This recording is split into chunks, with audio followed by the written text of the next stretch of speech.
E le suafa manu malo Yesu Keriso lo tātou ri mo lo tātou whaola. Mātou te fia John Falofa mwhatalo whantu Samoa. Le atunu e pele le loto ma le nganga le nei tai au. No malei fo mai whanunga fōra nei aso vi ia le tua. O le tautone ar siu fonga lo mui Wellington le Samoa Capital Radio. Toi mataliela na tautua le nei tai au le toi aso muli muli nei. O le tātou whalaunga le nei tu sanga luathi lua se furma lima. Wa toai ia le tolu se lau ono su lima aso le tātou whalaunga. Ia o le nei tu sanga luathi lua se furma lima. Alo maia o le tātou momoi le tua. I se tātou sauninga lotu whale ainga le tala atua le tātou tautua. Ia o le tātou tala mea wha solo i foilea. I le tautua mala unanga le siu whonga lo mua. I le nei tai au. Pespesenga whale nganga me le Peace Chapel. Tu mau oe tala atua le tātou tautua. Ha mai ono te te ia leu tātou talo.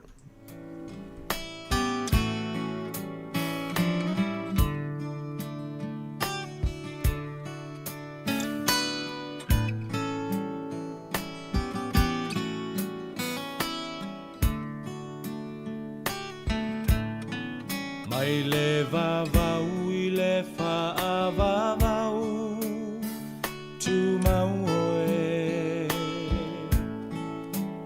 o le papa e le malue lue lo uolo maualunga o te sao ai mai le malosi o le itamai mai le vavau I le whaavavau tu mau oe o le papa e le malue lue lo uolo maualunga o te sao ai mai le malosi o le itamai lo uanganga whamanu mawhawhetai o le atua o le vavau na te umau oe si ia e lo leo malanga elelei oe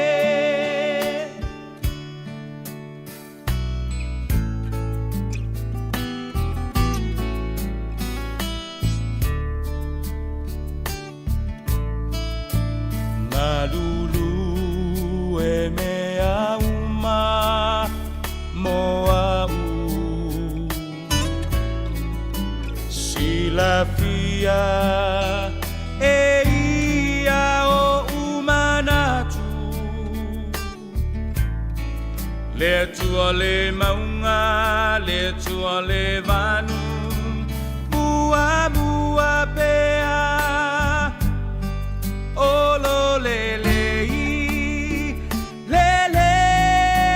mea uma lo uanganga whamanu mawhawhetai o le atua o le vavau na te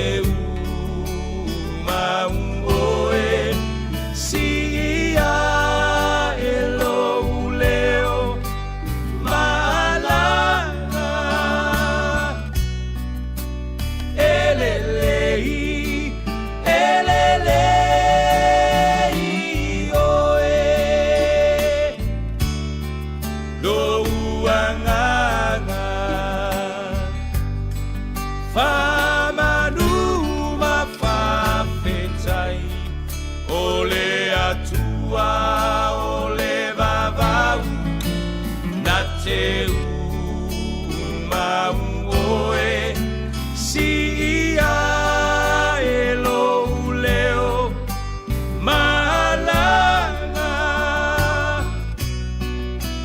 elelei elelei oe elelei elelei oe.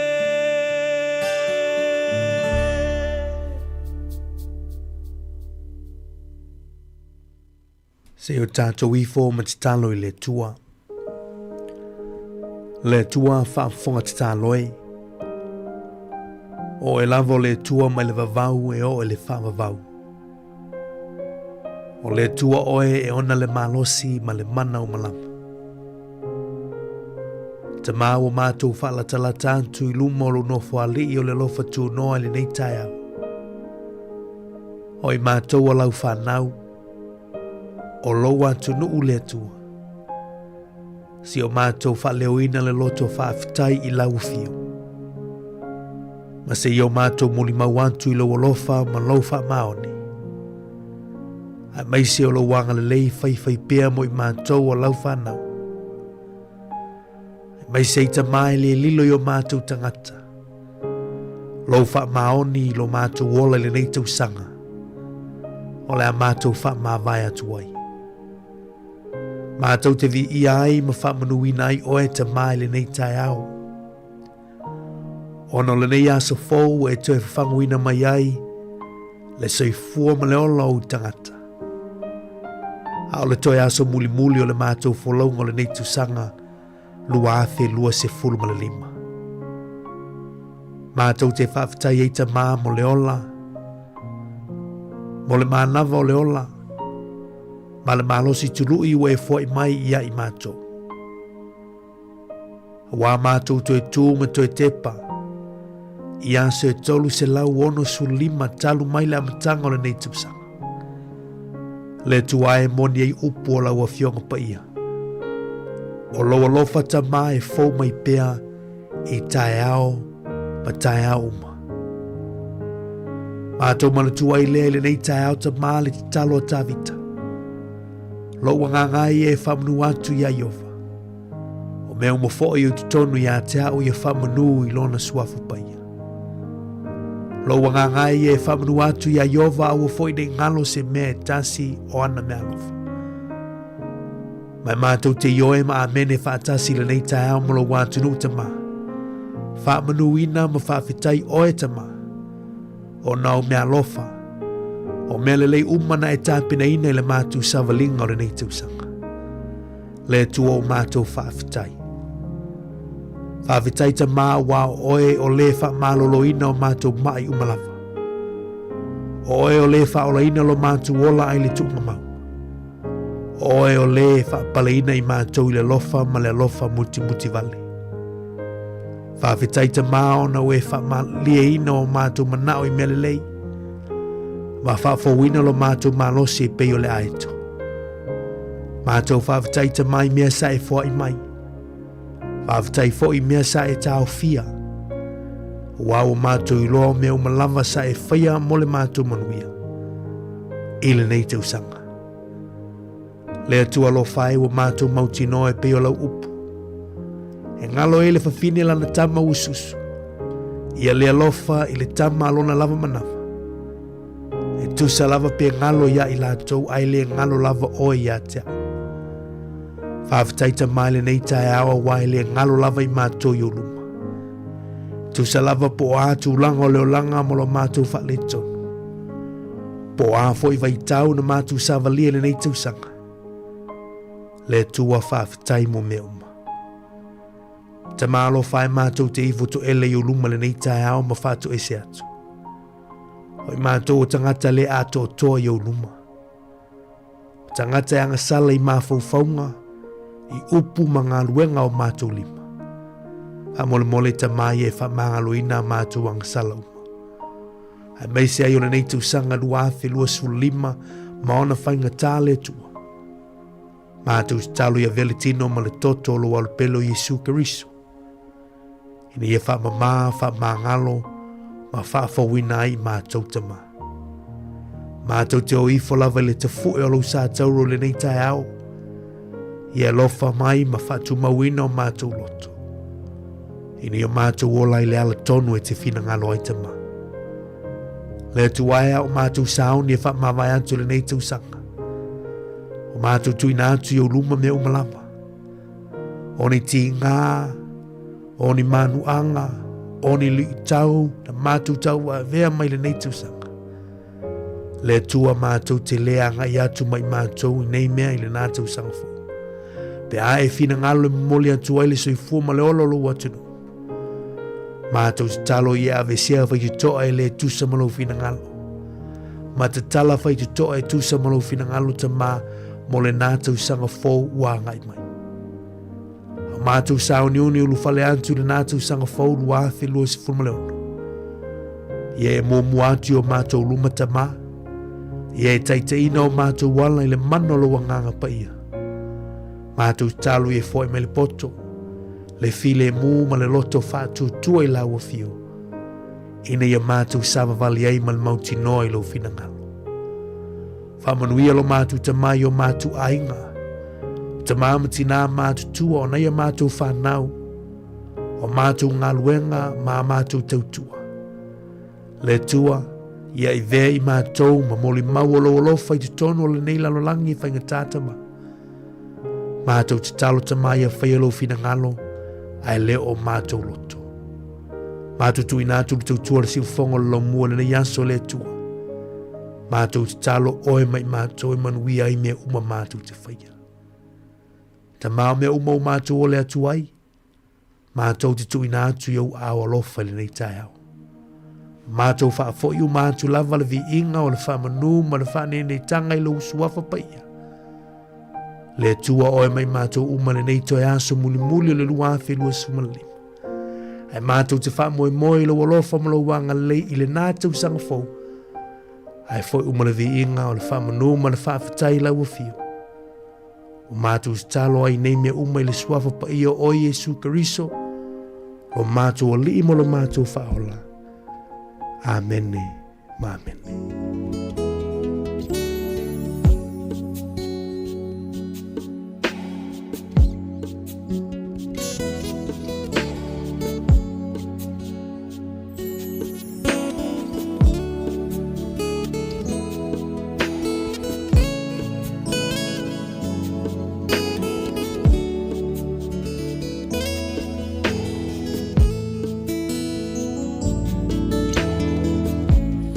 Oyo le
O le tautua le si ufafonga o le laumua o lo iai fo i le langolango a le New Zealand On Air.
Hi Samoa, is Auntie Chala here.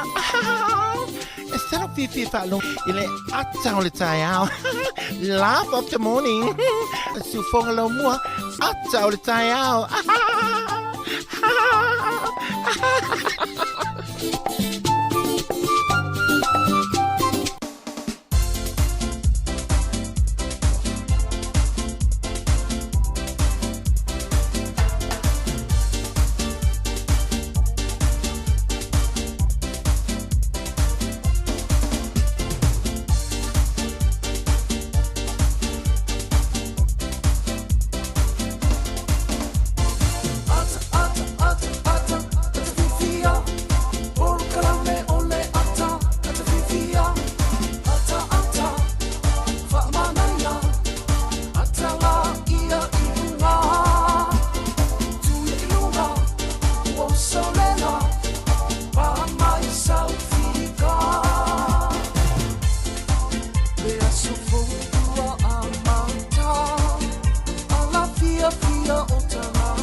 Ia, toi o whalofa mwhatala whantu Samoa lea tino pele le nei tae ao o lea so muli muli o nei fo i tausanga lua whelua se furuma lima bolo klaman Anton Town tau tōra tiu whonga lomui Wellington e maa ngā lua tu matu whini ana wha solo i le nei tae ao lea so muli muli o le tātou whalaunga maro se whonga nui ana good morning ia maro se whonga nei tae ao So fe manuia to ngane mari le nei tae ao fo malo lava le spo malo fo le tatalo ma nei foi whanongongo mai tatala tatu tautu ai I lau tatalo I wha malo foi tatu atunu nei tae au sa o le maria o le toi aso nei o le nei tau sanga loa whelua lima Moni le leil tō whine ana ia a tātou toi tūma toi te paile tātou whalaunga le tau sanga o le soe a toi le tolu se lau ono su lima aso ia le tātou whalaunga mai la so momo Januari ia le tu o tātou dia mai le aso fau ia wa yona ilu matalu tātou tau lia mai ia wa le ale me whai pia whai na tātou o mai fo le tātou savalinga le tau sanga ia awa o tāle iai ari ana Moni le mari sa on le la sonong e ulavai na motu si van maftanga manisio tato ainga ma wo ia e vaftai le to le olo a mia to ititi alo to pe tato to tele ia tato te tautua pe wasa mola tunu pele a mari Moni le ia ao tateli tale me fa solo mane fo la foto night tu ia e te fatu lima fatu ao ia le polkala muli neo ato tae mo litu sanga lua whelo su lima Moni le malo faftai ia mato te fatalo fatu ile nganga fa alo nei tae au ile sila mai mua mai ma le whaafonga tapu ai mai asio tato atunu ia ile nei toi aso le lua whelua lima malo lava le fola manuia malo le langi e mama fatalo fatu ile ainga saliwi o tama whaasau o langi o loo whaanono manua wa oe Samoa ma lau tapu inga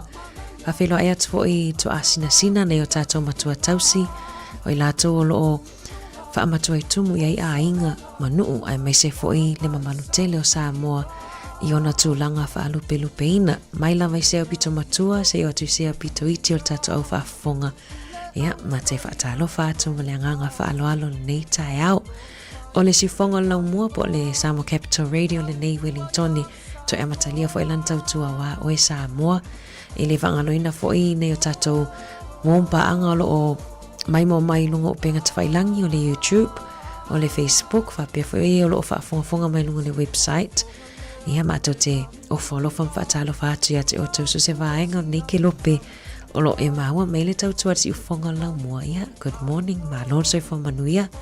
Le whangalo inai lātou walau sumai fo i loi matamalingi ono wala aupa i ale atua i e pele i mafutanga. I mātou te whamawhanwhana ma whaaloto te le atu ia te otau le nei tai au. E ui lava o le tatapokalame o le whaingoina o le atau tai au. Ia i li whangalo ina lava i lātou lo whiangai mawhatianga. Tino mal mawhauwhau. O atu tatou whatalo whainei tatou wom paanga umalawa. O lo whafonga mai tutono mo tanga sengase ma whale o lo tau sine o tatou mātua mātutua. Ia, good morning, talo whalava. Malo lava Mari. Ua saningulingo alo si ufonga lunga le ian ni tai au. Ai mesel tatou te talo. Te lo maro nofo ta avali mo whalongolongo mai lau te talo. Upun o pikia mai o whapea. O whaitotoa e te tala i le atua tau sanga fō. Ma. E sele, e sa on leia, o ai tatou te lei loa. Po a fo isi whaitotoa i o le ata tala.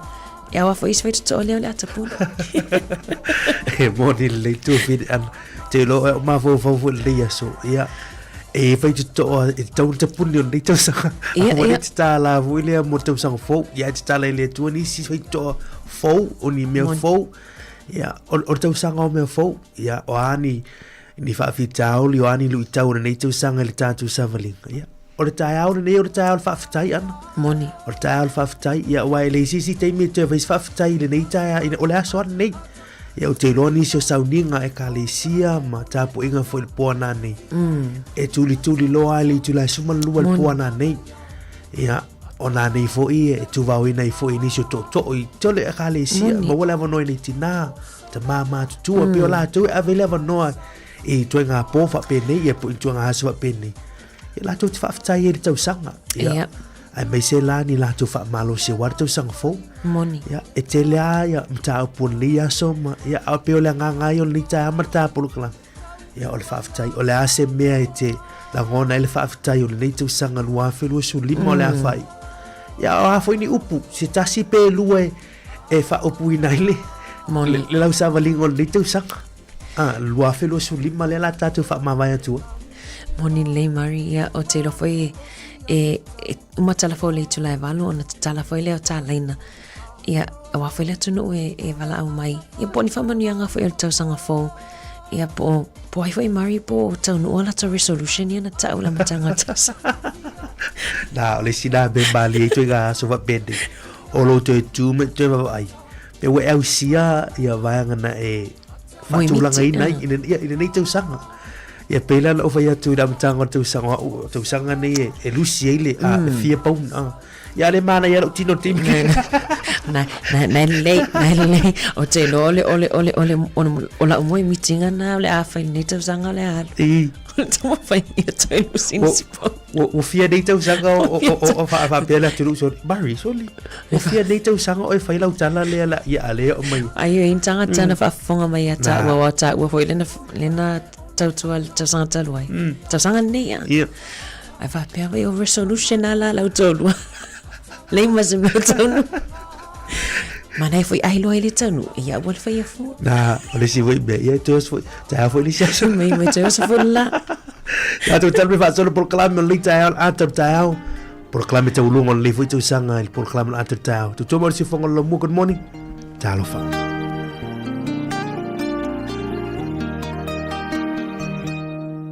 Ua mamanu mapa ia lene ia so maapetai mafaamano ua ia mua pavea ia nore e au na tuai o maweta mo e a e fina nalo ia La la la la, oh Sophie,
Fatalo fanto le vainga nei le talo le tau mo le nei a solulu.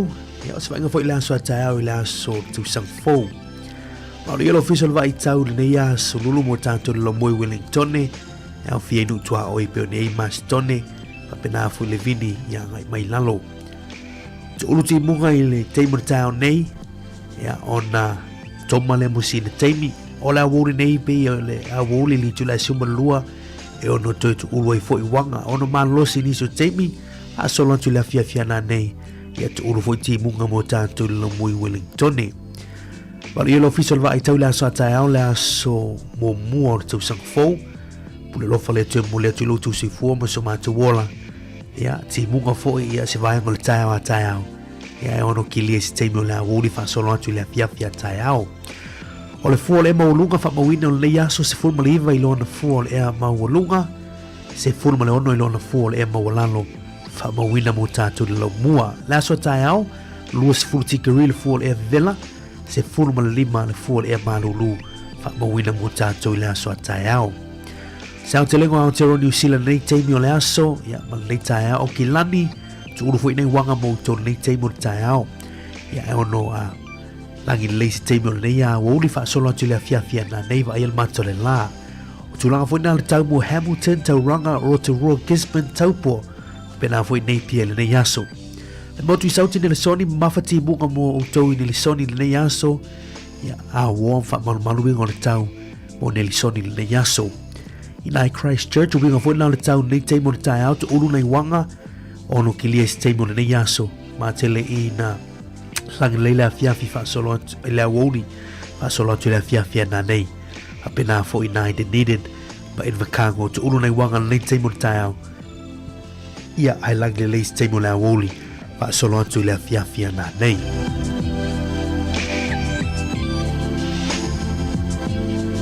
Patala fatu Samoa nei teimo le tai au, ainga nei le talo le tau, ia wa fo iso tātou tunu i Samoa i le nei tai au. O wingo le tau o le peau maa mao le ea o lo te otopei maa tu i se sae o Samoa ai pei tai o au savili o tua o loa o lo ufitia i nei le atunu, mai o mai au mana i timu e a fia i le atunu i niso teimi. Fautuanga te munga mamafa o lo fa malo sia pea mo lau whanua umo o Samoa. Fa leo ngā ina le fautuanga mo lo longa sa fa malo sia mo lo tātou tunu. Talo le tau mo upolu ma se vai le nei aso e ufitia se vaengo le langi i au mana i timu i la woli e pupuu ai malosi a e mamafa a pia nei wila ma faititili e ono iai ai ma tele i atu maunga. Talo le tau mo le aso a tau le tau sanga fau ia ole a timu pupu ia inisi o vaenga o le tātou tunu i le aso a tau pe ona ripotia mai lo official mai tau i mulinu i le nei tau.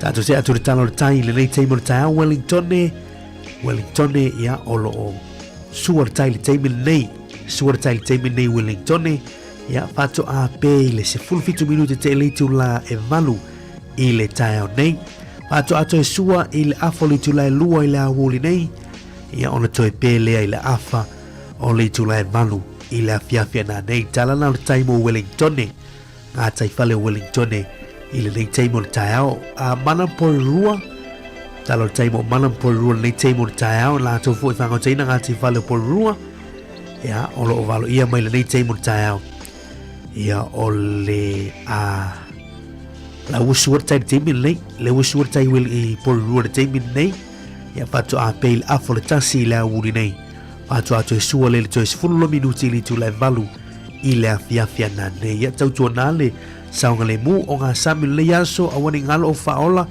ia tautua nā foi ia ni awala ofiso tainga ia a lava tufa ia lei ave fai sta moftanga ai ngala toia me se laso to sang fo laso tai au tala na tai ma le talo le tau fu mata tu fu fuanga i le talo le tau ne yaso faf tai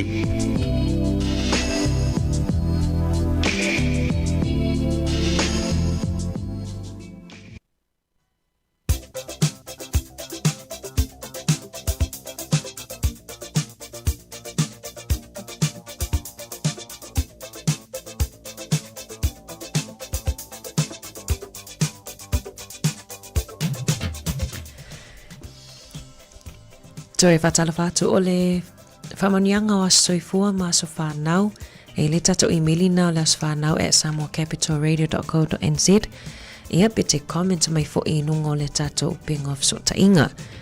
Le as whanau le i o le tama le o lotu o le tai au fou tafa ia atoa i le aso lo na iwa tau sanga whamanui atu le atua lo as whanau lotu o lo whaanga mai a nena mpapa o aunties mo uncles i porirua mana i o cousins ia whapeo a inga umalava i New Zealand nei whapea lo great grandmother lo i Samoa Mirina Tafa ia masio tama ia masio teo Mirina manu lo as whanau happy birthday o le tus whaitau mo o tau umalava na soifuan mai i le aso tolus fultasi o te se mai mo mai lea i le lausalamo e ono sfunu lima alona whai upo e sfunu maltasi.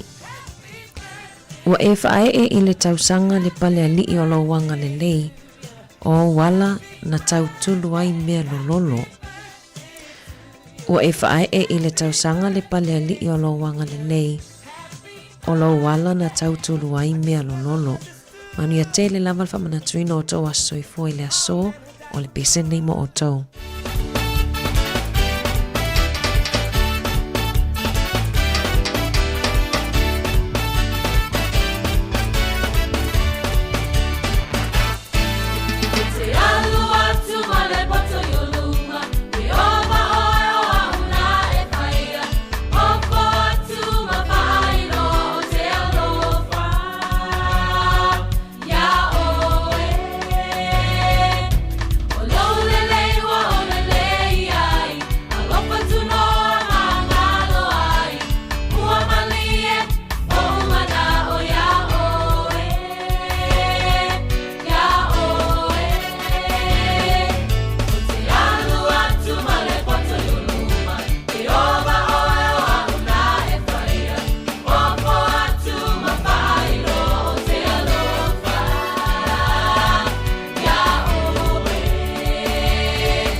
Tala falava o smel fa fonga o tala mena tupu la langi nea so tatua lia le aso tolu se furutasi o te sema. O le aso ne tausanga e tasi valu lima na tuifo ina ilalo ia pena avaea ilalo ia ele konsula o Siamani Samoa na taimi o Dr. C.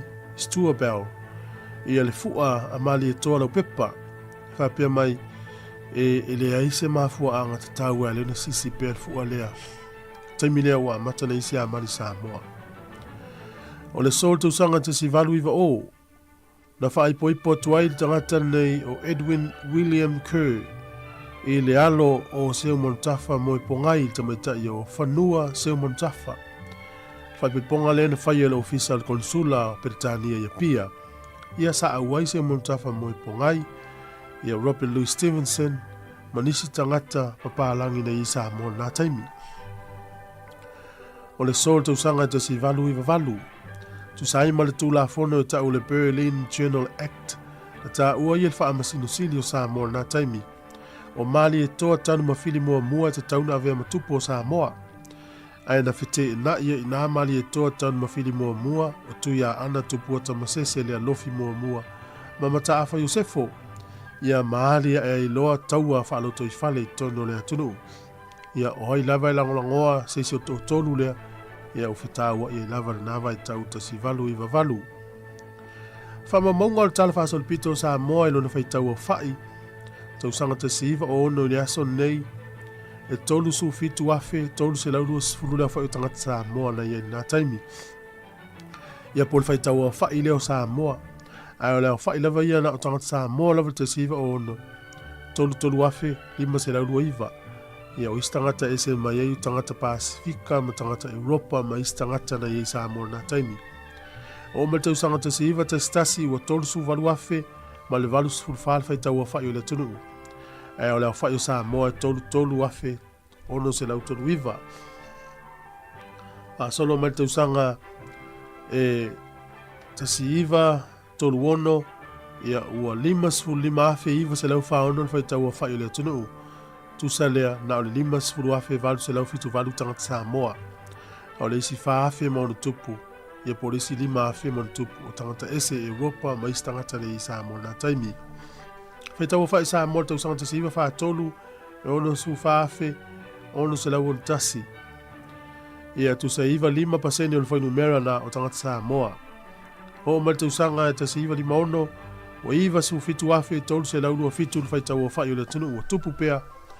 Ia e na o le valu su valu afe ma le tolu ono le whai o tangata sa moa, o isi tangata o tangata mai Europa ma isi tangata nuu.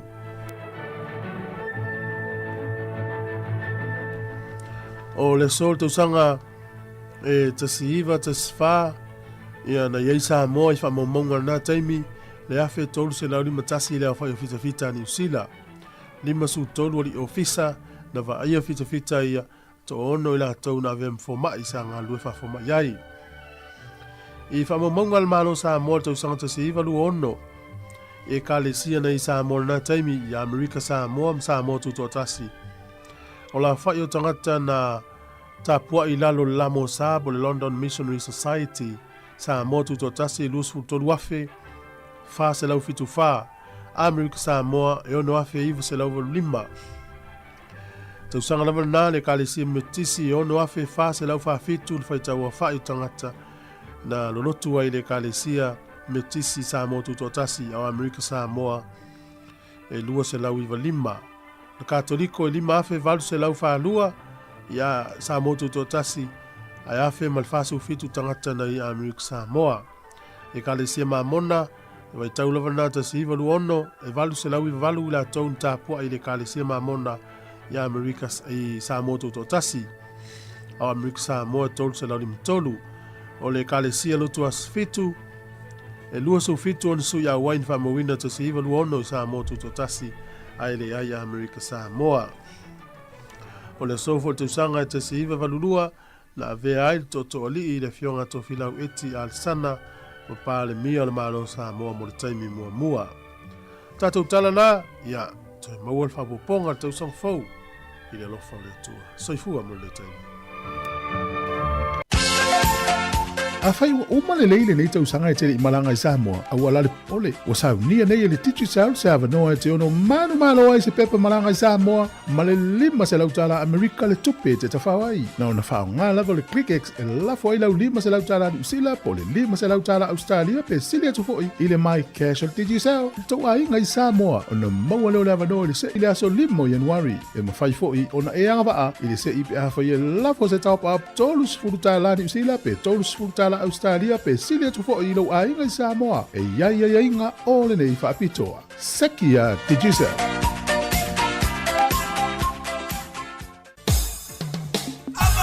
Tolu manawa minutu tone ona talo li tu lai valu whaafonga I tātou tala mai Samoa ma tātou tala fau. Ia ole aso mulu nei tau sanga lua whelua sifuma 5 ia pole vai luanga ia ole nei fo I aso. Tātou au lia fo I aso atai au ia la se mua o Januari. Ina tu sangat wa filo sulo no ana. Malo lava mari moni le mana fo ile whanongo atu I mea fo ina tupu nea so I ina langi mari whanongo atu lava ia Samoa lava ia. I mawa e fo ile whatupu la I o whainu mera. o le whainga o Samoa mai le a whaiwa se lau o ono. Whanonga toi tale na whai mai tūfue. Ia ne wo nei tausanga le wo silia tumalua se lau a whai tangatai Samoa lawai. O le mea maalire na i tātou talafou ia na mai voi tātou tala o le talafasot pita la langile na mai nei tai au. O ina te lo ai o le aso ama le alo le pepe o whanau mai fo i le aso ma le aso tātou tinu. Ia o Samoa la toi nei New Zealand ia Australia ia ele foi le sa ili malo tātou tangata malanga mai. Ia ala e tuptupua e a Samoa ia i tulangona foi numero fa alo te whali tātou tinu. Ia o mena e mau fai o le foi me mau fai tātou tale na mai. Ia o mea wa leva na tupu. O ina wale ma mau tātou sa valinga leo tasi iwa o ono tasi valu o ha persona ia. O le maua eia Mario wa e whanongo nei i si tangata whamei. Wa tau lein tangata i sa mo wo mai wha. Ai e le ia le data a le i.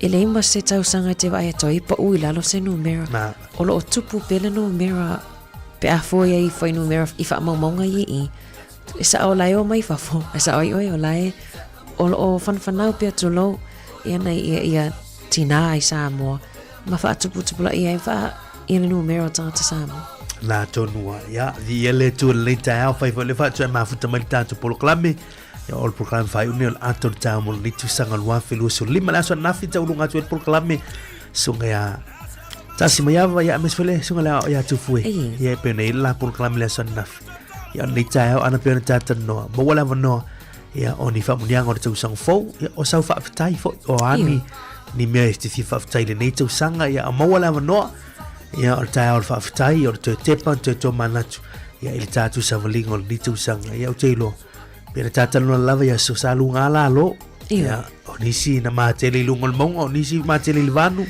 ia o fia lava na peleta ila lo levano e te fai ia ono sa mesi le ale vai to lete ata mai le tai a ata to ale est moni o se breakfast pole manu tai ia te lo le stata Mario o le lava fo ita sami avoka na mane fo ia fai le fo mo to lungo toast ia o lau malu tai mo muri fo ile lua fe lo ani Weta o tu longo toast mer famo alo su le ta potito lo alfa marta tu apa vo pe pin vo io le mana fa ta mai ri fa o expire ya ma dona ta tu apa na mana e adu ese foi at flavor ta mana pe pin no toast man e famo ya a fai vo ile fa pa kiwa nafi ya o ta ma vo na te fa vela lite ya wa ne ya te no pa kiwa ma mai vai tau ma fa ma wa le manino lava e suat mafataya ta olea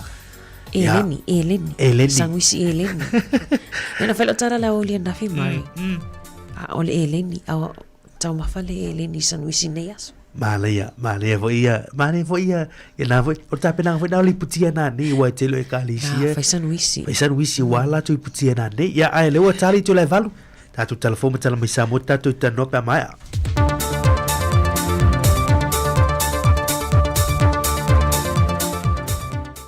Le kanga whaaloalo te toi whaatalo whatuai le whaupoponga leo tala fau mai Samoa si mai ei lau whaafonga.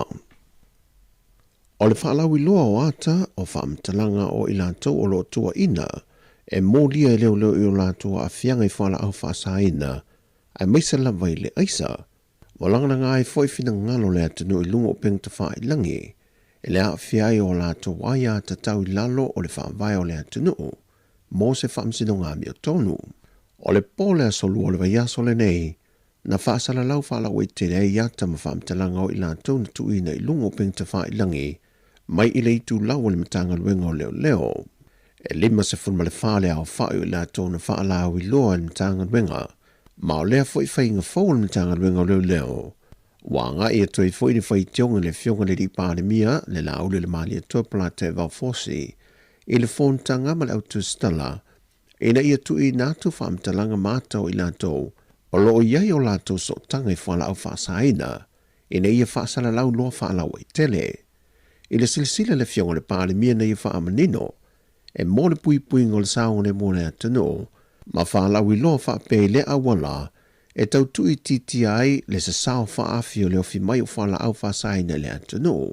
O i lantou mane e to lima se fun malfa, e le amatalia su enga i lumo le whaamsinonga e lato mta aupo, mai le tu i nātu foini a lato tali e whaatatau i lato mō dianga.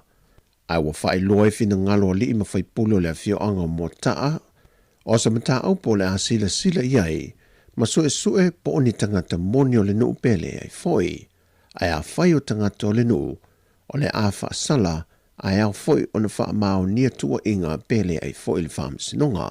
I le whonatanga nisi o leo tustala, ma le sui kom sino mtanga luenga leo, na ia whaadi ai e iai lon talitununga, e le o iai se lape o mtanga luenga il whaasara la wino i la tau ia o tua ia, se ilonga o tui natu se whaatununga ma le whaamsinonga e tau fia ai. O morianga o le umio whala au whaasaina, o mio ututau o ia la au malo se le whaatanga ina le atunu. O mea whaitino e whaonga i neu lai le aisa pe o paipa. O le maua e whala au whaasaina o le aisa, o tino i tupe ma niso masini i taunta, o lo tua ia i la tau e leo. Wa toitu ina maile lamta inga maile malo mo le atunu atoa, ina ia matala le toe alia ai mai fui o whainga tau whaase se, le olo whaonga ai upenga ta wha ilangi i whaatasi ai, atoa ai ma le toe whaonga ai na fo e nisi o tupe tau whaase se.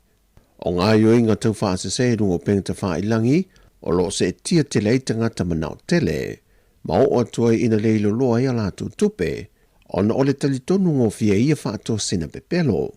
Na whai loe le fionga le minista o tupe, le fionga mulipola ana rosa ale mori o, e iei mata au pua whaato ai atu ili tupe tu te tonu, ma wao ai ono la pata i le atunu u inei whainga tau whaase se, a meise lava le whai unga fo ili nio tau sanga, e whela fo ai tupe mai atunu i whafoanga i Samoa. O mai tau wina te mile nei le whaatupla i au whainga tau whaase i a po tātou scams i tono Samoa.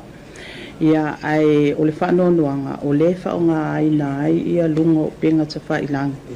Ia e pei lava o le kako platform le WhatsApp ma le Facebook. Ia ma ua lipotia fo le whaatupe tuton le si itia o lipoti. Mai whale tupe ma company ia i tūlanga lava ia. Mai o se tūlanga e au pea o na longolongo puia li ia i le malo le atunu. Ina ia mautinoa. Ia e tau lava o na usta ia fo i vaenga uma. Ina ia mautinoa ia matala. Awal whaasoa atu whaamatalanga, especially ia tātou personal information. Awa ai ia tu ainga scams ia au mai lunga o tātou penga ta whailang. Ia simi, au mai lau passport, au mai lau bank account. Ia on whaapela ia o tangata le inei Samoa ia o le e tau ona e sao ia vaenga umaia. Ai o le whaololo ma au ma le soani pe al tātou polkalame i le tātou watunu ia mata i tū vaenga umaia. E le ngata i whainga tau whaase se, au whapena foi, o na toe vai e matupe pepa whai, mai o whainu mera la po o lava le o lo lomi e ia tupe. O le amatanga o le maasina leina au mai e se lapta inga le whalitupe tu tono Samoa, e winga e le toe maua ia tupe ua toe vai a. O lo whautua ina le atunu, ia aua le toe whaafo ina le tupe tau whaavale le tangata na au mai ai, ai e whaia ni wha maunga pe pu e le ata, ma ripotia ne mtanga ruenga o leo, po o le whalitupe tu tonu. Mai e whae lono whanga na au mai ia tupe, a waive soso an tele ia wha amtalanga wha maunga, i su e ngā malu le malo mo le whalitupe tu tonu, pēa o ina wha tino. E wha tesi ma leono miliona tā la le ua wha nganga le malo, e wha alele e nisi o vainga wha le tonu, wa mata i tuwina i le taua lunga o le whale wha amasino i muli no. Ua pasia le kapeneta le tūlanga o le wha le leia i se tūlanga vave le ofisa o wha amasinonga. Ma ua pasia le tino i tupe wha tesi ma le 1 miliona. E ala i le toe fausia atoa o le taua lunga o le mota o le wha amasinonga i muli no. Peon si fia ua whai asi wha le tonu o le mota le nei talu maili poti wa mai. Ona ua iei tūlanga ua tele le nofuanga o le taua lunga o le whare lea ua tutulu. Ma ua pasia alo ia le kapeneta se ngā luenga tue whare leia. Whaaluel tino i tupe i lalo le fatesi maleono miliona whaonga i tātou tupe whaleleo mo fufuanga le malafia tātou unforeseen. O lo i ele fufuanga i te tau o le mai a le tausanga fau, wa mai a le ngā ruenga atoa. O le tausanga dua fe se fulu i a Januari, sa te tala aloa i ai le mota whaamasino mulinu, e awhie ma le whale whaamasino maawalunga, whaamasinonga whaetu malo, ma le whaamasinonga o whanua maswafa. O se ngā ruenga sa whaatupele malo saina, mai wa mai ta wina le tele o lui tau e awhie ai le tuturu o le tele o potu whaamasino, wa ta olu nisi o vaenga o le whaalo, whaale tonu le lifi, whaapema ea malulu i tu tonu o le tele o potu.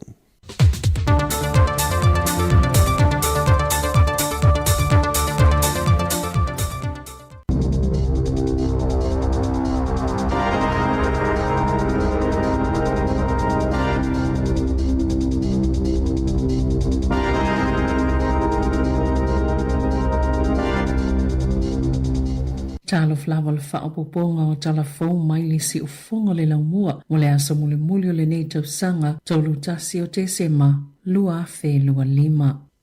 E to se lau fitu se fulu fitu i lātou ua whaamani eina i whailonga tāua loa New Zealand mo le tausanga fou lua fe lua ono. E au fieita maita e to fitu se fulu iwa maa lii e to iwa se fulu valu. O le polkalami o whailonga tāua loa o le New Zealand Royal Honours o se awala mo New Zealand whaafetaia ma awe le whaamalo i tangata na ilonga la lātou tautua mo le atunu. Maamana ia i fo i tūlanga maululunga na o lātou au siaina mo le manuia o tangata lau tele. E to luva vaenga o vai ia whailonga, the Order of New Zealand, the New Zealand Order of Merit, ma le King's Service Order. O le whailonga tāua loa le Dame Companion of the New Zealand Order of Merit, o tau aoina i Apolofisa Helen Victoria Danesh Meia. Ona o lana tautua, e ala i suenga whaasai nisi matonga fitinga mo ngā se ngā sepo o whaale i tono i mata, whaapea fo i le tamaita i o Coral May Shore.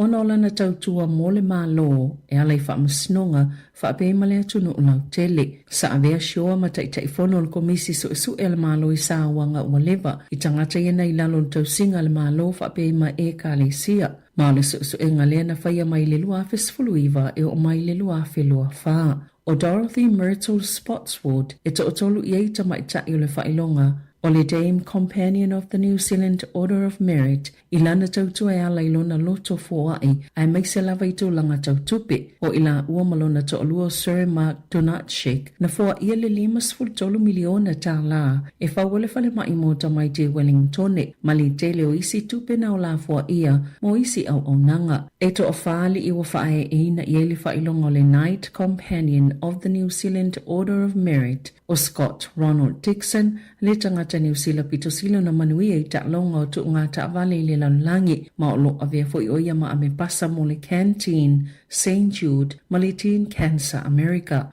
O Professor Cram Stephen LeCross o le sui taifono o le Malacan Institute o le Medical Research i le University of Victoria i Wellingtone o se tasi o whaamau whailongaina i le Knight Companion of the New Zealand Order of Merit. Ona o lana tautua i suenga whaasai nisi, tau i whala au mawaila au motonga fitinga, sa avea o ia mawhaatonu sili, mai le lua fesful whaa, ma i lalo lana taitainga, sa mawhaiona whaaluaina leo whainga aluenga, i le silia malito se lau tolu se fulu, ma si iti atu la lato paketi, ma i le fitu tesi ma le 5 miliona tā la, i le silia ma le tolu se fulu miliona tā la i le tau sanga lua whelua whaa. E maa sane ona whaatala noa Professor LeCrow, whaapelana au whainga luenga i lunga o le te o le siufonga o le laumua. O le isi o Rodney Kenneth Drury mo lana tautua i pisinisi o le te konolosi malona anga lelei mana amata mai lava i le tau sanga lua maleono o na ia mawaina le tele ni whailonga i tūlanga tau pisinisi e to o whaia Christopher Wilton Parking i lato ua whae tia i le whailonga le Knight Companion of the New Zealand Order of Merit.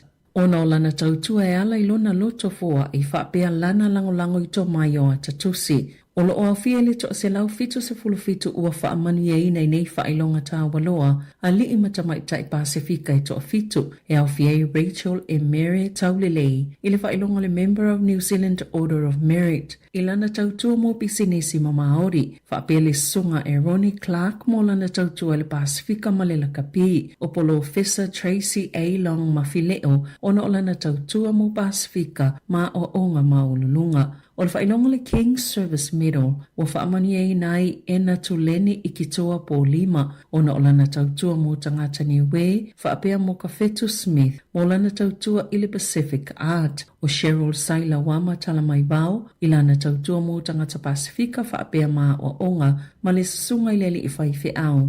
Reverend Wayne Saunua moe ngā ngongo tole afoa mō lana tautua i le maafutanga o tangata Pasifika. Na Saunua whaamalo le Palemia Christopher Luxon i tangata umaita o se lau fitu se fulu fitu ua whaeaina i whaailonga tā waloa o le New Zealand Royal Honours o le tausanga luawhelua ono. Ma Saunua ai e whai masui o le whaita wafi o tangata na manuia mai a lātou tau mwhainga e whaafetai ai la lātou tautua mō New Zealand.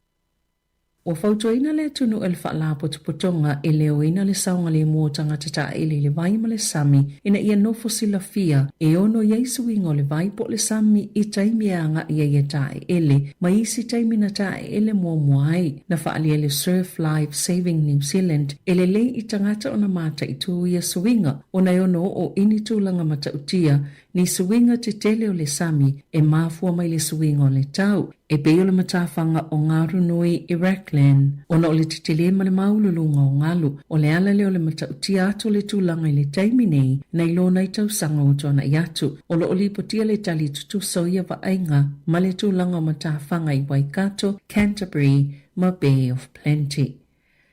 E silia ma le afe fitse lau tala le tau ni o loa na ngau i se tamaitai mai se supermarket le Woolworth i Hamilton i le taia o le solua e au fieni sukalati o maa o moli wila o le ham mani pe pasusu na lipotia na talafo le tamaitai ni upule tala fia ngai le au whainga alwenga ina utau mawhai tau fi o ia mailo na aveina wha ngaui o ni o loa se tele sai tutono le taavale e whai ei wha ataunga po le trolley e taunu o atu leo o sola le tamaitai la na taavale ma le uto o loa pe ona ta o so upo le fale o loa na whaonga ina le vaenga sue a le Hamilton Retail Crime Team ni whamatalanga mai tangata lau tele ma o lato wasi ai lo se fale ipukete ma maua to wai se taavale o iei lava o loa ia na ngao ia na maua i male tamaita i tutono le fale ma loka ina loa ai toi whaafoi o loa i le supermarketi o le masino i Januari tula i eisi tamaita i lua iwa tausanga i le whaamsinonga e tali molianga o le ngaoi.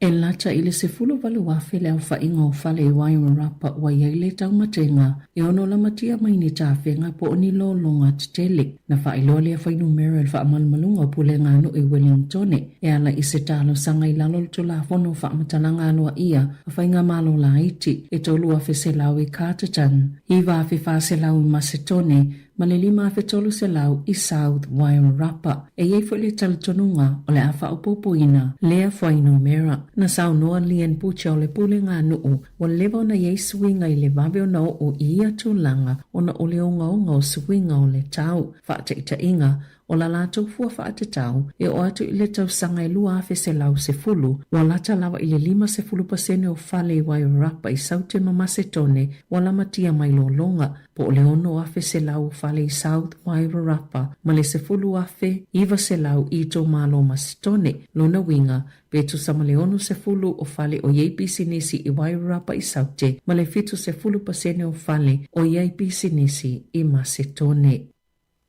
E o mai le poana po whaawau pia winga lolo wā le tau le tele o vaenga le atunuu. Mana motu si ai male ele ti se nisi o ainga. Sa awhiei mani vaenga le tu malo ora whenua. Le ana lipoti e le o ngaunga ni vaenga na awhiei le vao Shannon matoko maru. Sa lipoti a fo ile awhiafia na nafi. Le ieo ni fale o Taki Coach Road. Sa motu si ai le ele ti se le poana po. Petu samana se fulu afe ni fale le tu malo o Tasman. Sa motu si ai le ele ti se. Ona upo moli na bala lasi e o mai fo ile afia na nafi o a fiele tu samale fitse lau o ainga ile le ayo se ele ti se para umu na faalia le One New Zealand Le silia ma le 50 vaenga iei a lātou pōf so ta inga na whaale tonu o na ole pe o le paua. Olo iei whautuanga mo le aso I whai titili mawila whapea mati e munga ma savili tō whaatau tau. Olo o awhi Northland, Aukilani, Waikato, Taranaki, mana wa tū whanganui Kapiti, ma Wairarapa, whapea malito I mātu o Wellingtone. Wale whaatau nu uina umani whaatasinga titele se lima o le tau sanga fōu,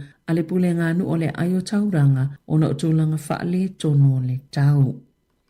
I whawhato New Zealand, e le eise whaamauninga o le uso whainga le tamama le atali I lena mauma waiso I fue se fululi mai Bondi Beach au se talia, o se vaenga o se whaala putuputonga tele whaatupu whaalavilave, peona whaalia komesina Chrissy Barrett o leo I au se talia. Na saunole komesina na whaatino lava na Navid Akram, malona tamale o se whainga nao ila ua, mai le eise whaamauninga I loai na whaatonu atu e nisi le whaia o leo o se whainga. E lima iwa molianga o Akram, ai olona tamale na maliu ina ua whanai leo. Na whaalia fo e komesina Barrett, sa so ina fo I leo Australia, tangata I e whaia lātou whaamatalanga I whiita isi, mai onu whaia ni molianga I whaasanga ia I lātou, I lalo teunga fōolu tō la fono, lena whaasilsila il Palemia Anthony Albanese I le amatanga o le masina nei, wasilia male lua tausanga, o lātou mata I tuina I tu ai ngā whailaunga, masao lātou tāpai na fo ini whautuanga a le au whaito whāma le au popoto I ia mata upo.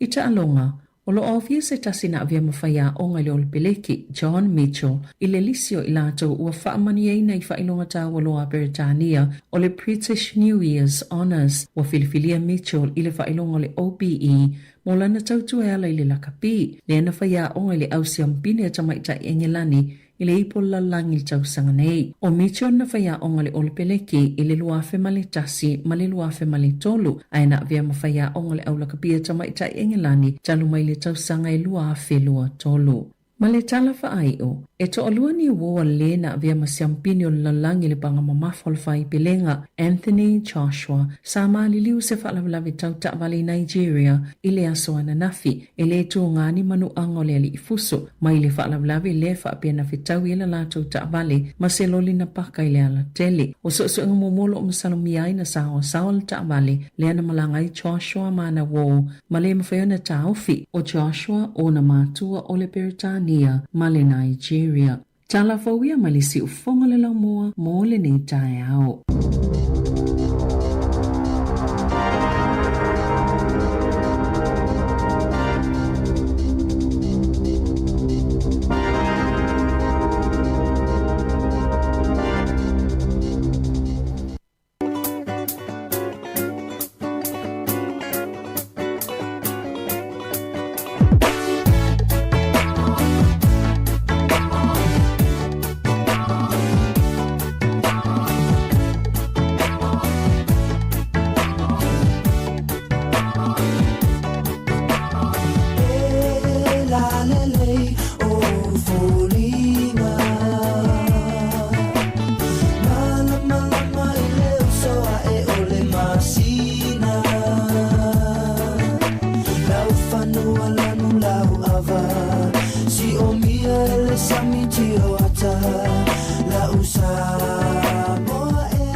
See you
to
Loso 5 minuti le wajene li tu lai valu tu lunga tu tatu telefon tala mai Samoa. I le te mo tau te mo sis fa poponga li tu la Eva. Manga lo te pema tu fini ana fa solo. Ya ile nei tai au ya tu fini ana ya mana foi fa lo tatu tu ya fa tu tonga tatu por klame leias. Mai se inisi por klame fa toa ya la nga mai ile te oli tu la suma lo ila uri nei. Ni mai o tatu telefon la wo li tu fini ana. Io e malo fa tai mari. Ia ole mai al tato por kalame al ato tai au ili tu lai sefulu. Ia ona whaafonga li le whasinsilangon maliu. I tu lai sefulu tasi toi whaafonga i le whaatatalanoanga. Ia po le whaatatalanoanga tupulanga youth show. Le sa whaatalanoa atua i Keisila Lam Sam. Ia le tato malo ia Henry Ferretti mai Samoa. E uma ia mai a news or sefulu lua po tato talafou. Ia on toi whaafonga lea i le whaasisilangon maliu. Ia ona whaafonga loa lea i se saunoanga whaapitoa. Tawalunga whaapitoa ale a fionga le lipole ia whamsanga te ana moresi. Ia e tawalunga toi fo i le tato tautua i nei tau sanga lua whelua 5. Mone lei malo whaatai tu fini ana ia ni sina wanga tau nei te mutai au. Ia tu mutai fo le tato tunu i saunoanga whaapitoa le fionga le lipole.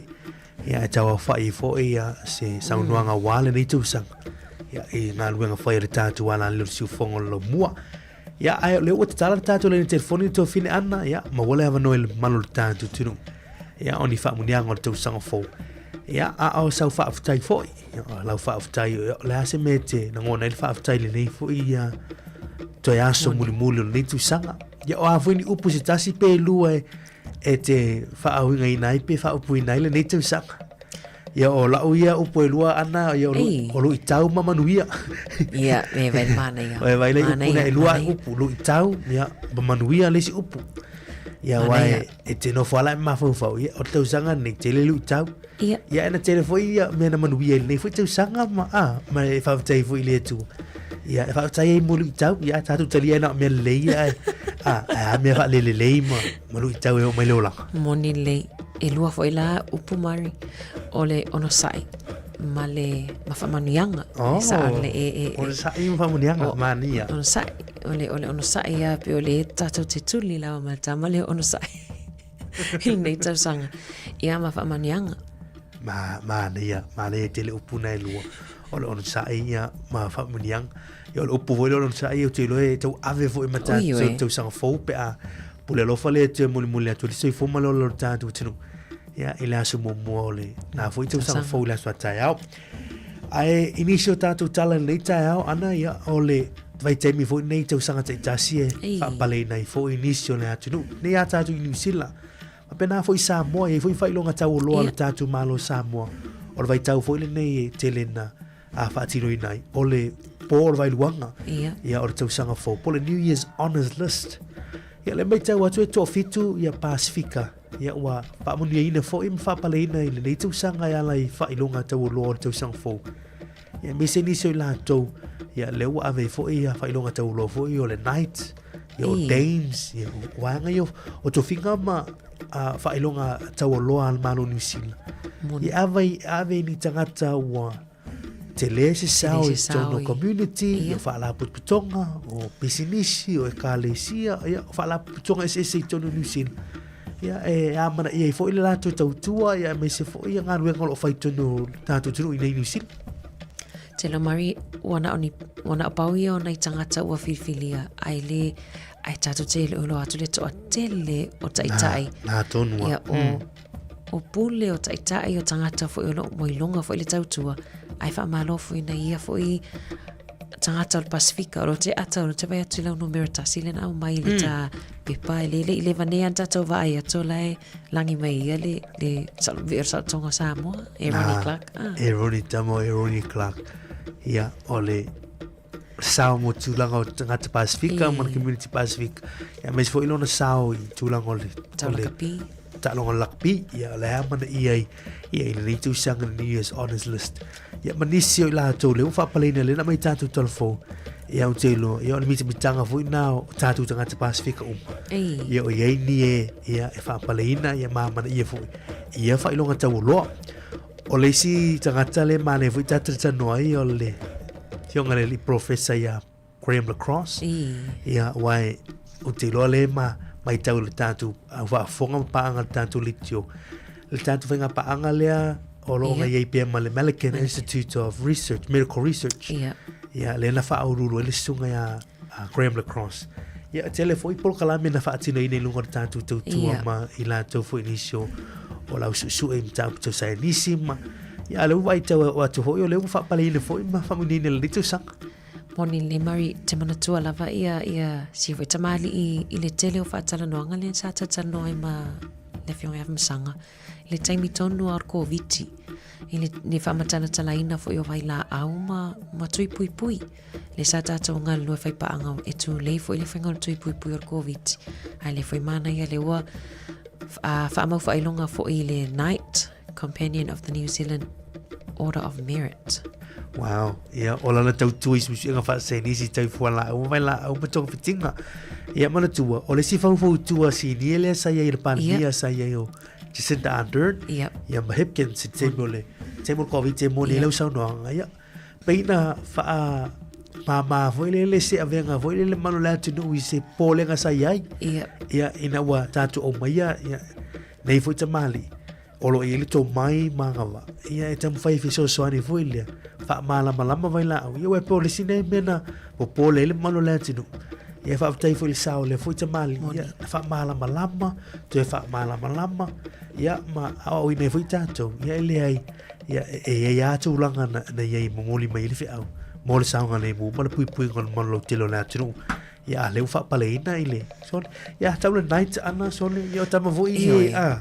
Ia wa ma ho yaso vo ia yaso o me ia tati fai tau vo ia tu si vo ia tu se tamiti vo ia nights ma me vo ia o malato yesu malato pelu ma o tau mo tupu ia ma tu fa ilonga nei mai lai nga tupu pe ma fo ia o ni sine yo ia o ni so fita ia po fitu pula ia al malo nu sila la tu ia e vole e tau e vole te fina mi o nights ma ni te mi o tau mo o la to pelu mo le fo fai fuspa fai pine. Iu e whamalo fo il tato atunu mari so se vaenga lo e tau tuai. Ia e moni lava o lo filfilia nisi o le tato o tangatai ni atunu. Te loe to o fia afe ma afe tangatai o lo tau tua i tua. O lo whapeona whaia pele tau tua i le pisa. Ele ngana mai tu sa lai tau talanga luenga te vai atu langa lue ma lai te vai atu lai o le si foi fai tau na o le tau sanga ni tau talanga luenga e we vai lei e ana fo le tu sa wai on mea yo tatu umai fa palina beta ma tatu umai tau tua tatu umai venga luenga ma ia pe moni lau sa no o nisi nei ia o le ua fili mai ia e la tu te avena ia se yo fu tato taimi ia se tato taimi ta wai pati mai ai luma na em fai on toi fa fonga mai le tu lai vai le to lau atu e Savelina le na tu telefo ia o le lisi le na po nisi fo yo tangata na fa mau fa ilonga e fa ilonga tau lo tau sanga fo lo ave lo malo ia au tai per tato taimi to fine ana fi fa so mai le taimi tau mo le foi ni familia ngor tu sang fo ia pe tali mai foi ni so vang ani upu se tasi pe lue amatala ina ile lau savalingo le tu sanga lua felu lima tolva lima lo fa tasi tatu no mera fa fo ane Wellington o fa tolva lima lo fa tasi mai le fa nga mai lungo tatu tu le te mortai au e tangata le text mai tua Mario lana upu le le tau sanga le salamo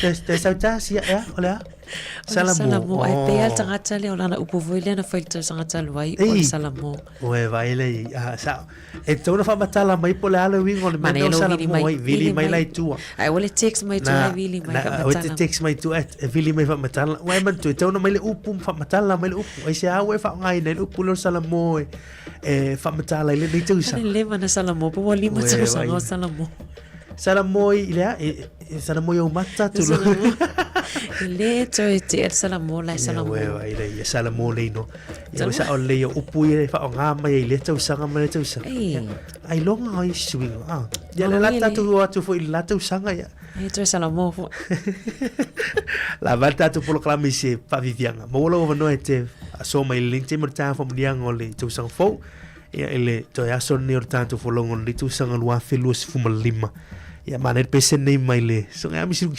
ia o Yesu o lo tau tai o ia na tau tai ni tu sanga sui nei lo tai fo ia tu tatu sa vilingo na tu sanga wa ngai mai ia sa o ia na Salamone no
Toi los multasi minuti on tali le tu laiva tali von toi fa fonga nia I fa poponga tatu talafo mai ni usila nei ya pe on tapinaina ele usoya Savilina Casiano ya talafo mai Samoa tapina mai le sunga ya tasi Salem Sam ya au mai pe ile prokalamel atu taiao toi fa talo fa tu fa malo atu mangalo to lo atu pe mal tonga ni ya Mari Faivalu fa au tatu ati fonga lo mo nei aso Malo fa tai tu fine ana le pa so mo sunga ya ma fo Eric o le lo fa ma fia ya no puelua ya fa mtala inai ya lan Savalingo nei tu sanga mana ya o le lo fa ya ma le fia o le tala le na mai nei tai auto fine ana inisi fo io o fautuanga mo ta elenga I mta fanga ma le foi te fa manatu ma te fa ilo ta tunu ya ala ngor vai tawane o malo longa fia o malo le tunu foi ni ta fa I mta fanga ya ta elenga foi ya wala nei vai tau o vela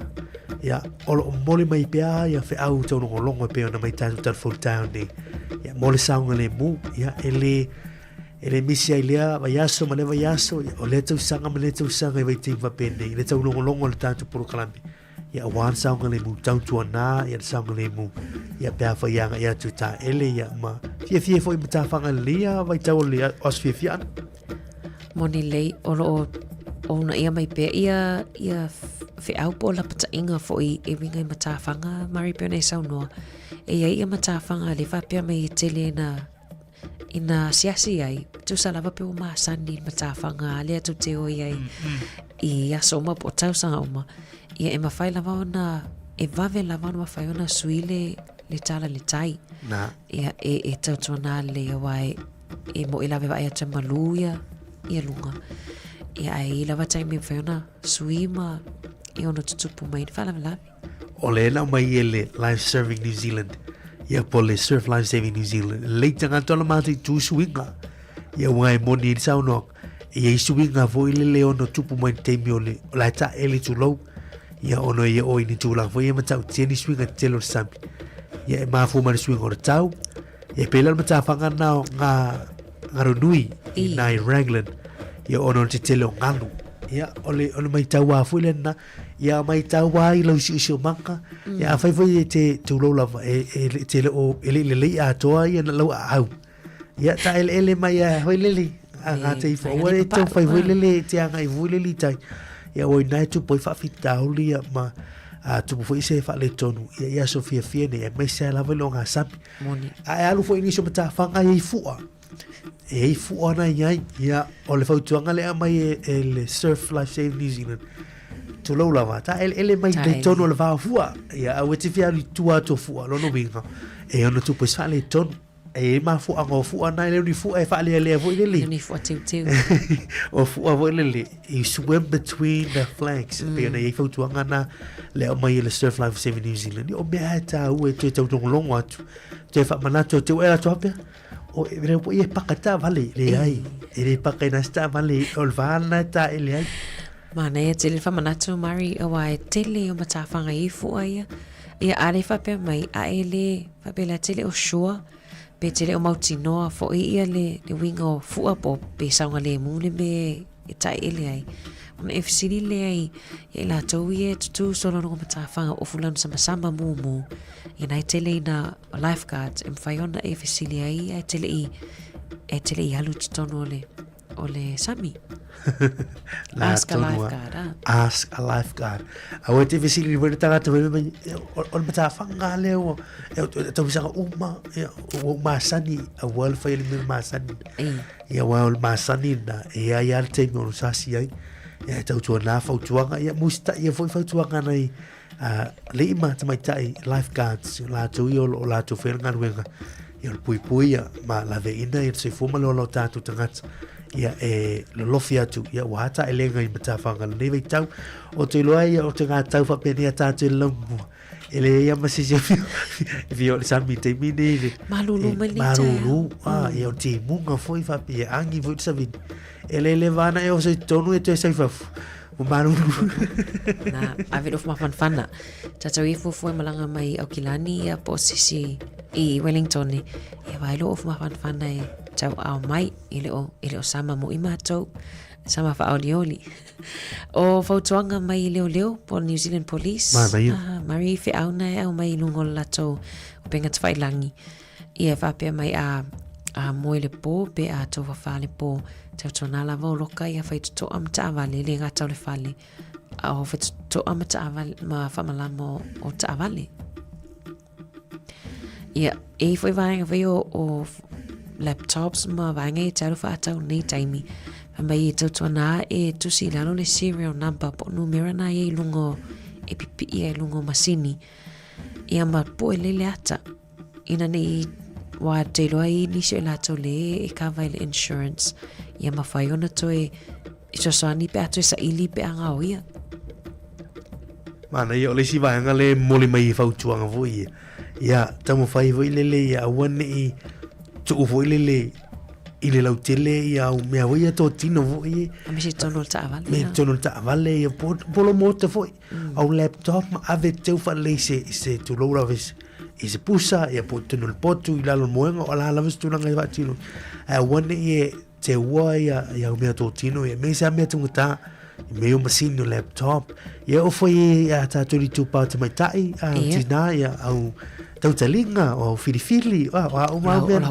o lau ato a wane ngalo na pe tu wile le lungo o le a fo ta vale na po nunga fo no foa a wane tu e lungo no foa tau tua na vanga na e fo tuanga na le mai matanga luengo lo ni te tu sa pe le se tu pe lau ato na pe la lo no foa lau ato tono ta vale o la utama ato mari e tu sa pe le se me hanga na ila na we vai ala e cards eto e cards ele ni mitu o eto sina tu sai fato sina tu ring oi ia na tu ta ele famalama ta vale ma tele ya fa ina tele ero tu pe tu fa lue e fa le ia idiot ala na lo tu ngoi le ato le stupid ala bala ora Sydney vai sina me ai pu ai bala ora Sydney tonu ia o me to tino na ia tau tu na mata to ia one e tatu fa tale le ai o le siva ngale o mai fautua fo ile ia mana tua ia va fo ia le te we tatu suo ia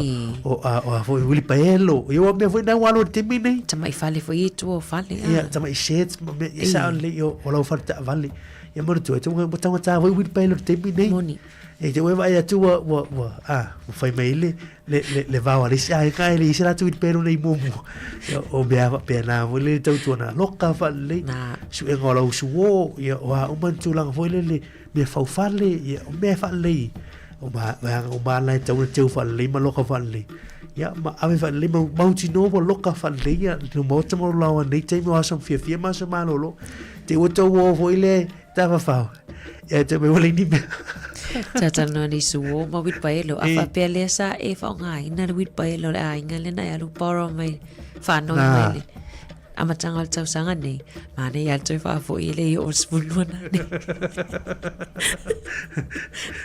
ma na ia o mari tau sanga fo o te foi me kaisara o e vai lei o le si vai ngale ma na ia foi fa o tuanga me se ia fiafi ia o te lo foi o le mai foi le paka i se no fuanga foi le e mala ia o te lo paka foi le tu lo la vai la au po fese me pongisa ma ne se tu fo lo fuanga la utele se no fuanga e mala ia su ngo fi wai man tu em fai na pikia tu camera miana ia me se pe mala i lo le ia ata te ngata to i le train station le po rua ia por fale talile fale fa talia no fuafi mpasi ia o lo pata le la lo se moli ia tamana e le mas alo fanga le wala i cameras ma pena in no fanga voi te malanga tuai ia o fia lava po la fiafi po le te molao ia tau na ia tulanga na risi o fau tuanga mai le matanga luengo leo mana ia e maloka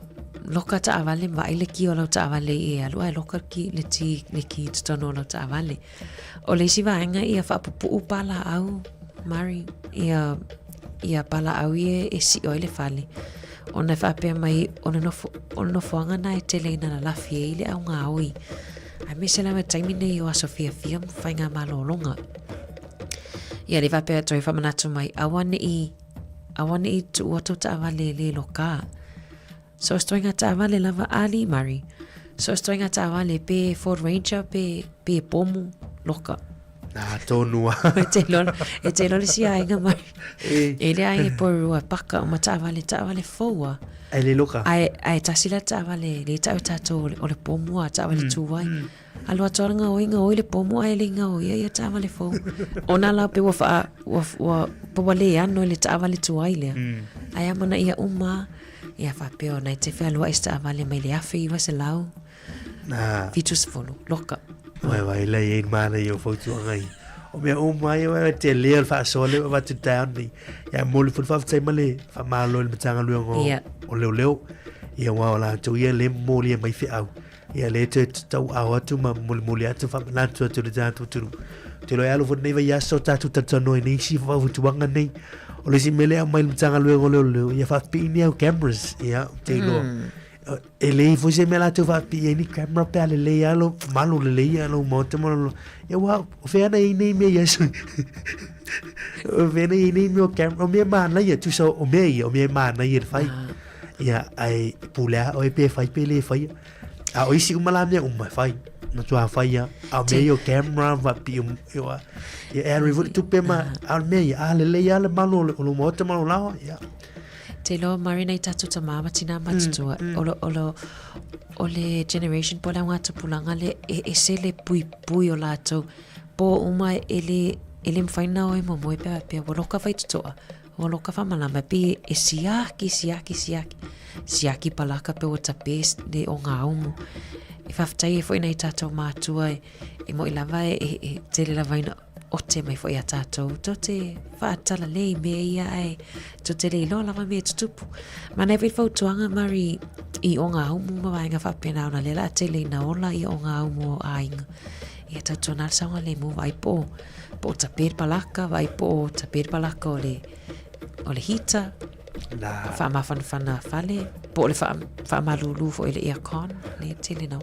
Nā, o tāua tele nau o whautuanga wa pēne e moni lei. O whaini tātou via e mueli whale tō loulanga. O ne ngalo tūlanga nā palaka. Ia o vaianga o mana. Wa ina o mā tātou I nei tūlanga I ele.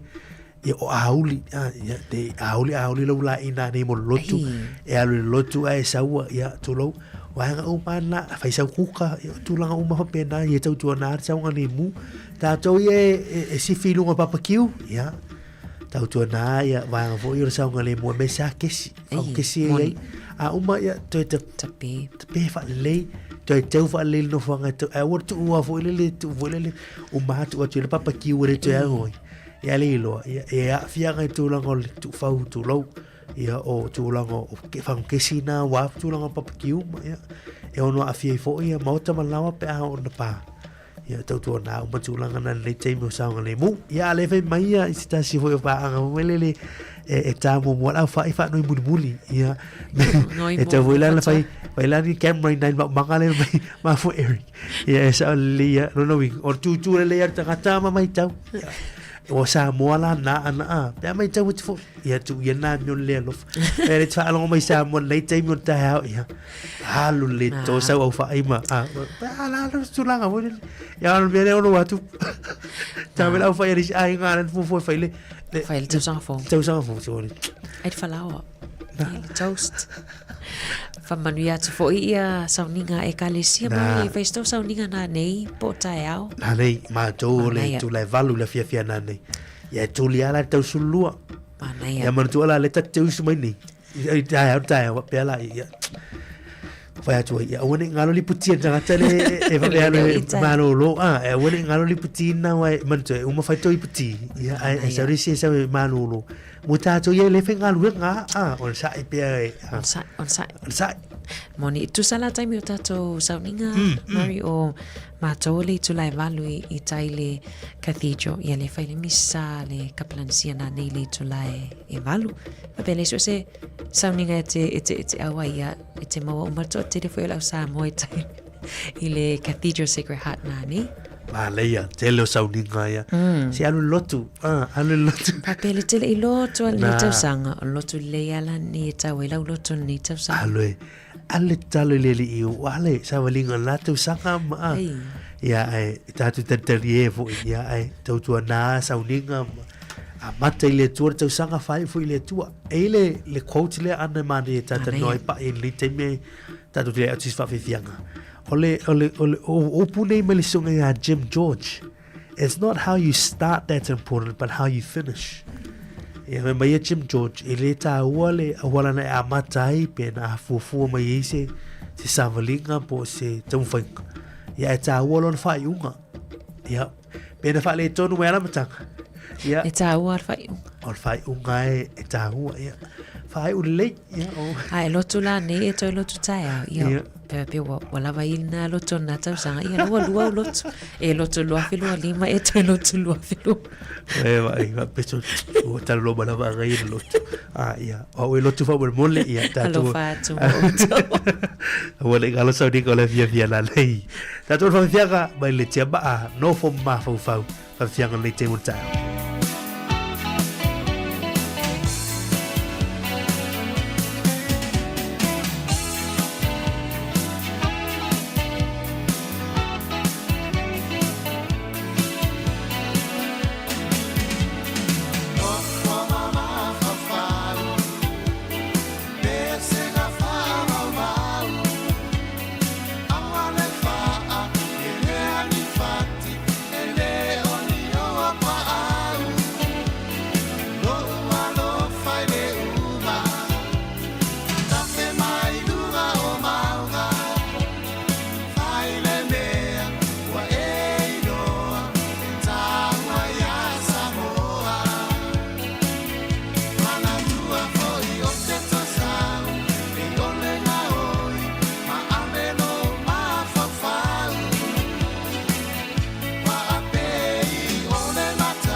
Le nganga whaaloalo te toi whaatalo whatuai le whaupoponga leo tala fau mai Samoa si mai ei lau whaafonga. O le whaalawi loa o ata o whaamtalanga o ilantou o lo tua ina e mōlia e leo i o lātua a whianga i whala au whaasaina ai meisa lava i le aisa walangana ngā e fwoi whina ngalo le atunu i lungo peng ta wha i langi e le a whiai o lātua waia ta tau i lalo o le whaavai o le atunu mō se whaamsino ngā mi o tonu. O le pōle a solu o le vaiaso le nei na whaasala lau whaala o i te rei iata ma whaamtalanga o i lātou na tuina i lungo peng ta wha i langi mai i le itu lau o le matanga luenga o leo leo. E lima se funma le whaale au whau i lātou na whaala au i loa le matanga luenga ma o lea fwoi whainga fau le matanga luenga o leo leo. Wanga i atoi fwoi ni whai tionga le fionga le di pāle mia le laule le mali atua pala te vau fosi i le fontanga ma le autu stala ina i atu i nātu whaamtalanga mātau i lātou o loo iai o lātou so tanga i whala au whaasaina ina i a whaasala lau loa whaalau i tele. I le silisila le fionga le pāle mia na i a whaamanino e mō le pui pui ngol sao ne mō le atano ma whaalau i loa whaape le awala e tau tui titi ai le sa sao whaafio leo fi mai o whala au whaasaina le atano. O i lātou mani e to lima se funmal whaa e le amatalia e su enga i lumal whaamsinonga e lātou mta aupo mai le tu i nātou foini a lātou tali e whaatatau i o lātou mō lianga. Ai wa whai loa e whina ngalo li ima whai pulo le a fio anga mō taa o sa mta aupo le a sila iai ma sue po oni tangata moni o le nuu pele ai foi. Ai a whai o tangata o le nuu o le a whaasala ai au foi o na wha mao nia tua inga pele ai foi le whaamsinonga. I le whonatanga nisi o leo tustala ma le sui komsino mtanga luenga leo leo na ia whaadi ai e iai lon taltununga e le o iai se lapel mtanga luenga il whaasala la wino i la tau ia o tua ia se ilonga o tui natu se whaatununga ma le whaamsinonga e tau fia ai. O morianga o le umio whala au whaasaina o mio o tutau o ia la au malo se le whaatangaina le atunu. O mea whaitino e whaonga ai neu lai le aisa pe o paipa. O le maua e whala au whasaina o le aisa o tino i tupe ma niso masini i taunta o lo tua ia i la tau e leo leo. Wa tuetu ina maile lamta inga maile malo mole atunu atoa ina ia matala le toe alia ai mai fui o whainga tau whaase se le olo whaonga ai upeng ta wha ilangi i whaatasi ai atoa ai ma le toe whaonga ai na fo e nisi o tupe tau whaase se. O ngā yoinga tau whaase se rungo upeng ta wha ilangi o lo se tia te leitanga tamanao tele ma o atua ina leilo loa ia lātu tupe ona o le talitonu ngō fia ia whaato sina pepelo.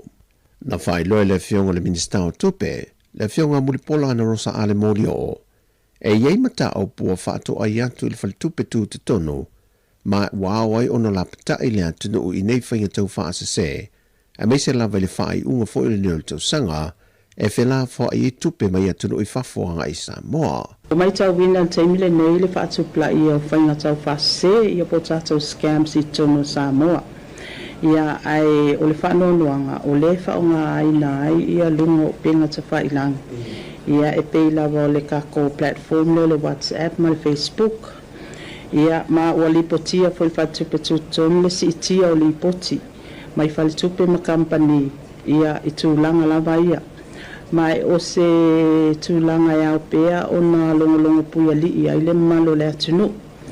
Ina ia mautinoa. Ia e tau lava o na usta ia fo i vaenga uma. Ina ia mautinoa ia matala. Awai whaasoa atu whaamatalanga, especially ia tātou personal information. Awa ai ia tu ai ngā scams ia au mai lunga o tātou penga ta whailang. Ia simi, au mai lau passport, au mai lau bank account. Ia on whaapela ia o tangata le inei Samoa ia o le e tau ona e sao ia vaenga umaia. Ai o le whaololo ma au ma le sosoani pe al tātou pokalame i le tātou watunu ia matai tū vaenga umaia. E re ngata i whainga tau whaase se au whapena foi o na toe vai e matupe pepa whai mai o whainu mera la po o lava le o lo mie ia tupe. O le amatanga o le masina leina au mai e se lapta ingal whalitupe tu tonu Samoa e winga ele toe maua ia tupe ua toe vaia. O lo fautua ina le atunu ia aua le toe whaafo ina le tupe tau whaavale le tangata na au mai ai. Ai e whaia ni wha maua pe pu ele ata, ma ripoti ane le mtanga renga o leo po o le whale tupe tu tonu. Mai e whae lono whanga na au mai ai ia tupe, a waifa soso an tele ia wha amtalanga mwha maunga, e su e ngā malu le malo ma le whale tupe tu tonu, pēha o ina wha tino. E wha tesi ma leono miliona tā la le ua wha nganga le malo, e wha le ei nisi o vainga wha le tonu, wa mata i tuwina i le tau lunga o le whale wha amasino i muli no. Ua pasia le kapeneta le tūlanga o le wha le leia i se tūlanga vave le ofisa o wha amasinonga. Ma ua pasia le tino tupe wha tesi ma le 1 miliona. E ala i le toe fausia atoa o le tau alunga o le maota o le wha amasinonga i muli no.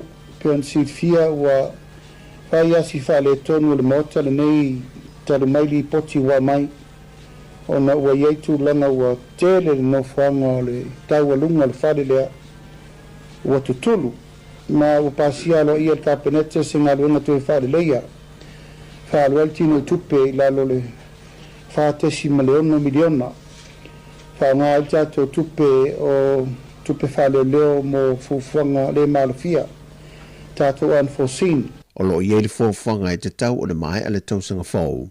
Wa mai a le ngā ruenga atoa.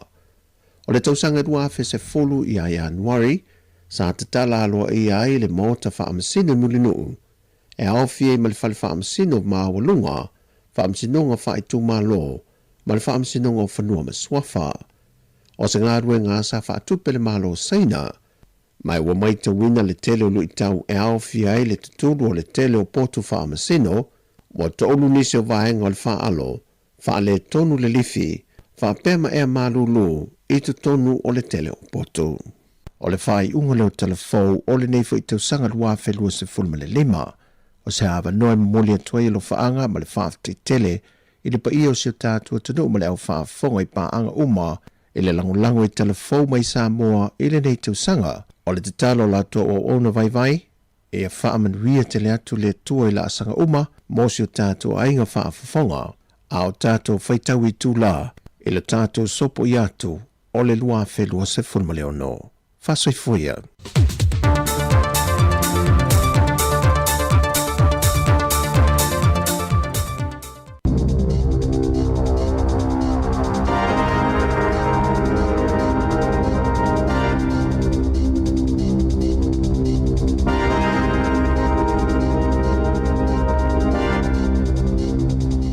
Talo flawa le whaapoponga o talafou mai le si ufonga le laumua o le asa muli muli o le nei tausanga taulutasi o te sema lua fe lua lima.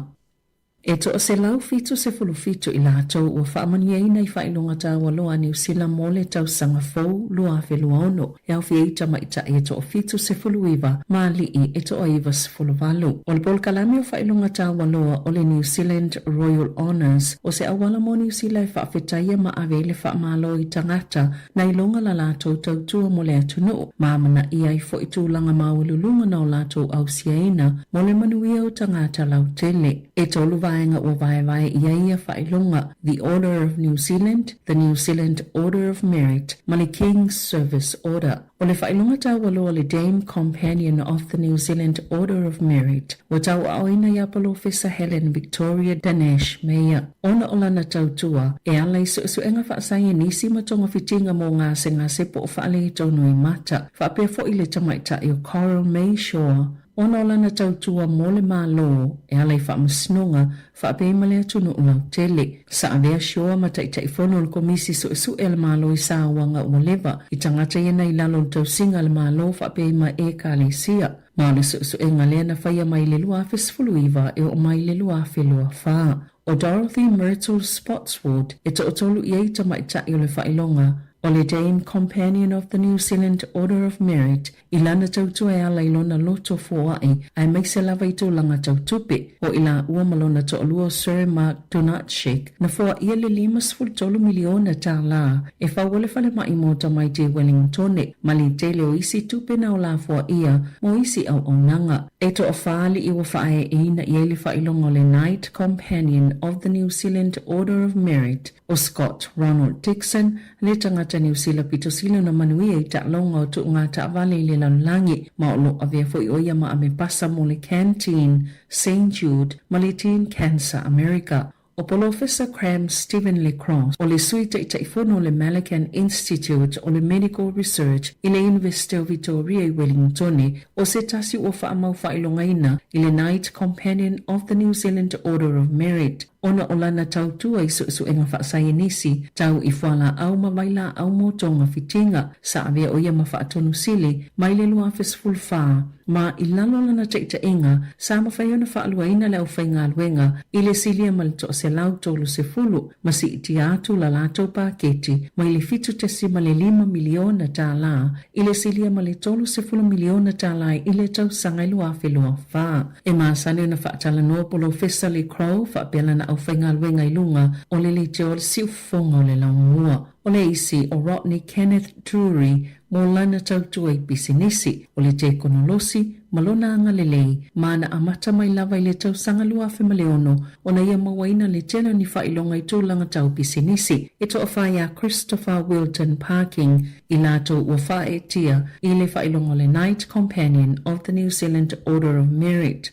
Ona o lana tautua e ala i lona loto fua i whapea lana lango i to mai o atatusi. O lo o fia le to se lau fitu se fulu fitu ua wha manu ia ina i nei whailonga tā waloa a li i matamai tai Pasifika i to fitu e au fia Rachel e Mary Taulelei i le whailonga le Member of New Zealand Order of Merit. I lana tautua mo pisinisi ma Māori whapea le sunga e Ronnie Clark mo lana tautua le Pasifika ma le lakapi o Professor Tracy A. Long Mafileo ona o lana tautua mo Pasifika ma o onga maululunga. O le whailonga le King's Service Medal o whaamani e nai e na tuleni i kitoa po 5 ona o lana tautua mo tangata ni we whaapea mo Kafetu Smith o lana tautua i le Pacific Art o Cheryl Saila Wama talamai bao i lana tautua mo tangata Pasifika whaapea maa o onga ma le sunga i leli i whaife au. Reverend Wayne Saunua mo ngā ngongo tole a foa mo lana tautua i le maafutanga o tangata Pasifika. Na Saunua whaamalo le Pālemia Christopher Luxon i tangata umai to se lau fitu se fulu fitu ua whaea ina i whaailonga tā waloa o le New Zealand Royal Honours o le tausanga lua whelua ono. Ma Saunua ai e whai masui o le whaita wafi o tangata na manuia mai a lātou tau mwhainga e whaafetai ai la lātou tautua mo New Zealand. O fautoina le tunu el whaala potopotonga e leo ina le saunga le mua tangata ta ele le vai ma le sami ina ia nofo sila fia e ono yeisu ingo le vai po le sami i taimi anga ia ia ta ele ma isi taimi na ta ele mua muai na whaali ele Surf Life Saving New Zealand ele le i tangata ona mata i tu ia suinga ona ono o ini tūlanga mata utia ni suinga te tele o le sami e mafua mai le suinga o le tau. E peo le matawhanga o Ngaru Nui i Rackland, ona o le titele mane maululunga o Ngalu, o le ala leo le matauti atu le tūlanga i le taimi nei, na ilona i tau sanga o tona i atu, o le olipotia le tali tutu sauia wa ainga, ma le tūlanga o matawhanga i Waikato, Canterbury, ma Bay of Plenty.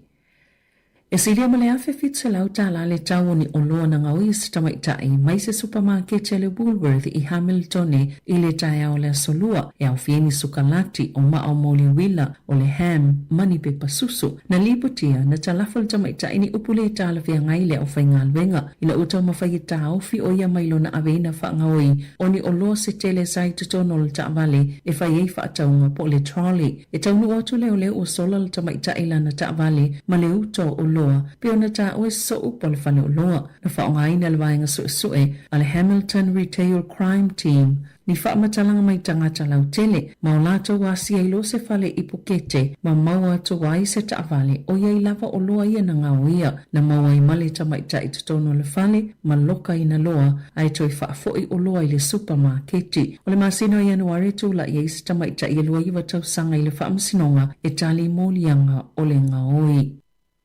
E lata i le sefulu walu wafe le au whainga o whale i Wairarapa rapa wa iei le tau matenga, e ono la matia mai ni tāwhenga po o ni lo longa titele, na whailo le whainu mera il whaamalmalunga po le ngānu i Wellington, e ala i se tālo sanga i lalo to la whono whaamatananga anua ia, a whainga malo la iti, e tolu a whese lau i Carterton, i wafe whase lau i Macedone, ma le lima fetolu se lau i South Wairarapa. E iei fo le talitonunga o le awha o popoina lea whainu mera. Na sao noa lien pucha o le pule ngā nuu wa lewa na iei suinga i le vabe o na o ia tūlanga o na o le onga o suinga o le tau. Whaata ita inga o la lātou fua whaata tau e o atu i le tau sanga i lua afe se lau se fulu wa lata lawa i le 5% o whale i Wairarapa i saute ma Macedone wa la matia mai lo longa po le ono afe se lau whale i South Wairarapa ma le se fulu afe iwa se lau i to malo Macedone lona winga petu sama le ono se fulu o whale o iei pisinisi i Wairarapa i saute ma le fitu se fulu pasene o whale o iei pisinisi i Macedone.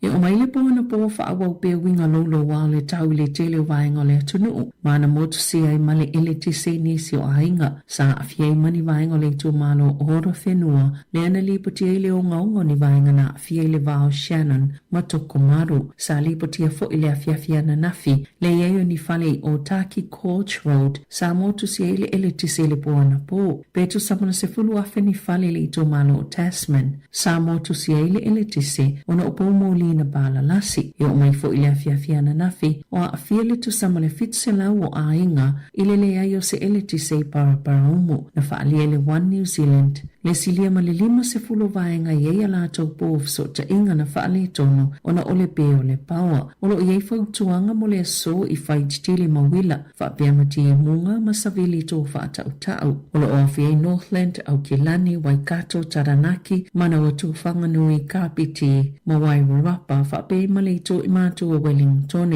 O le whaataunu uina umani whaata singa titele se 5 o le tau sanga fōu, a le pule ngānu o le aio tauranga o na o tōlanga whaale tono le tau. E whawhaatoni usila, e le eise whaamauninga o le oso whainga le tamama le atali i leana mauma waiso i fue se fululi mai Bondi Beach i au se tālia. O se vaenga o se whaala putuputonga tele whaatupu whaalawilave, pe ona whaalia komesina Chrissy Barrett o leo i au se tālia. Na saunole komesina na whaatino lava i Navid Akram, malona tamale o se whainga nao i la ua, mai le se whaamauninga i loai na whaatonu atu e nisi le whai o leo o se whainga. E 5 iwa molianga o Akram, ai uluna tamale na maliu ina ua whanai leo. Na whaalia fo e komesina Barrett, sa so ina fo i leo Australia, tangata ia whaia lātou whaamatalanga i whita isi, mai onu whaia ni molianga i whaasanga ia i lātou, i lalo teuteu ngā fōwol tū la whono, lena whaasilsila il pālemia Anthony Albanese, i le amatanga o le masina nei, wasilia ma le lua tausanga, o lātou mata i tuina i ei tu ai ngā whailaunga, masao lātou tāpai na fo ini whautuanga, a le au whaito whāma le au popoto, i ia mata upo. I ta alonga, o lo ofia se tasina avia mawhaia o ngai le peleki, John Mitchell, i le lisio i lātou ua whaamani eina i whailonga tā waloa Britania o le British New Year's Honours o Filifilia Mitchell i le whailonga le OBE, mo lana tautua e ala i le lakapi, le ana whaia o ngai le au siampine tamaita i engelani, i le ipola langi tau sanga nei. O Mitchell na whaia o ngale o le peleki i le luafe male tasi ma le luafe male tolu. Aina vea ma whaia o ngale au lakapia tamaita i engelani talu mai le tau sanga i luafe lua tolu. Ma le tala whaaiu, e to alua ni ua le na vea ma siampini o lalangi le panga mamafol whai pilenga Anthony Joshua sa maali liu se whaalawalawe tau ta'wali Nigeria i le aso ana nafi e le tu ngani manu ango le ali i fuso ma i le whaalawalawe le whaapia na fitau i la lātou ta'wali ma se loli na paka i le ala tele. O so ngumumulo o masalumi ai na sawa sawa le ta'wali le ana malangai Joshua mana wou ma le mawhaiona ta'ofi o Joshua o na mātua o le Britania ma le Nigeria. Tala fawia malisi ufonga la mua mole ni tai au.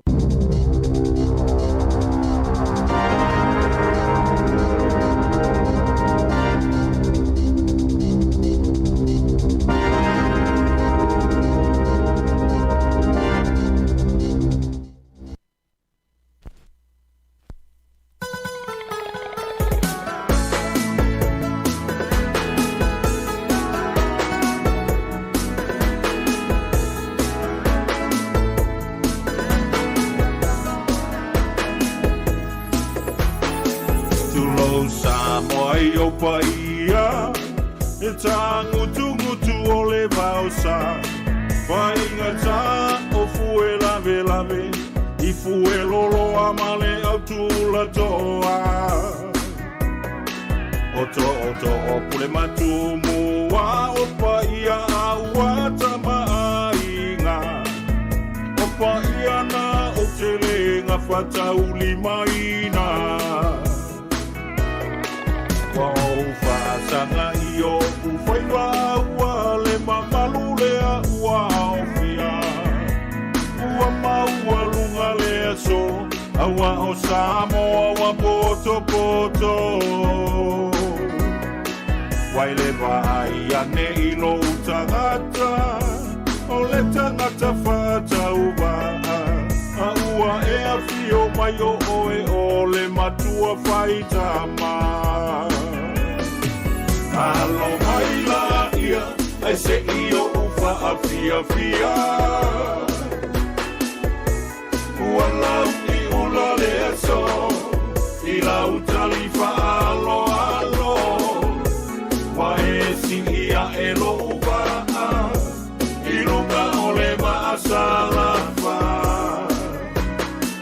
Laufa alo alo wa mau alunga Talula ufa tala ula Pafeta ilo ufa aea ula ua ota ula Wao pale malo fio ufa iwa ua ole Mailo ule tango lima Ua malie malo fafetai Ila ukule to Lau pulele awa toto te tele Talisa paya fatua ele Loa lo fafoa ia tauia ia matua tele Alo maila ia ai se io ufa a fia fia Walau ni ola le aso Ila utalifa alo alo Wa e si ia e lo upa Ilunga ole ma asalafa Laufa alo wa mau alunga Talula ufa tala ula Pafeta ilo ufa aea ula ua ota ula Alo maila ia ai se io ufa a fia fia Walau ni ula le so I la utalifa alo Wa e si ia e lo upa I lunga ole ma asalafa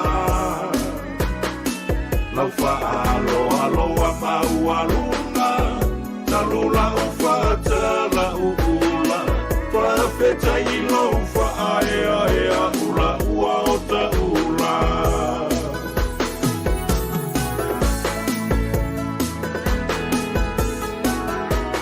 Lua sul tolu minuti lu witen leili tula iva nei te montao to tomar si fonga lo mo Wellington ma non sa I malo fa to ton ya solulu ya ole to ya so nei mo be nei upola tunu ana ma sanir tanto tunu to ya so nei mo ya ole aso mu tanto volongo nei tu sanga I oe malo lama le tonga ne mari toi fa malo atu tato au fa funga nei vaenga o le tai au au ni ngano le tato fatatianga o le tatou polokalame ia o le itu la sefulu lua pe au mai ia talafou ia pol afol sfulu lua fo i ona whaafonga le saunonga whapitoa la fionga i le lipu le awhamsanga te ala Morrissey tawa whaai fo i ni vahengana la walunga le tautua si ufonga lau mua i le nei tausanga Taylor Murray tangata i e laki le ason nei tangata i e whaias whanau i ason nei na tanua maona mea alofa o le tausanga fauto maona mea alofa o le asupana malo moni le ia le sa no ngal tu fine an ya wa ni so la to ya ole fa mana tu ne le sol la to se fua ya man tu ala li mountain le boxing day ya man Christmas ya mo me alo for Christmas te mo me alo for ole rias ya pole la so ta tu sa fo e pe la to wa ya la su mo January ya amu ya fo o to ya le tu o le mo fo ni tu sang ya or tu sang amol ai ya afina ye ni fa fi tau le tu sang ya ta tu ta i luma e ni sui con le tu sang ma na ya le fa so le fa tu ya petit le ma futa mai ya ona upu ye lua o le fa magalo we vai le mana ya fa magalo fa ngalo mana ya e foi le tangata na fa so mai o tiu lilo ya si anko le ma futa mai le te mo ta na fa pe mai o upu e lua mo le tausanga fo o le stop and listen na mana ya tau fim falongo mana ya telele ia upu e lua ese uma upu e lua ia fa so mela tunu mari ole me tonu ana ole so me fa tel ngese le tala noa o va ver tali ai fa ala ko no mo ole sile me atato ia tu lo wal fa mo atato tu ole va ve ole tala noa ya ai le fa long ol mela na yo so tali ese pe va le tu ona le fa long ho le ato to se ya me se ala ta to yo to ni tanga fo i mo se so so ya le ya me fa long ya le fa long ona to e pe male stop and listen na mai le te puntaya mane el ta fa talo fo ni ta wo nei lungo le fa so mai no penga fa ilangi mari e fa talo fa tu tamaya ti lilo petitea fa talo fa tu ya pana pasau vao vainga ia le mafuta mai lunga le YouTube mari fa talo fa tu Chris Charles Aaron Sila Kukasiva Petelo Alosio Malaya atara wata si akola ya tiulilo ya pertu ya petitea le mafuta mai le taiao atara wata fo ia Emu Depot ya malaya le mai lunga le taiao Erica Maoi good morning mafu Eric atara wata fo sungan fa afenga ya tapu ino fo paongo no fo inga ya ale ngat foi le pali sina leo ya masiona tia tu ale lo mafuta mai pana pasau vao le mafuta mai le taiao you pati any good morning ya o Chris Charles sa le saulo sem fa good morning ya lo fat foi ya le te mo taiao Sarona Sila ya le mafuta mai o Kuka Siva ya le mafuta mai Robert Peterson good morning ya Pepper Fitness malo ya fa tala fat foi ya le fionga ya Futialo Sally Tyro ya malo ya o for mai walk up base le ma futa mai le taiao le mai walk up base fa lo mo stai na te lo po fere fa lo mo stai ti na na inga por me or fa lo fa stai le tua salamo ya be umana atala pat fa ya pati eni ya ma tamale tu ya sau ni fitala ya tu ya sau ni me mia tapu mana ya alo fa tu ile to fa ya tu ya sau ni tao so ya malo alole fa ya mar to nga tai mini ana ya mar to no swa faru so ya or tai mia wani ngal wani tam mama telefoni ari ana ya mo to tai mini vidi me ya so se me vidi me sa mo ya ere tu mai na foi luso me fa fo ya e man to vidi men ainga ya so se me ya o melo te le ngata to de luso ari an ere pe o isi voi tu fai tu matai o me fiu e vidi mai ere tani ya tate e o sushi ainga ma tamale o tato tu ya sawe o wai lua telefoni o business mal telefoni personal moi alo fatu le so tu ya sau ya mo ya foi ya le so tato tu me se ila to lo ma futa mai o le ma futa mai le sunga ile ya tamar sunga la o ya tu epa malo fo matau tia le mafuta man le tai an Mana ia manu atu le tau sanga fou lau sunga tu le pa malo fou. Fa manu ia fo tau sanga fou ia te rini pa mai rika ma oe. Fa talo fatu fo le tamai malawia le mafuta mai talatu la voltato le tio. Ia Mario te loa te le fo ia hainga i o fua e o e fai sau fa ai sa moa i vai tau sanga fou e me se mana vai aso mua tau sanga fou. Nisi fo i lato wa mai a sau fa ai le sa fai ar kirisimas. Ia fa pe wa ilo sofa matai fa manuia le atua i lo tu lai mai.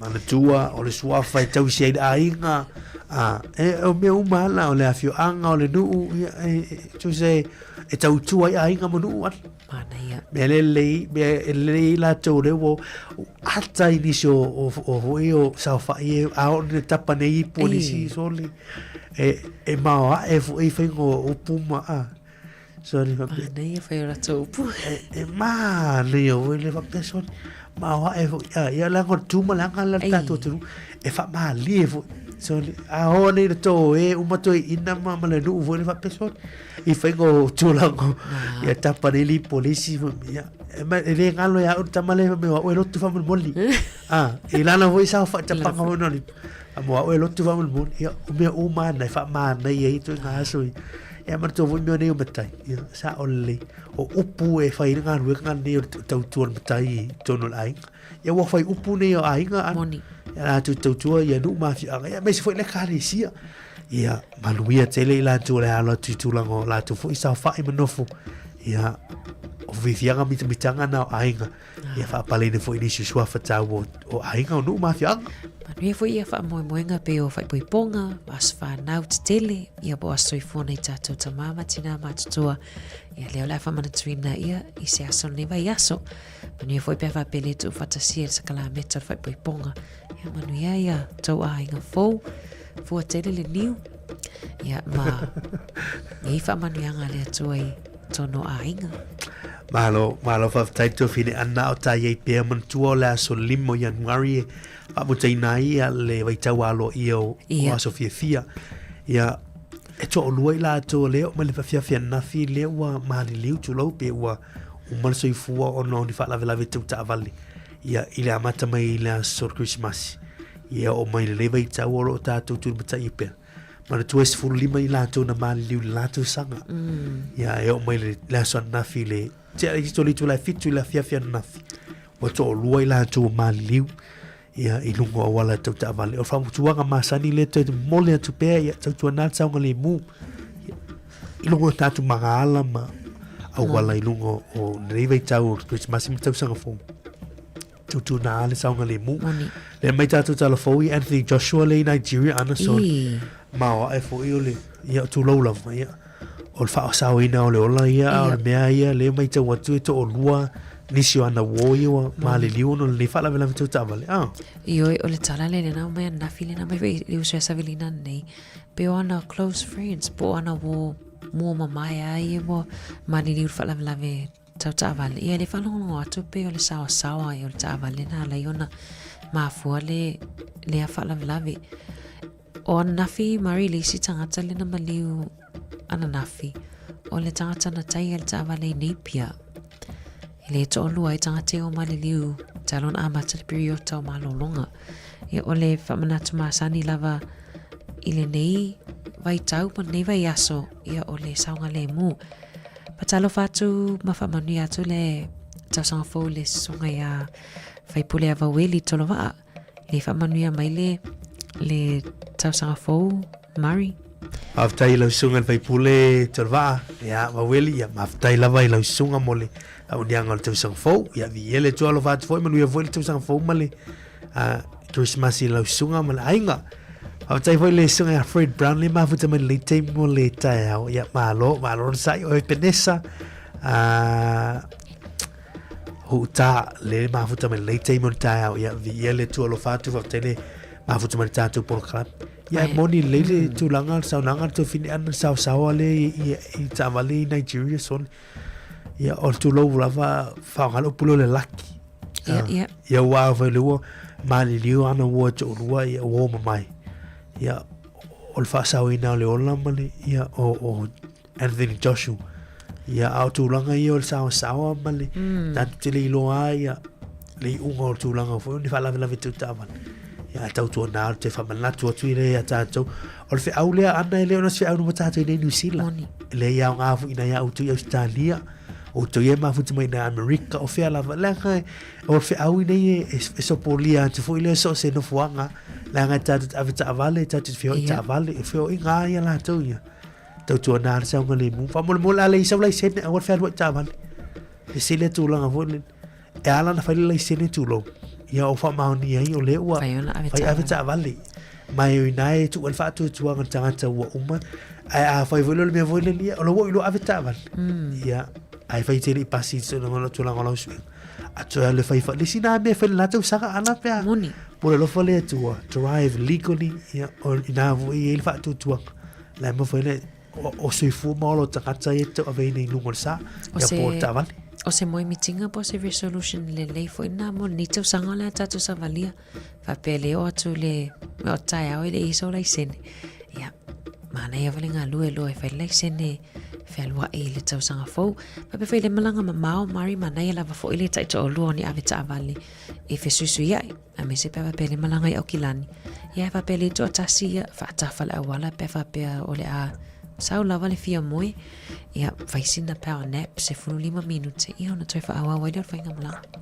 na ia fa tuanga ia la fa tu mo to sanga fou le sunga na peleone sangile mai nai Timaru wow Timaru ia fa tele ma futa mai ana ia ola va tu fa fianga nei te morta o va tuanga le ana io se pese mo tu pulanga telvo ana ia mai le sunga mi si e o si su asini usi ma fa nei te morta o fianga nei te morta por la man atao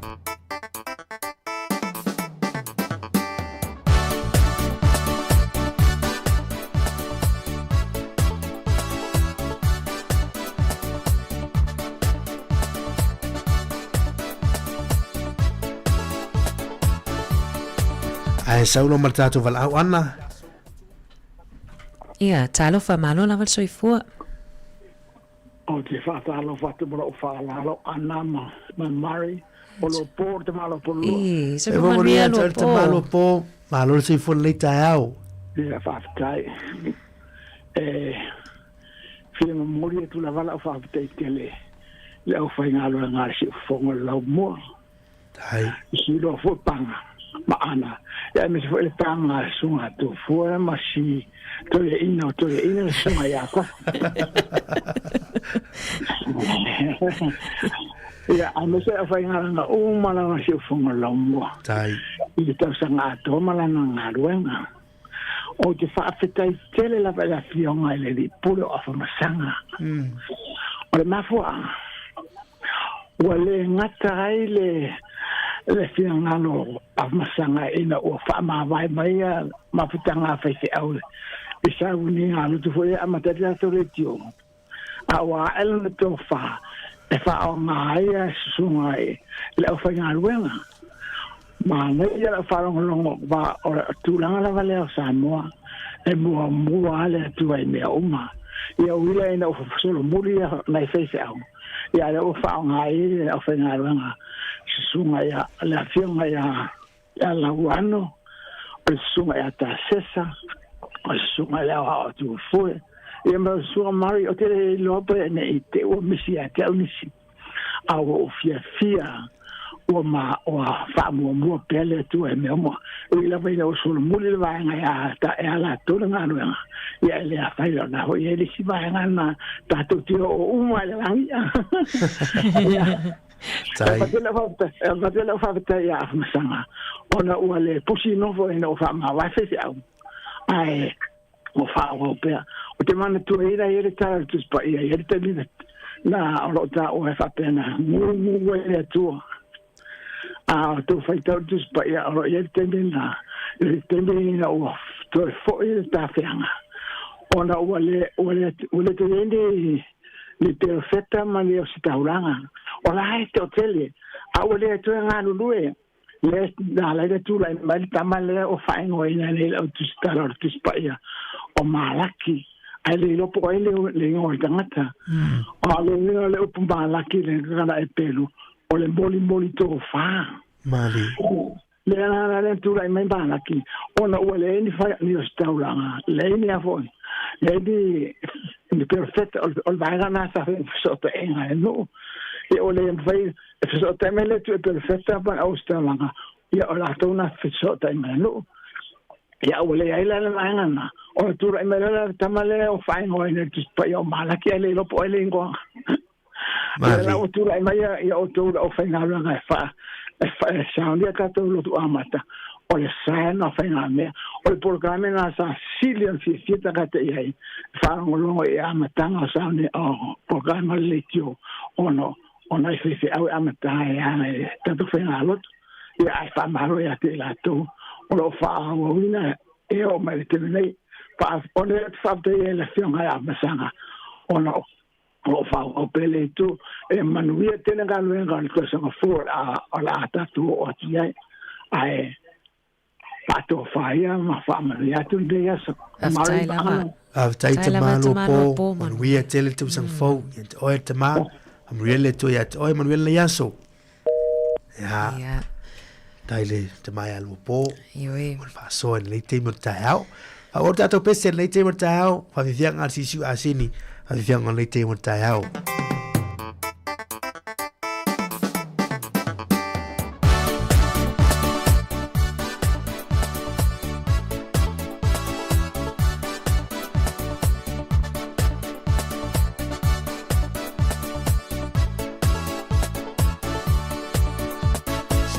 Se lava nei aso i tu ulanga o sia o atu no e matao tia le fia popoto a o la to mata e tu mu so mo tau tai ti ele o so pana ai winga e se le sawa sawa be ase e ai sina mea ele au kalinga male au kalafa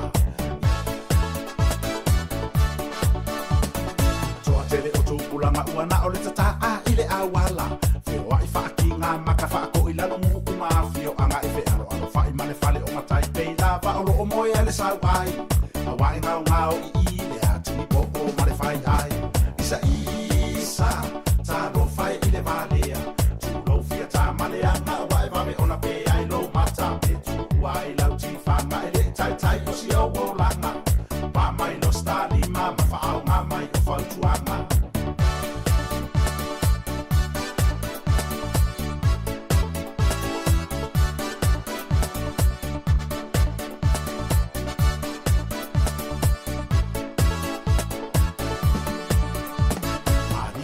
Nga ta ma ele fia o e fai ngaruenga ai sa o ngalele I ma watu si pasi ua okay ma ua fawa ele marijuana male o na fia ta male anga fato ato I poto o le tama ua ma alili ta fai ngata isa isa ta lo fai I le valea tu lo fia ta male anga vai vame ona pe ai lo mata pe tu ai lau ti fanga ele tai tai o si o langa pa mai lo stali ma fa au nga mai o fa tuanga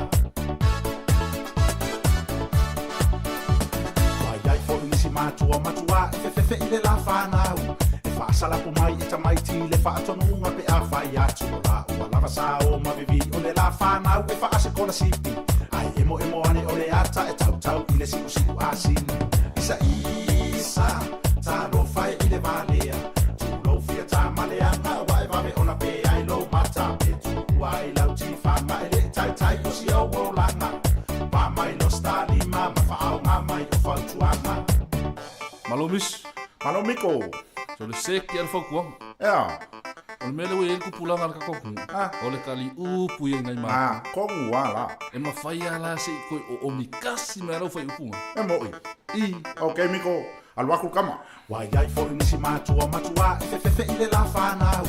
E fa sala po mai e tamai ti le fa tonu nga pe a fai atu la. O lava sa o ma vivi o le la fanau e fa se kola sipi.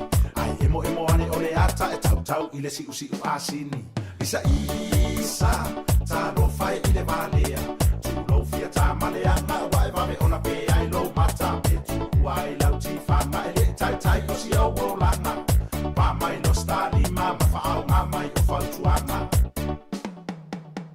isa isa ta lo fai ile valea tu lo fia ta malea ma vai va me ona pe ai lo mata pe tu ai lau ti fanga ele tai tai o si o lana pa mai lo stali ma fa au nga mai o fa tuanga Ria ko le te mata po kala man ata ta se fulu ma 50 minute to lon tanu li tu lai se fulu ya o te manatu vo ya o le ua tanto tu la te le fa i ungo tanto polo klame ya o ata ta to e polo klame vo le on ata ta mo ni tu sanga wa fe lu se fulu ma lima ya manatu ana ya o te nga aso pe nei ya a tanto ye ile vai luanga o le tau sanga fo pe ono vai to ta alfa tai o le aso alfa tai o to tepam to manatu savalinga na tanto ye Tau se la wono so lima so le tau sanga ana e li fai ngofi e ro si savalinga fo i. Na tele fo i ni fa tau li malu tau yo le tau sanga ia i le tangata ia. Mon. Ya, amu ia si tangata e le iwini. Ni lo i tau iau te loa tātou uma e ia men tātou ia nei tau sa.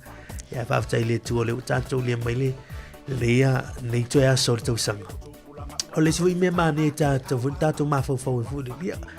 Te le tata no mele fa magalo ia ai ta ua tele sa on le ia o ise solo e le fia ai po se tele ua na tu loa na masa man lo au fai lau fai ile la ia po January po February ia tele tu tal no ia o le to nga ele sia nga ole o ia i man le tu sanga ia u fa le ma amata tu sanga fo Wahani lu tau mani tu umala me ya sola tu ye lua felo lima ye mona fanga tama ona a fale tot mai nga faile mari e uma tanga tamala tolu i tau nei tau sanga o te relo e pe sili atulu i tau la e ya mari nei o tau i e ta te langona isi taimi va pea o ka le tele lo i tau lo fea ngai ma ai te lo atuli sanga tala sili atu tele ma ngai e lo i tau ma faile ma fau ai sa ai Mario le o nei aso e fata stasi fo ia inga la fia na nei fata tali le sfulu loa ia o le vai luanga ia pe o anga ia le tele nei tato ai nga sa mo la so ia tai au fata stasi fo ia tala no fo iwo sui fo itala o le tau sanga o is fo itaimi Maria sui anu mera ia o me la vetasi hele tele la va se suinga ta we lele ia sui tau sanga e fo se fu e sui ai ia wa moni le lau sa no anga to vinan ia monia tele o taimi e sui numero ia tu mawaya ia tangata ia ma mionga ma mena na fai mai ai man ia sui tau sanga e fo se suinga vo lele e fua mai ia e le ngata i le vā matangata ia me se foi o maftanga ia i tonu al ainga la tau i tonu e kāle si o wha la pupatonga ia o tonu fol falfanga luenga la tau i o mea umana e tau a whai mai ia tau o te le ia lau fo e wale te anga i fo la tau sa pe ona tata ua e leo la matanga al whai ungo se mea ia sili fil mana i al whai ungo ia lolo a matanga o se mea ia pe ona vai na whale tonu mena matanga ia ma wala vanoe ya mona i tu la to e ta tu le fa ma va tu lua felo lim ya e te fa le ni so tu la o ta to mai le ma si so ato to ya e mo wala no ya le ya ba ngo la so me se ta tu ta pen penati po na ni ya la sa mo li mau ya te fa so ai ya wa pe o si na de ma ne o le te va vai po na ni ya o ni mo li mau mi se nei ta ma tua ya pe o la to e la tu te sau noi po fa pene ya mo mole mai foi fa munianga ia o tau sanga ya po le merta lia ma fa longo ma ustai a veces me le a veces me anga fai ma o termine o le te ai o tato oso ia wale sina me o volve a so fo ia po tai me la sa oso te mo ele le tau sanga fo ya me umana ya o le te mi wele le vai man tu me wele ta me tie fai pe atu wala o tu umai fa fo me o ato vo ide le la toi ut ya wani me wole te nga ya tia ai ni si me fo wele e fa tu me lo ato wale e wa ole olanga e ko tu ru mai le si me wole le la pa e ta to ma tu ala i se ole le ai e su yar te ya o e ala la wa fa yunga it's up to you moni le manai te le fa so mari o te le loya o pola sa o highlight o le neto sanga lua fe lua lima ya an mali o la highlight mari on melen tu pu lua vai sta luai le na fai ma onga ma savelina i le fai ngole tento le tato fa malamo o tua Tu so la tai highlights na le la one fa tu lo business fighting. O tu so o vaenga na tawa fa ila tai highlights o ni ava no mani ngaluenga na ta o ina ni. Te le o mena o ina ni tau sanga. Tu ia lo itau ia o mea o ngā na mwhaiona awa o mai pēla e la walunga la whainga o le ngā sautasi sa o mai whainga o le tinto whamalama. Le la tui titi whātu stato o nanga whapena. Nā, mālia. Se mea o ngā na mōna le tūsanga. O te loe, se mea o ngā voi le leo moa oa ia no whaasoi la sai mea o me voi le leo le whaamaro longa. Nisi mea wai e tele na mamai ma tele ya mea e fuilele o mai o te iau mai te iau mau ele mea ma le mea e o le fulula to yo la e seri e a fia e fuilele nga luenga e fa taile to na fa malolo ya wa e o e le se fia tama ma fa me o mai a ona mai tanga te ya e le nga te missing nga luenga yo a fia nga to no ai nga mana e fa taile mo malolo pena esa un orto fine ana o tau sanga o tele yo mea fou o nia o onga o ni mea fou na ta mau vai foi ya o ni tau sanga e fa pea o paule mea lo tato he no fou le ma te ma fou mai se api voi le an te foi le to January te ma fou fau a poni men tu pe January mele ya ma na ila tu foi la tu tai o le sine mea ma na o te lo se me foi tu na fai o le te o le aso ma tu se o le mele na fai nei aso ma le aso e la tau o lo fai ale mele e se tasi o tina ma tua na faaso mai lunga tata po kalami o tiro po e mana tua ana se tasi po kalami e se umatu e su e mai po kalami na o lana mea na le fai aso uma le aso fa mau le mea na fai o ina la tala noa o ani fe au tu sa la tu ngā mea la na mo mea te mine e tata e fo e tua tu vai po fa pe ila tsa valinga o aso uma ese ia ai te ilo ia e fa ftai le tu o lo mo pele malo si malo le ur tatu val au ana o te lo vol malo la muli le tatu fa so talo fa malo soi fo manuia ia lange mai lau sunga le fai te au mai se lau fionga fortua se fo manuia le lua malo se fo le tai au manuia Christmas ia manguia foi le Christmas i lau sunga foi ia mai se le fortua ia ana no lava yonga de di pule mar mamalo le fai nga wen malo ia ko wa ke le au pu mangu ai ki pu mala wa ka ko sang sia ide lo fa malanga le yo le tua wa ka ko sia ki masio ni ko sanga ia ma lo lava po lau ma lo nga wen ma lo ka ko ia se ia o upu i o lo o kau whaaso upu manganganga o rinei atu. Mali. I oi makari kongur wha moe e pō rinei aso e le kai o ngā kākou. E le kai o ngā lilo rea lopa manea ngā leo rea kua. Monila. Sa kele si ka kele whanika sa tākou savaria. Ia e anga de se loi o vanga ia te tātou te lea udia me kai au po. Mali. Ia kele la upu i linge ia so sala i le kele. Wa umar fai kau masinga, wa umar fai kau vaiaso, fai kau aso. Ia leu kako fai kau kula. Mali. Ai, fai mei upu kako kele i loa le 5 mingo ke o iluma. Ia, moni. Ai o tātou talo i le li kia kai si le mulo ko so fua mo so mako o lai ka po inga mo sa ningo le fia ngei Mali pa kai ke le lava i la ko ngadwe nga fai o ngi ko sanga e malu lu ki munga e la e le fai o ko ngofo ke fa pe bili se fa ngo e le fai ko fa ngo e vanga nga wo ko nga se nga so nga le ka ku le idea so mlea ia ai fa kai kele ia te o kolo ko fa malolo si fa kai sai ia via foi ngi ia vangoa e fa malulu ko foi ngi ko mai ko ia ia le lua fa yo le atu sasi yo le ase upo la vale ia ka ko por kalama ia upo ma sangai ko inga a versi sia mo me se lava ka ia pa makalanga kasi fo ia tu le lua kasi wa pa inga pe fa mangu adia longa finga ngalo ngo saka u ia aluia le ngai kausanga le atako whamawai. Ia mangi whare fongu ai foku ai mai le kausanga fou. Ia au mai ni mea fou kako ke malanga makako. Mali. Ali lava. Au mai ni mea fou.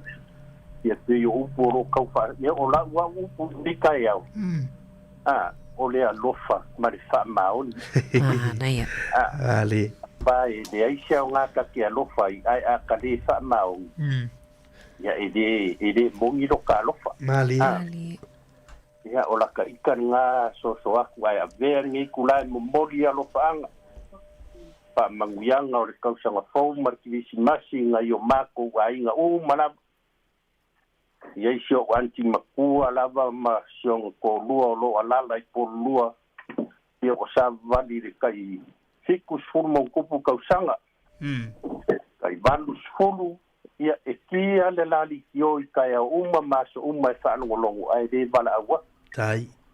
Ai a o wakula ia i ngai po lua. Ia le kamama kua ia e kuale ma le kinga ia ane ake na sio.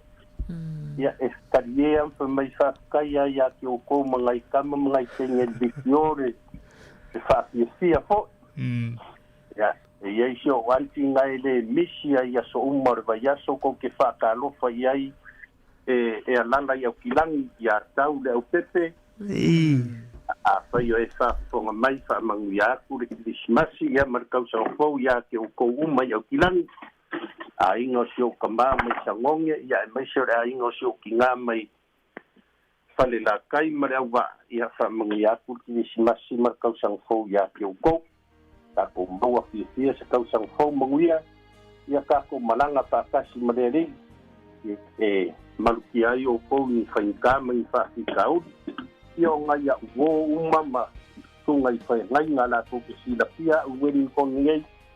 Ia whamangu atu ki masi marikau sang fau.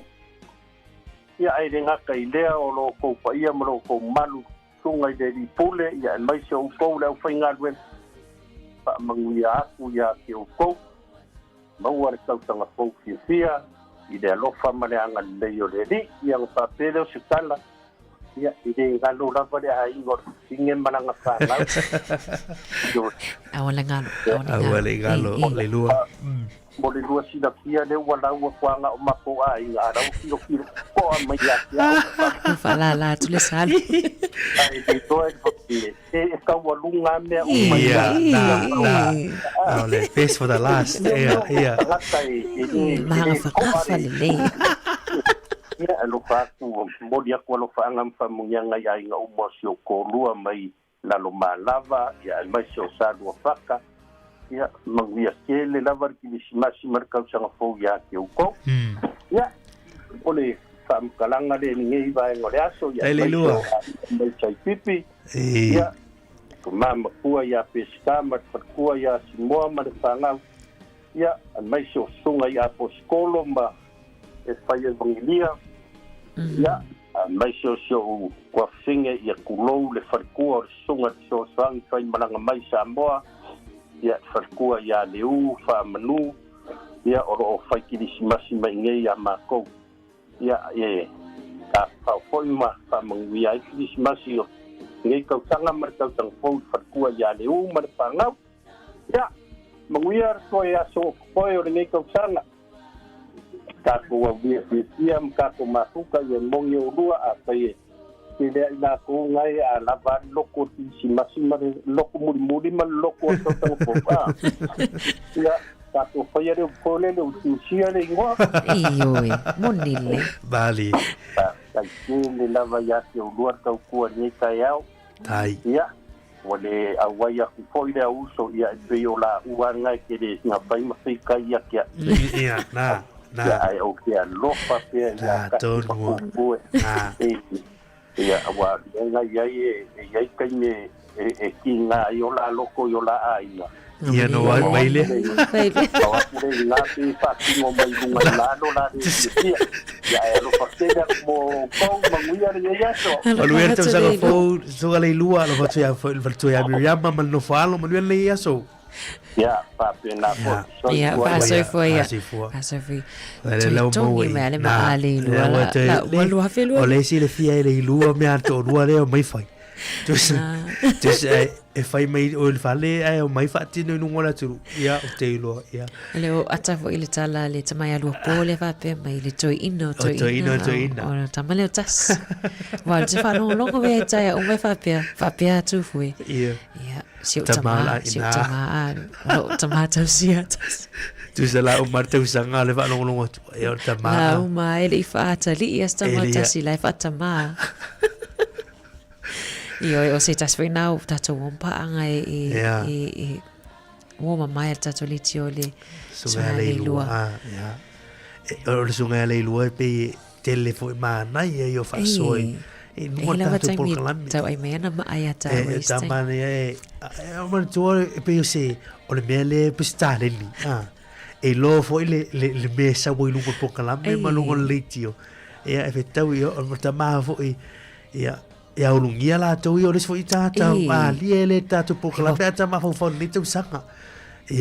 Wa le tu sa stina tu ya mali o te lo wa la ona la fata o to le si tina ya mali lo fata ya mali la i Australia te lo fe ngai ma ni si foi o to ngia ya ono tu langa foi o se fo ngani ana ma pena o tato wa na me se ta wa ya solulu nei tato to tina ma tama ma tu ai o le tama ya fa mausili le e masani fo ana vili mai tina ya le toa ila toia se masani ona so tai mai fo ima pokalame nei tau sanga i aso lulu tina ya ilinga noa Mari ya mai la to umalawa sama wala no ai fa so mai tato pokalame tai ana ono tato taimi ya manatu ya o tau runga fo i pokalame ol antor tau nei tau sanga ma wala no fam liang ol tau sanga fo pe mai a ya stasio fa sisilanga ya mola maliu ile te ole kitoli tula full tau nei ya la mo vela no te tala tu tatu le telefoni tu la sumartasi pokalame o le tupulanga youth show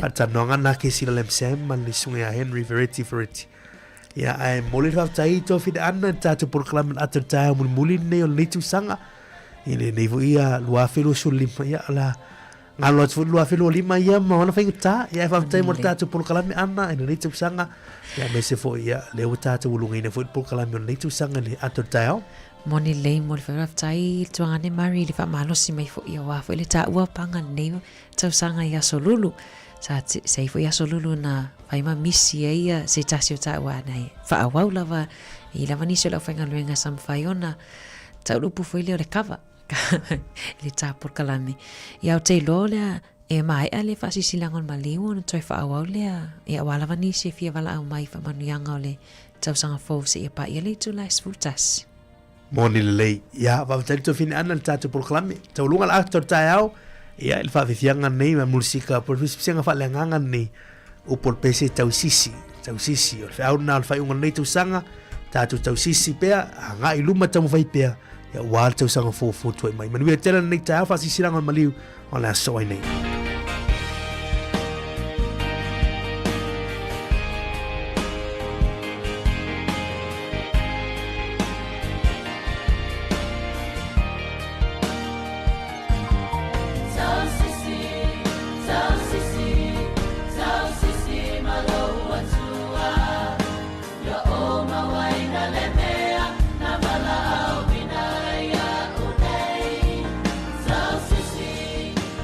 Sisi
E ua mā li liu toa, ua mā umawai a upenga o le taua. Le au auna le le ie ma le wha maoni. Ulu fale maia i le fia o lo wali. Ua mapu nei le tua sivi le faiva le manusina. Ua whaifo nei le tua mafa fili malai. Ua mapu nei sa sanga o le tau muli o le vaatele. Ua whae e fo i whanua le vaa o le tau sala. Ua mapu ai nei i whalamatu. Ua ifo nei le senga le tau taialii. Ua manava ai nei fo i le toa alii. Ua mapu ai nei le tua sivi le whangotanga le manusina. Ma ua motu ai nei i le tai le fetu tali matangi. Mātou te whaasila atu ai ma le whaaloalo. Le tuua ai o le malo isi o mātou tamā peleina. Le fionga ia masoe me le sala. O le langia lava lea o tia ma matia i tu au. Au ale fio a inga masala fai. Whaapea oe le pule. Ai le ngata ilea. O le tuua fo ilea o le malo e le fionga polata i vao me le sala. O le usuia fo ilea o le fono i le fetalainga i a ala i malo le alofi fiu me le sala. O le langia lava lea o malai filongia. A wale susu o sa mali e toa. A fio sa tupua. A la la tai le fale lua ma le fale tolu. A ingae, paolo, mangafa sili ilangi, wo mai masani. O na toe sauninga. Sauninga fale a inga, faya i le asolua, le aso ono Januari lua afe lua sifulu ono. I le ono i le afiafi. E faya i le Elim Church, se fulutasi Heriot Drive, Alston i Porirua. Sauninga fale lausinga, faya i le asolulu, fitu Januari lua afe lua sifulu ono. I le se fulu i le taheao. Faya lava i le Elim Church, se fulutasi Heriot Drive, Alston, Porirua. A mai a, o na moli atu ai lea i lona nofoanga tu mau. Mo i la tau e fia whaalia lo la tau vale alofa, o le awha mautu le ainga i le Baptist Church, numele 4 Resolution Street, Laiolpei. Sainia le nei whaalinga, e polata i vao utu vā mele sala, male ainga poto poto.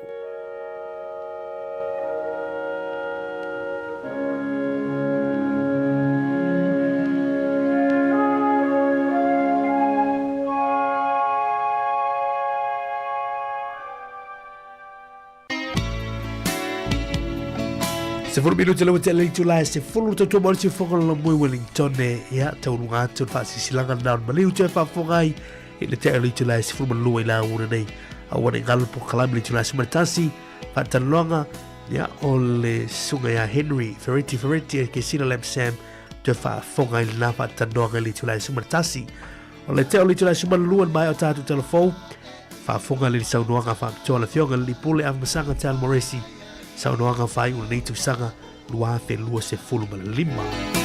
Tia maa fa vifianga nei te mortaia o vala awalofa ya marisho fa vifianga ya ana tātua ya tfuile mo wala wanoa ya mo famunianga o tau sanga fau.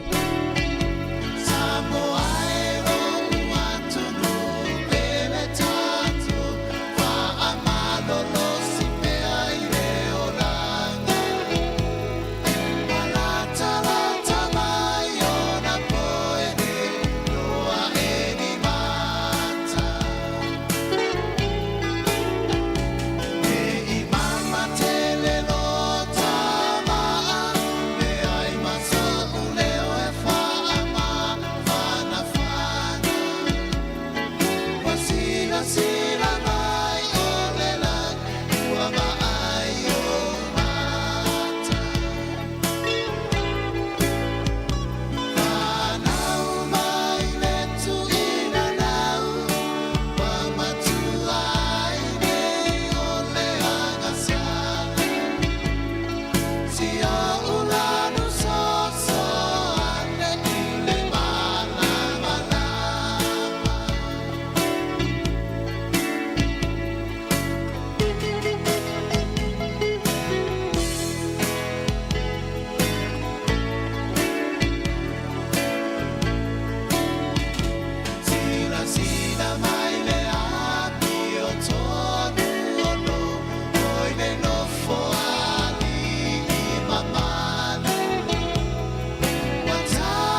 Let's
Lusulo minuti le wete le litu la e se fulu ia ma wala non le te mortal to fini ana ia te fa talo fa mo folo for tanto tulu le uta lugal proclam ato tao ia ai ola non nei ma ne fo tala tato le telefone ia o fa muniang ole tau sang fo ia mo le malo le tanto tulu e la to tau fai mai val au mai tua ia ai wale la was te tato proclam ato tao ele mai tau mela tu ule wa o fai ta o fu ma fa Ole malulu de.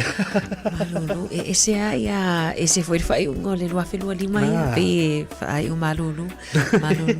Io e moni le mari ole foi mai tawa tunu mal tato officer nei. Tau le foi ni tawa le fewai. Tau le foi tanga te savali. Ia io non swing on tau. Ole si me mane foi manulo mo le vando. Ia oni so fale oloa ia e betala taiao e betala pe tu mai tala. Pela le mo la tato nei por roli tula se fulu fatu atalai e te puni le ono ia ai mai tau fo ini so fale oloa a fale te fu fale papa kiu tau amata tu tau o nei ala tau na e su e fale fa tau ia a fane o ke ala o li la tau ia atala back and save mani so fale oloa ia na la mo la vando la fia tau ia wa fa tau ia o papa kiu ma tu lango te moftang ia pe na ia o atai le sunga ata se sama ma tu fuemis foi sunga lili o ya silia la ile la tu te la so teni la so Christmas te lo pena fa tu se pusa va fo el va tori ata o le fa tu te mai a tu ma ta vale ma tu se me nu wa tori vai le me le alo ia o puesto el pusa me ele la si me pena ta ao ana pongi me pusa me dile la mari ile o de me ai Ia. Teu sila na ola pusa la tai au. Ia pusa na. Pusa na teu sia. Na teu sia na teu sia tu tai na tai au. Ora vai se me ai tai au. Ia o te lo tau maftanga ia na mumuli mai so or Christmas si to lu na ita to so. Petol. So ngala o ia siria la ma tu fue mas for so ngata sis. Ya ora pusa la na suila la pusa tai au. Pusa tupe. Pusa la pusa tai teu tu sia. Mane te lo fa manatu mari te to fonga. Ia I fale oloa. Awana I se popole fa pe talo tope sa fa tau nei le fiaf. Ia vangana ini me mo mir tai au. Ia awana matala te le fale a tai au ile awauli. Ia anga I fa fa taunga. O fo ila to le te le tupe fa oloa ia I pa ua tau sanga fo. Ia ai o mai tato ia whenga nuenga le so en tato tupe. Awa le ngano tato por kalame. Ia. Por kalame nai le te arsfulu lua. Ia nai mawhai ona whafonga mai le saunoanga whapitoa. Tawanunga toi fo I le fionga I le lipule ia hamasanga. Ia le tato tautua ia I le te arsfulu lua. Tonua ia. Mo wale ama non le te mo le tai au. Pea fia wha so mai. Molis whamnianga o le tausanga fau. Tolwa lima lua whatasi le numera. Fafone Wellington fa ngamal o fa tolvo lima lua fatasi ya ola fu ne upu se lua petasi ya e fa winga ina le tu sang tele upu ya la mat mana foi up o fa ine a fa pele ine upu se lua nei tau sanga a fa ine upu se lua e amatai la so tai o tau sanga fo na fu ono mana ya mo wala non le temi ya e fa mi nga le punia la va ai nga sa pizza ya o temi o ai nga ma moni tanga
Fetulela satu ile mai lua mai mo matangi.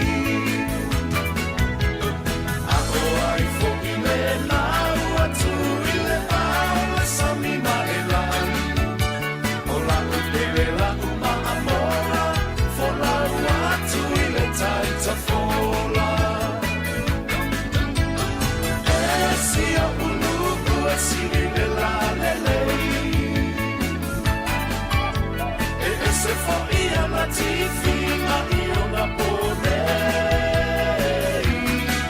Ai o te fa ai ai na oe. Ua lai no fa abene. Ele rosa a fai de amor sei.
Melissa Band ma fa fianga fai malua fai le taimi on le taiao ya wa me ala fai le ya le ya so la so buli o le tatu folongo le tu sanga wa filo suliman Ni le mari o te lo ma lo longa lava fo i tape nai fo i a sauninga na fiafiana nei te mantua lava sa moa taimi nei mari i le aso nei i taimi fo i o tola nei sa moa O le asole nei e whai e ia sauninga, ia, e whai sauninga e kalesia mātou nai tua i pautasi. E whai le lotu, whai ale lotu ale e whakasa, whai le lotu ale katoliko a so o lava whalesa. Ona tāle o le sfultasi whai le lotu ale no. Te lau whai e whapena le tele o awhiuanga, ia, pe o le e whai le lotu ale no le pōa nā nei. Ia, umarona ia whailo ma whawhiwhianga, pō fia, ia e tu whatasi umai a tangata le nuu, e se whaile mana ia, e se mai matatou i nei atu nuu e, i mo ila mai tau le loa wale, ia o Samoa, tele o lātou, fōfuanga ma lātou, patinga, e mato ai loa arkiwisi masi fia Samoa. E moli le lei, ia ata whaaro longa tu le nāfo, i whaingai mana ia, tau a whai a tōle nuu mala fiu anga e. Lotu whaftai. Lotu whaatasi, lotu whaftai ia ua ulia fo, i tau sanga fo. Ia, o nisi fo i o lau tā pena ia i puti ole. O le pua nā nei, ia, o whai tanuisi, ia. Te roa tama whai ngofia, tama whai o savories.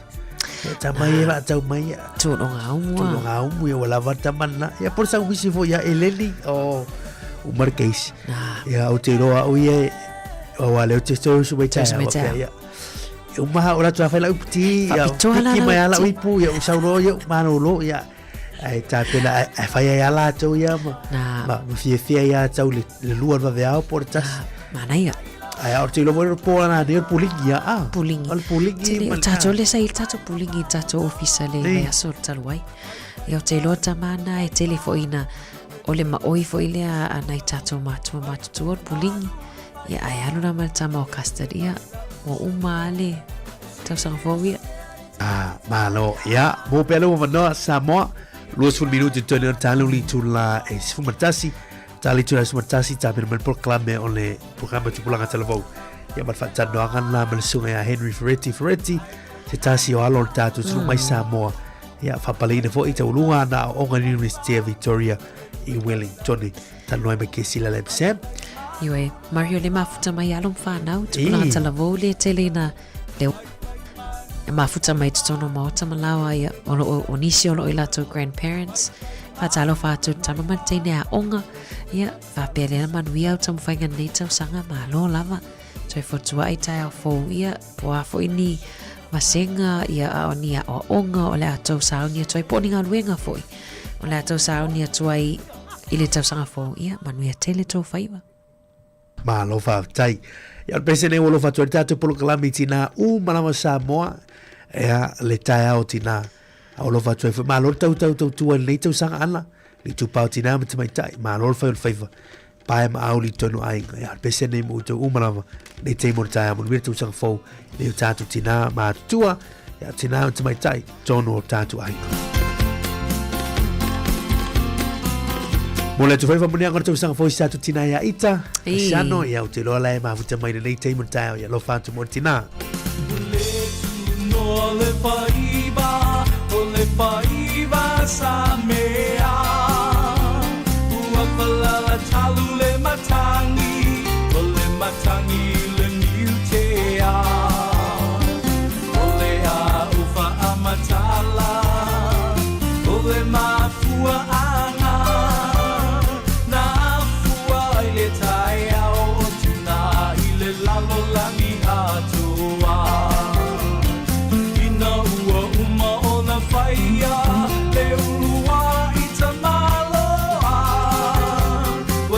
Sila tule atua ele fia atamuna oia Iuai lole tumpa ina ia pausia ina eba Pa atoa tino le tama ile mua ngangana pa Samoa Tina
ua ai le o se polonga i le ainga le ina i lau atina ua ta uta ua i Samoa o lo o tu sia se tina le le e sili lona tau i penina aua le ingalo le tama o ia o le ulu o le ainga o si au lango lango tua e tau lau ai se mafutanga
Se fumal fa minuto tole tale uli tula se fumal tasi fa manato perdia tulang or saunga le muilunga le tele me se fa tau ngai team no laso ya me se ya ni shonta tu ainga ya le wanga ya tu fa tau ya wala so tau ya tu tu nan saunga le mu nei fa na lo ma futa mai mota malawan le team ainga ya malo manato lo mo se a malo lo ga ya tu tu fa na ya wa fa le team ya tu anga umi to jasin masina Ioi, o le patoa masina ya malolo i utou. A mui a whanau i e malolo i Samoa. Ei, Le oro mai malolo ngā atu i Samoa. Ia, tamana ia e tele na e fia e malolo i Samoa. E toa tele tamaiti i pō lava lai ta whao lava ma tamaiti o risi a inga ma tamaiti o tua. Oi, ia e whatalofa atu nei tatou wōna o mafuta mai lungo le tatou penga so ta inga. Kapilele pai ena. Oi, whatalofa atu ro mafuta mai Australia. Whatalofa atu wau e sea tangoai. Tina ia tirisa ene, tina ia tala salu. Marini stangata olo e fi fatalofa iai nungo tatou penga so tainga. Le mafuta mai le sunga anu au sala a Ropati ya manuel tau sanga fau mai nai California, Anaheim, California. Wow. Ya lo fatu ia sunga vai no leta. Ya lo fatu leta ya manuel leia tau sanga fau Elena Tupue ya manuel leia so nga se vele sunga na peleon de sangele. Io e mari ele whangaloina lawana i tatou wompa anga lungo le frequency tasi ono tesimal tasi whamo ia le tele na whaonga mai nei tatou mātua mātutua ia mātua te o wholofam whatalo whātu ia te outou le nei vaenga o le tai au ia mari ele whangaloina lawa ia appointments au tatou whomai o lo tala pēr taimi nei ia awane ngalo ia awasi singan whomai ia pēr whapeo lana Bokla appointment mo le aso o lo tala lava ia au nanga. O wene ngalo ia piki au tala vai. O le ngalo tulanga fuala au me tala vai. Ia malolo atu le aso atai au ia la lava tulanga fuala au. La tau fo le o malanga atu i Samoa a wane ngalo lau passport ia po le utapene te malanga. O wane ngalo me atu a ta wana o lau passport is falau. Ia la ngata fuilini fuala au ia wal te mili te malanga atu i Samoa. Ia mutulanga saufai o tau ia ta pena e fitou te nofo i saufai ia ta pena le ia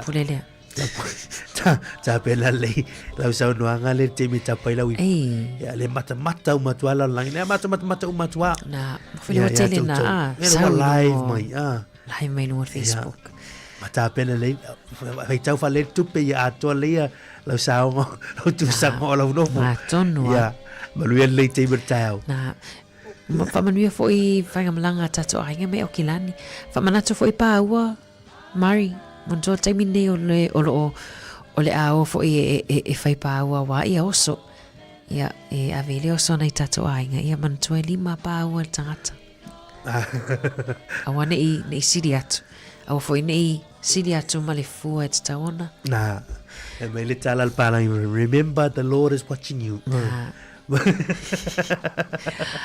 Pes, manto le masenta talo sui le oso e ave na mai va tomar pisu po ye le mai pisu po na ave tu pawa male itele me la matia ile soi forsami ya ete wono ka choices na to mana ye pisu po wana wa taule mo pisu po ya to yukiran tele pisu po va ngai fela to fala la vene Wellington punya lava mo va via ngal le timer ta ele ngai petisa ya ta tu talir program le tula sumertasi program atot to to mo si fo lo mon le timer ta hello of time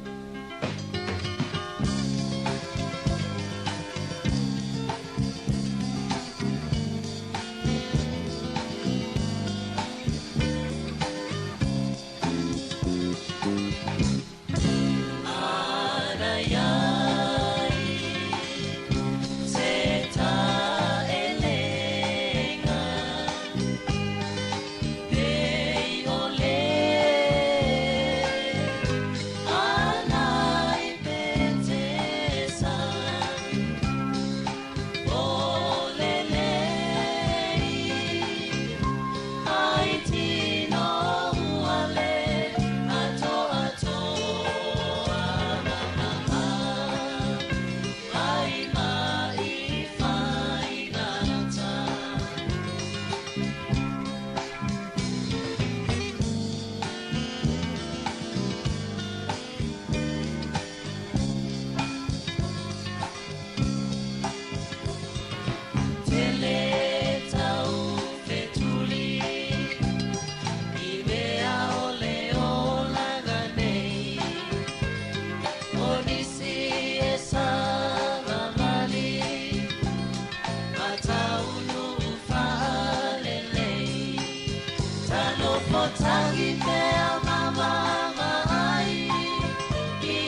ele siva isi atulupu Talafa enini vailo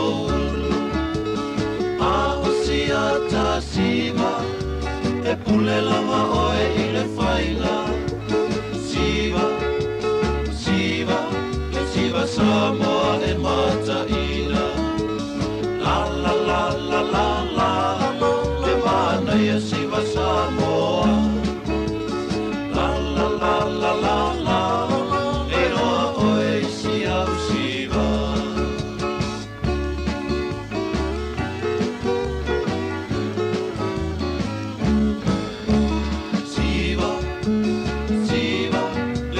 Samoa e mataina Ia lelele au fai pese Ia whetauia i ole tene tene E moni e se o tanga Ai ono mea soa se tangata Siva, siva Ile siva moni a Samoana La la la la la la E mana ia siva Samoa La la la la la la E loa oe isi au siva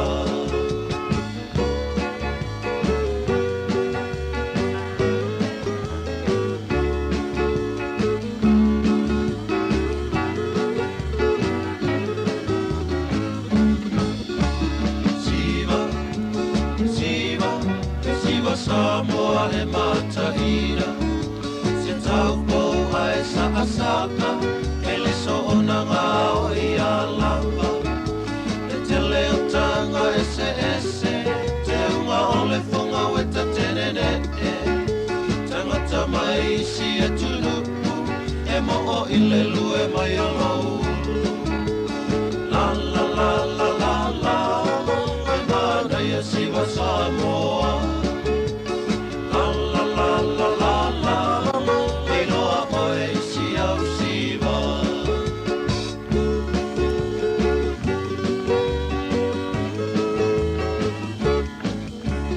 Siva, siva, le siva Samoa e mataina Le mana ia o se aiuli O se songa i mitita fiti fiti O ka wafata fai solo Ua pei oe o se te bolo Siva Samoa mai ana mua Na tu faa solo mai e matua La la la la la la E mana ia siva Samoa La la la la la la E noa oe isi au siva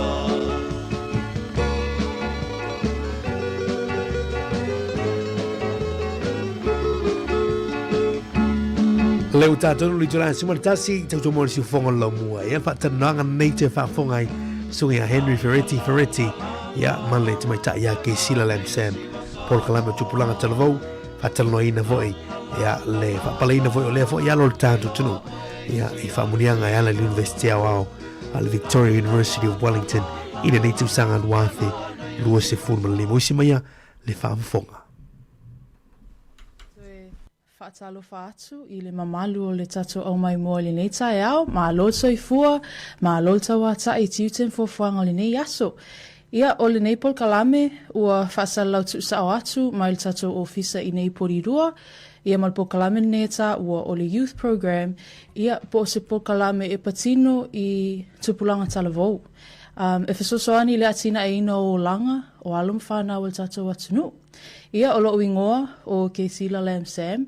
Ia maa whaatasi nei ma le ali talavou ia Henry Ferretti. Ia o Henry o se tasi o le au whaau o le University of Victoria. Ia I le Faculty of Commerce mo le nei tausanga. A warm talofa lava to all our listeners and viewers tuning in this morning. Welcome to our youth program. We are happy you can join us. As I've mentioned before, the main purpose of this program is to support our young people to grow into capable adults and encourage youth engagement within our communities, as well as fostering positive connections within our communities and in the wider community. I am very happy this morning to introduce our guest, Henry Ferretti. Henry is graduating tomorrow, actually, with a Bachelor of Commerce, majoring in Commercial Law and International Business. Talofa, Henry, how are you? Talofa Kesila, thank you for that wonderful introduction. Talofa tufoi tato atunuu, pa iamal malu tato atunuu mawhaiona maua mai tato polkala mele ni tayao. To answer your question, I'm really well, Kesila. How are you? I'm very well, thank you. We're very happy to have you on our program this morning. So we'll get straight into the questions, if that's okay with you. I want to take you to the very beginning of your secondary and tertiary education journey. I know you completed your secondary education at Samoa College or Coliseo Samoa. Then you moved to the National University of Samoa, where you also completed your foundation studies in the year 2021. And at the end of that academic year, you were offered a scholarship to New Zealand.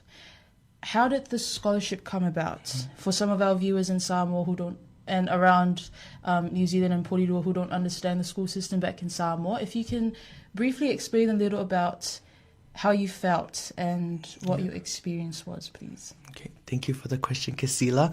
So yes, as you mentioned, I completed high school from Samoa College, Port Coliseo, Samoa. Similar to New Zealand high schools, you need to complete a New Zealand qualification or NCEA qualification. For Samoa, you also had to complete a high school qualification. And these qualifications were Sasasi, or Samoa School Certificate, and Sasalasi, or Samoa School Leaving Certificate. So after I completed Sasalasi in my final year of high school, I then was able to attend foundation year, Politau Sanga Fa'asau Uni, at the National University of Samoa. O le mai o le semester mua po semester 1, sa mawhai e ona apalai sa maiti scholarship o le Manaaki. So le nei scholarship, the Manaaki Scholarship, is a scholarship that is funded by the government of New Zealand and was originally looked after by MFAT, but is now under the watch of Education New Zealand. The main purpose of the scholarship was to help developing countries better and develop their economy through areas that were identified as needing development. So if you reached a minimum average across semester 1 courses of 75, then you were eligible to apply for the scholarship. Okay. For the Manaaki New Zealand Scholarship itself, the application process was quite detailed. So you begin with the application form itself, you fill it in and then you submit it.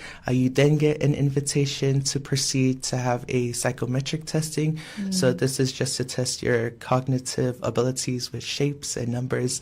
And then you would be invited later on to an interview where a panel would assess your answers and assess your overall application for the scholarship. So in January 2022, I was fortunate enough to receive the news wa whaamanuiaina u ise avanua mo le scholarship nei pau lava se langona sa ia te mina mua lava le lots of whawhitai ua mau se aiosi o matu a inga e mai se nei o matua. My parents sacrificed so much for me. O matua se a inga e lima vai a e tama whaipea lava nei o matua e provide mo a uma nei o usola iti. My dad always tells me as well, he doesn't want to invest any money into a new house or a new car or even buying more land. His greatest investment is his children. Amen to that. Yes. The second feeling I felt, ole lotoma walalu. There were only a few scholarships that could be given out. So I was very humbled that I was chosen to be one of the recipients of this scholarship. And it was such an honor because it would mean that I would expand my knowledge and experience and then bring these new ideas and skills back to Samoa. Thank you, Henry. That was very interesting and so many details. Very empowering as well, I believe. And that brings me to my next question that I'm sure you've had your fair share of. What were some of the challenges or barriers that you faced at the beginning of your journey? I believe you were 17 and one of the youngest, if not the youngest scholar from Samoa in your year when you moved to New Zealand for your bachelor's, and your parents and family resided in Samoa at the time. So how did you feel? Was it a challenge please share with us your experience. Yeah, thank you for the question, Kisila. So yes, as you mentioned, I was 17 when I moved, and I was the youngest in my cohort. So that in itself was such a challenge. There were a lot of paperwork that had to be filled out just because I was still considered a minor when I moved alone to Wellington. So that in itself was a challenge. But other than that, one of the first difficulty that I had was it was very difficult to express myself through my culture or our Samoan Nanganu'u in places that were really dominated by Ba'alangi. So for example, in my first year, I stayed at one of the university halls, and at that university hall, all the residents were basically Ba'alangi, so it's very hard to express myself. For example, one time at the dining hall, I would walk in with my ia lava lava and people would sometimes laugh and call it a skirt. So it was very difficult just to do basic things that I did in Samoa, so like wearing a ia lava lava and stuff like that. Even sometimes I would want to speak Samoan or Samoan language with a friend, but there were hardly any Samoans around. It was mostly dominated by Ba'alangi, so that was really one of the main challenges that I faced. Also with the classroom, sometimes it was difficult to express myself inside the classroom or my ideas because it was mainly white dominated. So that was the first difficulty that I experienced. The second one, and I'm sure a lot of other scholarship students face this one as well, is homesickness. So being far away from family, they're always your major supporter. So being away from your support system for that long, 3 years, is very difficult. So I also miss my mom's cooking because I can't really cook. So that was another reason why I was homesick. But yeah, those were basically the main two challenges that I faced. Thank you, Henry. And my last question before we finish this segment, the first segment of our program, were there any positive outcomes from these experiences that you've shared earlier? I know you've mentioned that you were homesick and it was difficult to express yourself through your culture in places that were dominated by Ba'alangis. What were some positive outcomes? I'm sure you have a lot from these experiences that you've shared with us earlier. Yeah, thank you for the question. Yeah, despite those difficult experiences, I was still able to find some positives in those difficult experiences and find the silver lining. So firstly, I was able to find communities that I could relate to. As I mentioned, at the university hall that I was staying at, there were some Samoan students, quite a few, but there were still some, as well as other Pasifika students from around the Pacific, for example, Tonga, that I was able to connect with. And those students were basically, they've been born and have lived in Wellington their whole lives, and we're still good friends to this day. So despite having that difficulty to express myself, I was still able to find some community and find lifelong friends. And through that experience that we shared together, I have been more confident to share my culture with others who might not be Samoan. So that's one of the positives that I found. That's amazing. Yes. Second one is that I was able to find love and support from others who might not be my biological family or ainga, but have shown me what true ainga means, which is love for one another that knows no limits. So this really helped with my homesickness. So many aunties and uncles at the Newtown Church, which we attended, have offered us food. They've told us to come to their homes, they'll cook for us, or even if we need a place to stay, extra blankets. They opened up their homes to us and we were very grateful. And they even offered us rides countless times, even at unconventional hours like late nights. But yeah, my friends also, their uncles and aunties have also shown me so much love. It's taught me as well that although you may be far away from your biological ainga, you can still find ainga everywhere. And it's also taught me that I need to show the same love and kindness that was shown to me by these people. So those are some of the positives that I've experienced. Thank you, that's amazing. Shout out to the aunties and uncles at the church that gave Henry a ride. Shout out to Newtown Ifakasa. Okay, we will be talking about the courses that you took at Victoria University. And as I've mentioned at the beginning of our program, you are graduating tomorrow. So Thank you. Huge congratulations from all of us here at Samoa Capital Radio on Thank that you so milestone. much. And to all the Pacifica students and all the Samoan students that are graduating this week, congratulations. Congratulations. We are all proud of you. You are graduating with a Bachelor of Commerce, majoring in Commercial Law and International Business. That's all. Can you explain a little about these courses and why you were interested? What was your vision when you decided to take on these courses? Yeah, so thank you for the question. So yes, as you mentioned, I am graduating with a Bachelor of Commerce, majoring in Commercial Law and International Business. Originally, when I was applying for the scholarship, I only applied for one major, which was International Business. So International Business is basically a course or a major that allows you to look at how businesses internationalize, some of the methods that they use to go into different countries, and how business basically works between different cultures or different countries. So that's what international business basically is in a nutshell. But international business is very interesting. As I went on throughout the 3 years studying international business, I realized that going into different countries, you would need to understand their laws, their rules. So that's why I chose to take on commercial law as another major, as a second major, just to help with the international business course.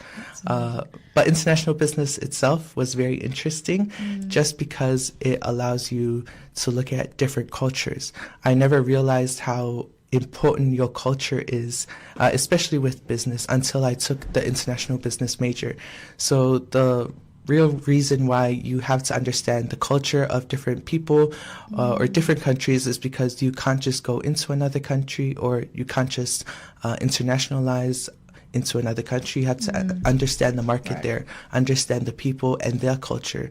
Their culture shapes how they think, how they buy, so stuff like that. So that was one of the more interesting parts of my major, just learning about different cultures. And it really helped develop a new mindset for me. Now I feel like I'm more open-minded. I'm more open to understanding new things, to new ways of thinking, new perspectives, because of this course or this major. Thank you, Henry. I understand that you took Pacific Studies, the Pacific Studies course as well. I just want to briefly touch on your Pacific Studies course. What did you learn while taking this course, as it's for Pacific students? And would you encourage other upcoming Pacific students to take this course? Yeah, thank you for the question. This is a very interesting question. I really do love Pacific Studies.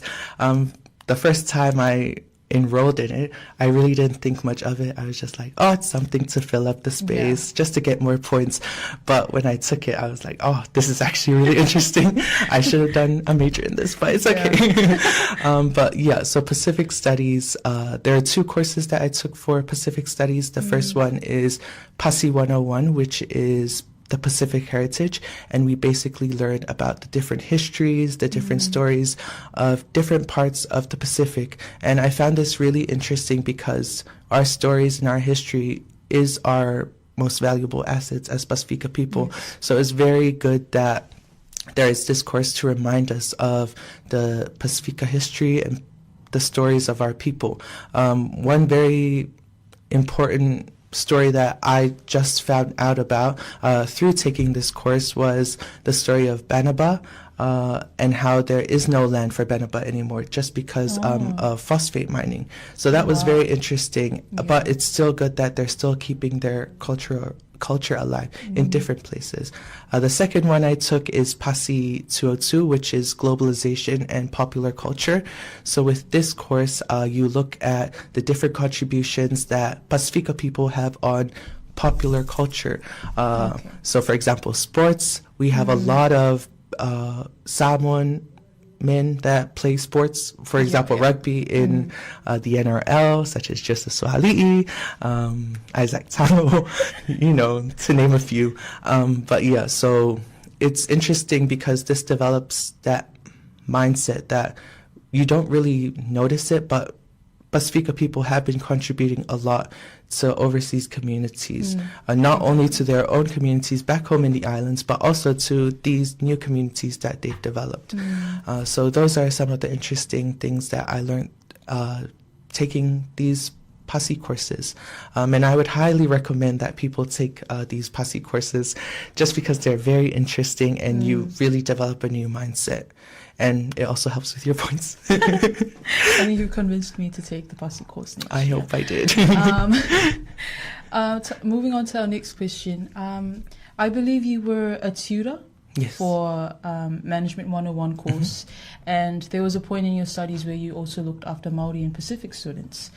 Can you tell us about that experience and how it may have impacted you being Pasifika yourself? Yeah, thank you for the question. So this all ties back into what I said before about white-dominated spaces or spaces that were like mostly dominated by Palangi. So one of them is in the classroom. In many of our courses, it's mostly Palangi, but thankfully Management 101 had a Pasifika tutorial, a MPI tutorial, so for Māori and Pasifika students, just so they could feel more safe to share their ideas. And it was basically created as a safe environment for Māori and Pasifika students. So I took this course in 2023, and I had a wonderful tutor who's Fijian. Her name is Zara. So Shout out to Zara. Shout out Zara. So she was my Māori and Pasifika tutor for Management 101. And through her environment, the environment she created for Management 101, I felt very safe to share my ideas, and basically I wanted to be that same person for another Māori or Pasifika student who took Management 101. I wanted to create a safe space where people can share their ideas, because that was something I really struggled with beginning my studies. And as I got more confidence, I wanted to give back to other Māori and Pasifika students. So in 2024, I applied to be one of the tutors. The first time around, I wasn't given the Māori and Pasifika responsibility, so I was a general tutor. But I still tried and to get like the list of Samoan students or other Māori and Pasifika students that were taking Management 101. I reached out to them and just helped them through the courses. I tried my best to create an environment where they can share their thoughts and their ideas, because it really is challenging moving from Samoa to New Zealand or from any other country and just trying to familiarize yourself. So I wanted to create that environment. And this year, semester 1, my final semester, I was given the opportunity to be the Māori and Pasifika tutor. So through that responsibility, or through that duty, I was able to help other Māori and Pasifika students. And it was so encouraging and so inspiring, just because when I look at them, they're very capable. They have so many ideas, but I realized that from talking to them, from conversations, that they're still very shy to share, especially in a classroom filled with Palangi.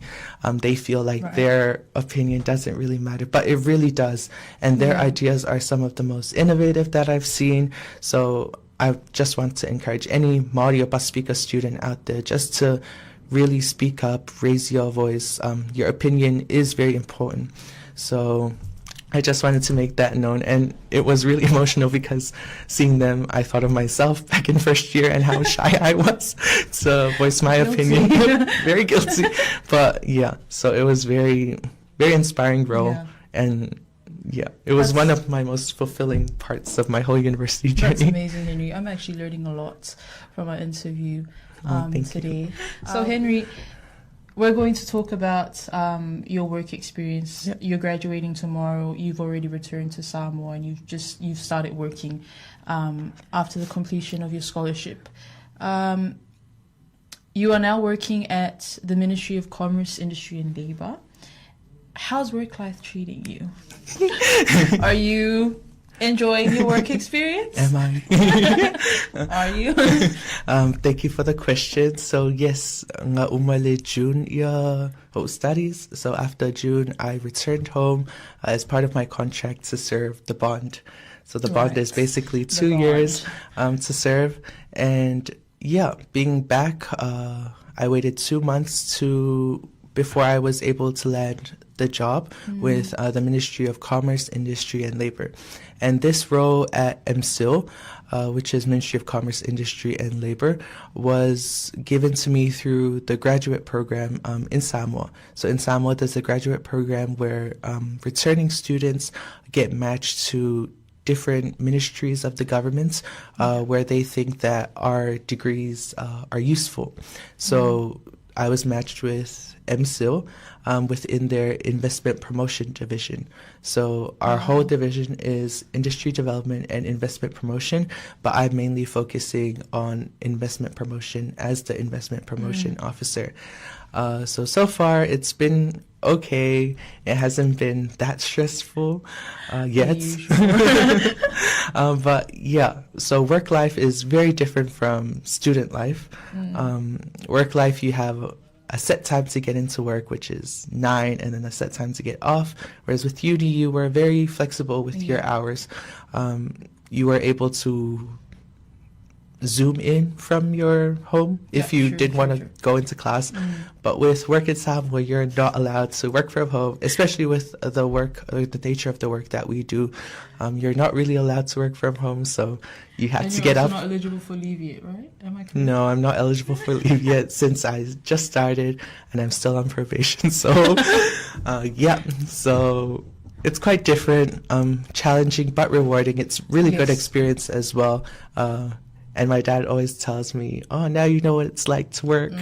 But yeah, so it's quite good. Forward to the time my parents tell me that. Wow. So, thank you, Henry. Yeah. The next question I want to ask you is, can you briefly explain the service that you provide for the country in the department that you are working in at MSIL? Yes, specifically in the department that you are in. Okay. So as I mentioned before, my work is under the investment promotion, and it's basically in the name, investment promotion. Right. So our aim is to promote investment opportunities for foreign investors to come into Samoa and invest. So part of my role is to register the foreign businesses that come into the country. So once we've registered, we've assessed their applications, we give them foreign investment certificates. And with this foreign investment certificate, we're able to identify which industry this business is in, what the business does. And with this information, with this data, we can identify which areas of the country or which industries are really popular with investors. So we can try to promote more of these opportunities to other foreign investors for them to come into the country and basically get more money for Samoa's economy. And yeah, so it's very interesting, very close to what I did with international business. So I'm very fortunate that it was in God's plan that I used my degree for what I studied. But yeah. That's very good. Yeah, thank you. What do you hope to give back to your country and your wider community? I know that you're already starting your bond, serving your bond in Samoa. But in the long run, what do you hope to give back to Samoa? And what is your next step for 2026? Further studies, maybe? Continue working at MSIL? So thank you for the question. So my hope with, I really enjoy the work that I'm currently doing right now with the investment promotion. So I just hope to give back to the community in that way. I'm very passionate about international business because through those studies and through the connections I made, I realized it's not just foreign investors being attracted to come into Samoa to invest, but it's also our local Samoan businesses internationalizing, setting up stores, setting up shops overseas as well in different countries. There's a large market out there, and there's plenty of opportunity for our Samoan products. So that's what I hope to continue on doing, to give back to the Samoan community. For the next steps of 2026, of course, continue to serve my bond. If it is with MSIL, then I'm very grateful. It's a great place to work. But if it's in a different ministry, I'm also very grateful for whatever God has in store for me. Further studies, I do want to further my studies, but we'll see with the bond, with the bond requirements, if I'm able to pursue further studies as soon as next year. But yeah, those are just some of the future plans. Thank you, Whaftai Lava Henry. And my last question before we end our program this morning, who do you want to acknowledge for your success? So many people. Me included. Yes, you included. But yeah, so it really does take a village to raise one person. And even though I'm walking tomorrow as an individual, I walk with, oh my gosh, I'm getting emotional. I walk with so many people with me. Firstly, I'd like to thank God, because without, honestly, His help, His strength, stage my bachelor. So it's a huge achievement, and I only owe God for His strength and the wisdom, because it's not mine. Yes. I'd also like to thank my parents. As I mentioned, they've been huge supporters and have helped me so much. And they've been very supportive with the move as well. So I'd like to thank my dad, Ronnie, and my mom, Angela, as well as my two younger brothers, David and Harry, if you're listening. So thank you guys for your support. It means so much. I'd also like to thank the church communities, the pastors, not only in Samoa, my church in Samoa, Vaivastai Ifakasa, Pastor Seilala, but also I'd like to thank the church community I found here in Wellington, which is Ifakasa Newtown. So thank you so much to the church communities for all you've done, not only for me, but for other scholarship students that came as well. I'd like to thank the lecturers, the tutors, the university staff. Yes. For all that they've poured into not only myself, but for other students that are graduating as well. It's not an easy task teaching the future leaders of tomorrow, but so they're doing a lot. And I just want to give them their flowers and thank you so much for all that you do for the students. I'd like to thank my other family, my extended family, my family here in Wellington, my family in Auckland, who I visit very often, my Auntie Mai and Auntie Lanu, and all the family there, my family in Australia as well, Uncle Lele and the family, my family in Australia, as well as not forgetting my family in Samoa. Yes. So my grandma, Malia, if you're watching, if you're listening, thank you so much for all your prayers over me, as well as my friends and everyone graduating. Thank you so much for all that you do. And yeah, those are just some that I can name off of my head. It really does take a village. Yeah. It really does. Thank you so much, Henry, for taking the time to share with us this morning. All the best with future endeavors, and we hope to see you again on our youth program, maybe right after your PhD graduation. Hint, hint. I will ask you to come on our program again. Whaftaitele atu le mamalu le atu nu olo mai mo mai so se tafo ke lope mai olo mai mai le nei whaataltala noanga. Whaftai mo le mai moa whaftai langu i le nei pol kalame i le nei tai au. Mana tua talavou. The youth of today are the leaders of tomorrow. O le tupulanga talavou i le taimi nei o taitai o le lumanai. So i fua mai emanuia.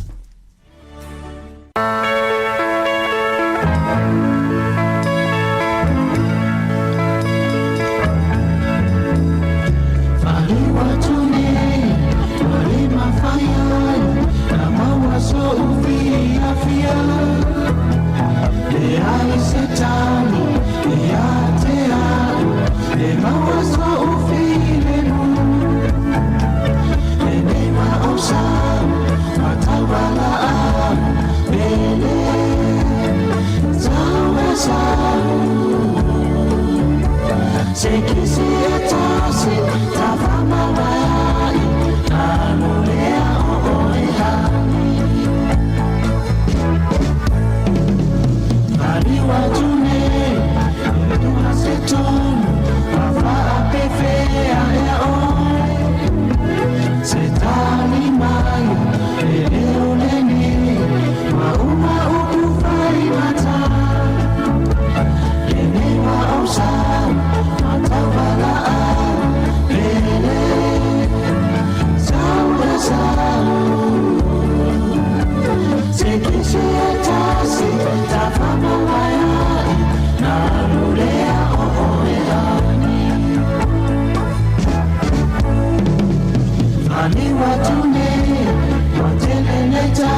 ole malaya malo inga ia tu ole matai Samoa e so ia le tapa so ia la ia so ia le petu ai nao alule alenga e tanti kolo ai te ane suna ua e oso pape a ita e se tia pono le nare tau tolo tolo i to ma atue soi fua ina la upele te mana tua pe ala ua fionga o ia uile a ona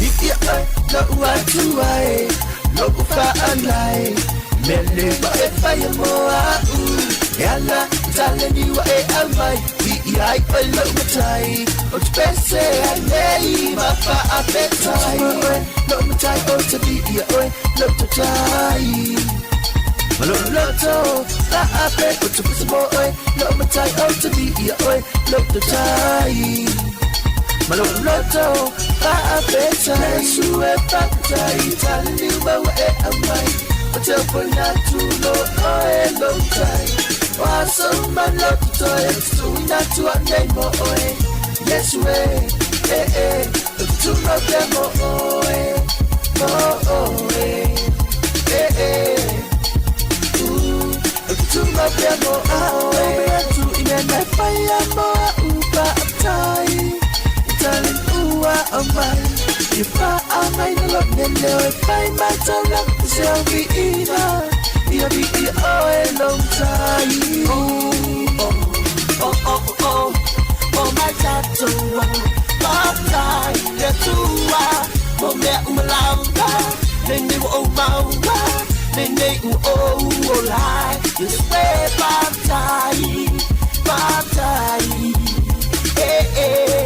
Nene taleni u awi na Su e pop tai Taleni u mawa e amai O te pona tu mo oe long tai Waso maloto toe Suina tua nei mo oe Yes we O tu mo pe mo oe Mo oe O tu mo pe mo oe Say no, look at my eye, really lang. Say yes, sit on for my young day, come a fight. Long down, now walking, para o te bye bye. Never keep a money like I would in my eye. If I'm boy, you know what I fa ako ina. Yeah, but one was so big. Ia bi ia oe ina umalaba. Ita tau ya te oe no bi inga ina umalaba. Yesu e papai talini bawa e amai o te pona tu mo oe long time waso maloto toe tuina tua nei mo oe Yesu e o te tu mo pe mo oe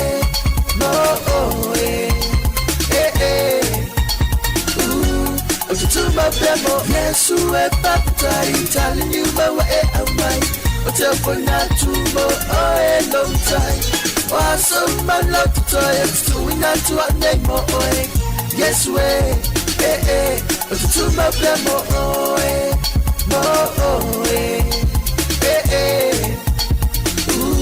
o te tu mo pe mo oe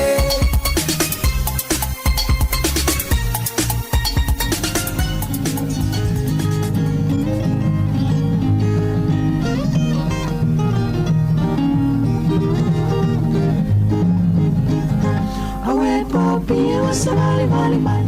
Wanna say if I buy oh mine. Take you, take tight.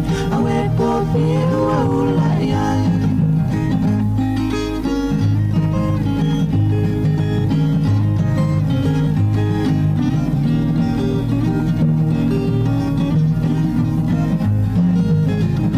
Never a kerosene sa mai o Ola na to alu ala pasiana po Tongi le tu popo Tomo e mawhatayo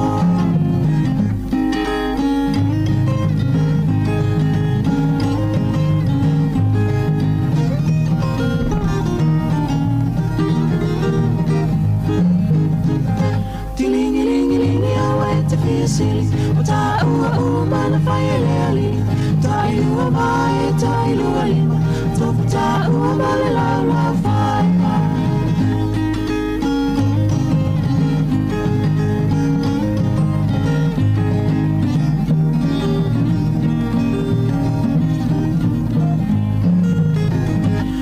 Koe le mua tele atara Moe male matula e fosulu le unu Awele ti o tala wa e whama Aole pero feta wa tanula walo ana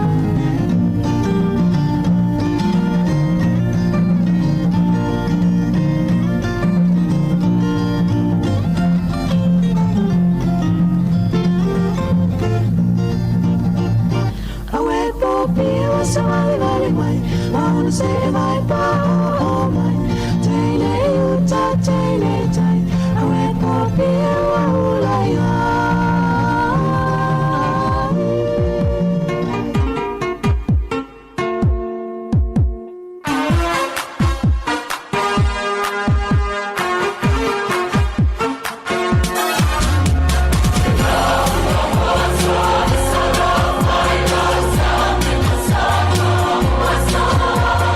Say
tufi popole Sata kokunanga Tia soto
Tui whaatala whātua whaapoponga o talafau ma le si ufonga le lau mua mo le nei au auli. O i tūlai ono mua le tausanga o se taimi pito sili leona matautia i taimi o le vaveao i lunga o wala titele a New Zealand. Peto sai ma whaamaunga mai tausanga i lua se fululima ua tuanai e whaatataule i whaalavelave e tauta vale. Na whaalieni whaamaunga na maua le One News. Nailo ai mai le se fululua i le vailuanga o le. E o atu i le ono i le tai au o le aso mua Januari sa whaamawina i le tele atu o whaalavelave e tauta vale na ilo le taimi lavalea i so se isi lava sol tausanga. E au fia i whaalavelave mauma waiso i fua o ni manuanga o ngaonga whapia fu ini whaalavelave i le o ngaonga manuanga o tangata ea a fiai. O tutono le piliota e lua lima tausanga. E tu samaleono se la wonus fultasi whaalavelave tauta avale i le aso mua Januari i le vao le se fululua i le vailuanga maleono i le tae au. O le se fulu whao ia whaalavelave na mauma waiso i fua. Wha se fulu ono na manunu a tinga ai nai tangata ma le se lau lima se fulu lima o whaalavelave na mafuaini manuanga i le tuhunga. E lona lua i le aso le waitangi. I leo whainga o whaalavelave tauta avale e tutupu ai, e tu sale ma le tolu se lau lua se fuluiva, pito i aile aso valu e iulai, e tolu se lau ma le lima. Ai atu ulua i le aso pito silo na tele soifua e mau mawai, o le aso mua Januari, na wha mawina i whaalavelave se fulu wha, o tele atu na ilo le aso lua se fulu o te sema, le ana tutupu i whaalavelave e iwa, na maali le waitanga tai to valu. O le afiafi a olumana i le aso le tausanga fau, o se tasilo o taimi pito silo na tele inu ngā ava malosi e whai ai, mai tele lava ina wha waua tu lava i le vaveao. Na wha alia Superintendent Steve Creeley, o le a tele lava ina wa aile leo ilunga o wala tele New Zealand, ili nei piliota wa Sofia Fia. Ma o le a whai su engo le manava a veta vale mo fuala o wha saina, i tafta whaala i tutono le itu malo Wellingtone, o le whautuanga, whai le fuspa o le ta vale, tu esel telefoni pe a avel ta vale, tau sisi le sawa wha atulanga ina, ma aua le ave ina le taavale pe awhaiele o ato atoa le malosi e tatawea na whaafoe le taavale pe ona saunoa krili. Na mawatu se ave taavale ua umalo na ola ina ua lavela na taavale se fetaula inga ala i Waikato i le vaveawa na leila o lo whaanga solo su enga le whaalavlave pe on whaalia leo leo i sa tasi fo i whaalavlave na malio o isa tangata i le State Highway lua i Hawke's Bay i le aso lua i le lata i le se fulu lua i le awauli na umai fo i le soifua le ave taavale i le mea na tupo i le whaalavlave o lo whaia fo i ai le su enga. Sai longa ona fea ngaile atunu o ele ngata i ainga ai whaapea fo i pisinisi New Zealand matulanga whaingata i le lua whelua 5 na whaalia nisi whaito whai le lua whelua 4 e maumia pisinisi ona mata i tū mua leo o atu i le tausanga lua whelua 5 o iei pea la tau pisinisi peita i mo nisi sa pau lava le mea na iei o le tau mawhai ia sao le pisinisi e iei nisi o pisinisi longa ma leva na i ulava ina whaalia tonu matapunia e au fie le crap 1 maana i tala fosilia mo le 10.5 miliona tala o le kitchen things na whaawaina i le tasiva valuono mo o loa e whaongai nei tutono fale ma o au kusano whaase ea tuwa i se tasi pule ngai wa aia ma su e tupe tutongi ai talafu o na uale tele semana o nga mo alato o loa whaapea fo i le Smith City na whaawaina le tasivalu o le Smith & Coy lea na tāpunia i le asotolu tasi e ulai talo mai le lata i le selau 5 tausanga na whaawaina ai o le Fortune Favors i Wellington, New Zealand Sale, Timeless Events, The Body Shop, Libel Group, ma le DFS i Aukilani, ma Queenstown. E to se lau fitu se fulu fitu i lato ua whaamania ina i whailonga tawa loa New Zealand mo le tau sanga fau lua whelua ono. E au fieita maita e to fitu se fulu iwa ma li i e to iwa se fulu valu. O le polkalami o whailonga tawa loa o le New Zealand Royal Honours o se awala mo New Zealand whaafetaia ma awele whaamalo i tangata na ilonga la lato tautua mo le atunu. Maamana ia i fo i tūlanga maululunga na o lato au siaina mo le manuia o tangata lau tele. E to luva o vai ia whailonga the Order of New Zealand, the New Zealand Order of Merit, ma le King's Service Order. O le whailonga tau aloa le Dame Companion of the New Zealand Order of Merit, o tau aoina i Apolofisa Helen Victoria Danesh Meia. Ona o lana tautua, e ala i suenga whaasaya nisi matonga fitinga mo ngā se po o whaale i taunu i mata, whaapea fo i le tamaita i o Coral May Shore. Ona o lana tautua mo le mālo, e ala i whaamasnonga, whaapea ma le atunu unau tele. Sa avea shua ma taitai whono le komisi su e le mālo i sāwanga ua lewa. I tangata iana i lalo tausinga le mālo whaapea ma e kālesia. Ma le su e ngalea na whaia mai le lua fesfuluiva e o mai le lua felua whaa. O Dorothy Myrtle Spotswood, e to otolu i eita maitai o le whailonga, o le Dame Companion of the New Zealand Order of Merit, i lana tautua e ala i lona loto fuai, ai mai se lava i tūlanga tautupe, o i la uamalona to alua Sir Mark Donatschek, na fua ia le 5 miliona tā la, e whawale whale mai mo tamai te Wellingtone, mali tele o isi tupe na o la fua ia, mo isi au onanga. E to o whaali i wa whae e ina i ele whailonga le Knight Companion of the New Zealand Order of Merit, o Scott Ronald Dixon, le tangata New Zealand pitosilo na manuia i ta'longa o tu ngā ta'avale i le lanlangi, ma o lo avea fo i oia ma ame pasa mo le Canteen, St. Jude, ma le Teen Cancer America.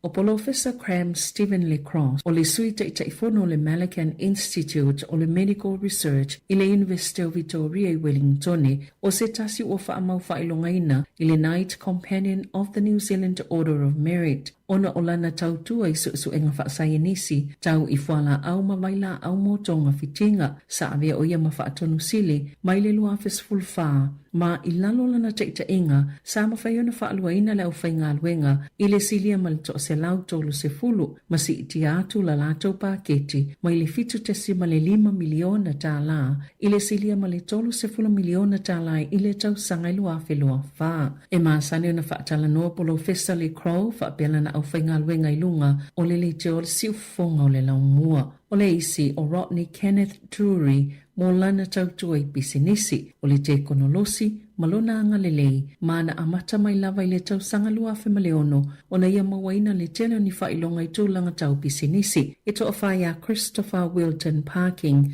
I lato ua whae tia I le whailonga le Knight Companion of the New Zealand Order of Merit.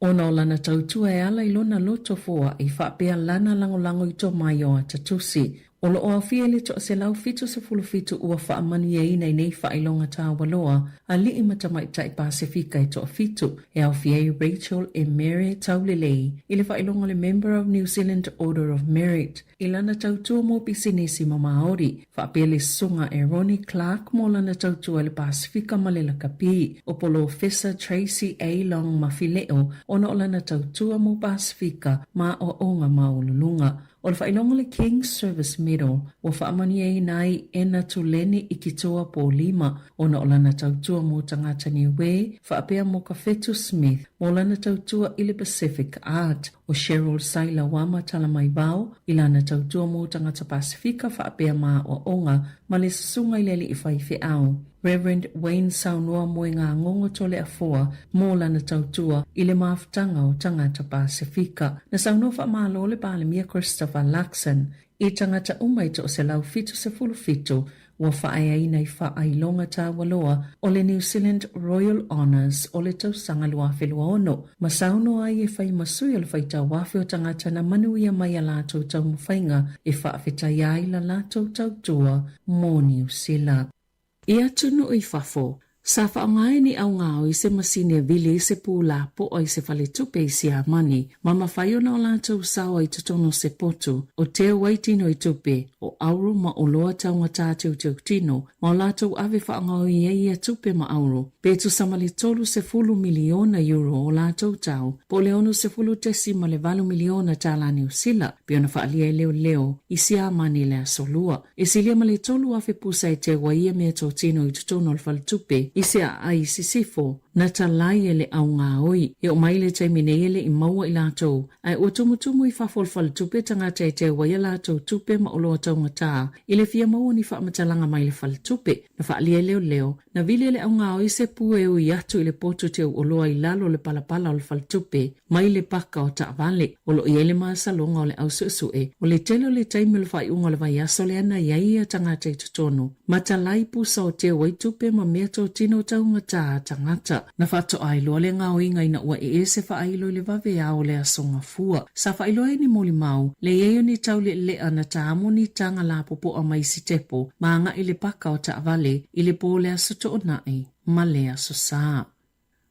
Na tawhana e saina ni ana lo ketile o ngā sami e lata I Taiwan I le asolua, ma ua whailoa tuaia na wa afou te tele wha o ngā mos wha inga male puipuinga, ma taua tuai lo lātou le ano, ini fuafuanga I ono whaia wha atase le United States ma isi mālo, e poloka ma tau fienios wha inga saina I le lumanai, lo lātou pule ina leo Taiwan. E se fulu I tūlana wha ngā soloi wha ataita I ngā saina o mea tau mo I lava, iana tawhana I o ngā sami I mātou masaute o Taiwan. Sa whaia fu ini wha ataita I ngā le Navy a saina wha ta amilo le moto Taiwan, e wha alawi loe au nanga wha asala lawa le mālo, le maua e o le tekonolosia Beijing, I ana whainga wha militeli, malona malo si anga e ave pe pule wha malo se Taiwan, pe ao o lava I le taimi e tala whianga iai, o wha ingoina lea wha ataita I ngā saina o le Justice Mission lua whelua lima, maana amataina le tuana iai o aso I se fulu tasi. Talona wha asilisila e Amerika se polo kalamio ni au upenga mo Taiwan, e o atu ili se fulu tasi te simale tasi piliona tala le tau, lea na afo yona whaia se lapta inga alpuipui ngā saina, e wha apea,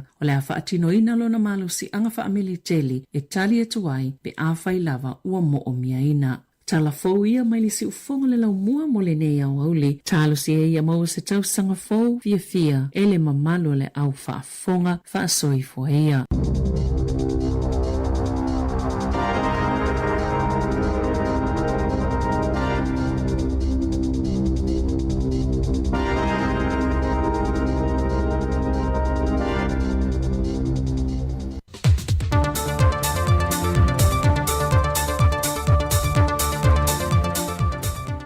Le kaka whaaloalo te toe whaatalo whatuai le whaupoponga leo tala fau mai Samoa, si mai ei lau whaafonga.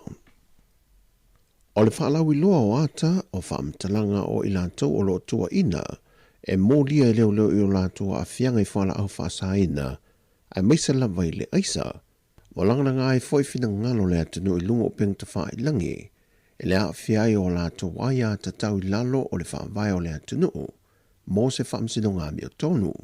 O le pōle a solu o le vaiaso le nei, na whaasala lau whaalau i te rei iata ma whaamtalanga o i lātou na tuina i lungo peng ta wha i langi, mai i le itu lau le matanga luenga o leo leo. E lima se funma le whaale au whau i lātou na whaalau i loa le matanga luenga, ma o lea fwoi whainga fau le matanga luenga o leo leo. Wanga i atoi fwoi ni whai tionga le fionga le ripa le mia le laule le mali atua pala te vau fosi, i le whontanga ma le autu stala, ina i atu i nātu whaamtalanga mātau i lātou, o loo iai o lātou so tanga i whala au whaasaina, ina i a whaasala lau loa whaalau i tele. I le silsila le fionga le pāle mia na i whaamanino, e mō le pui pui ngol saunga le mōne atano, ma whaalau i loa whaape le awala, e tau tui titi ai le se sao whaafio le ofi mai o whala au whaasaina le atano. O i lātou mane e to lima se funmal whaa, e le amatalia i su enga i lumo le whaamsinonga i lātou mta aupo, mai le tui nātou foini a lātou tali e whaatatau i o lātou mō nianga. Ai wa whai loa e whina ngalo li ima whai pulo le a whio anga mō taa, o sa mta aupo le a sila sila iai, ma sue po oni tangata monio le nuu pele ai foi, ai a whai o tangata o le nuu, o le a wha sala, ai au foi o na wha mao nia tua inga pele ai foi le whaam sinonga.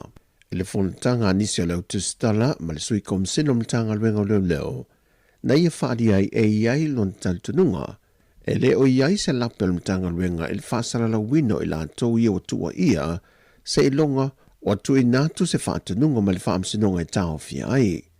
O morianga o le umio whala au whaasaina, o mio ututau o ia la au malo se le whaatanga ina le atunu.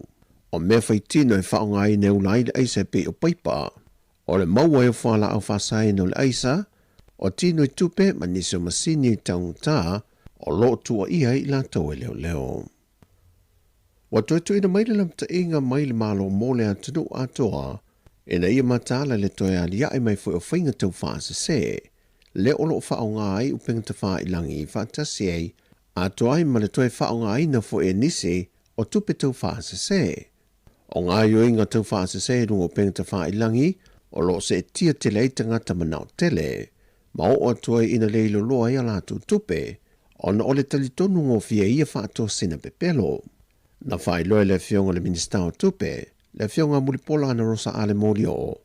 E iei mata au pua whaato ai atu il whali tupe tu te tonu, ma wao ai ona la pata i le atunu u i nei whainga tau whaasa se, a mei se lava le whai unga fo ili nil tau sanga, e whela fo ai tupe mai atunu i whafuanga i Samoa. O mai tau wina te mile nei le whaatu pla i au whainga tau whaase i a po tātou scams i tono Samoa.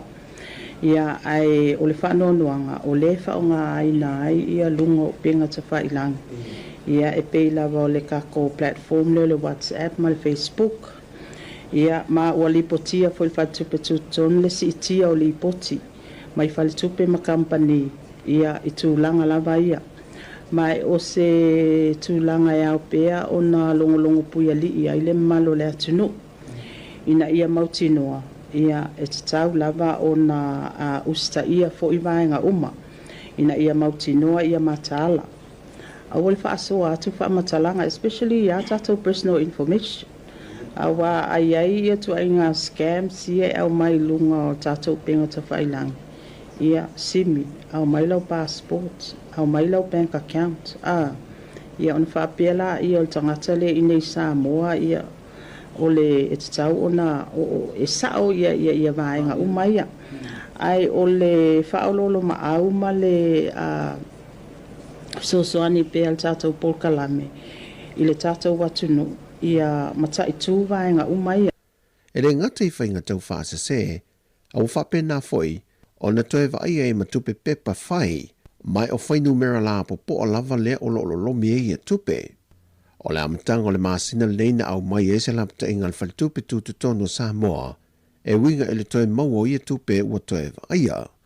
O lo whautua ina le atino o, ia au le toe whaafo ina le tupe tau whaava le tangata na au mai ai, Ai e whaia ni wha maunga pe po e le ata, ma ripotia nel mtanga ruenga o leo po o le whale tupe tu te tonu, mai e wha lono whanga na au mai e ia tupe, a waive soso an tele ia wha amtalanga wha maunga, e su e ngā malu le malo mo le whale tupe tu te tonu, pēa o ina wha tino.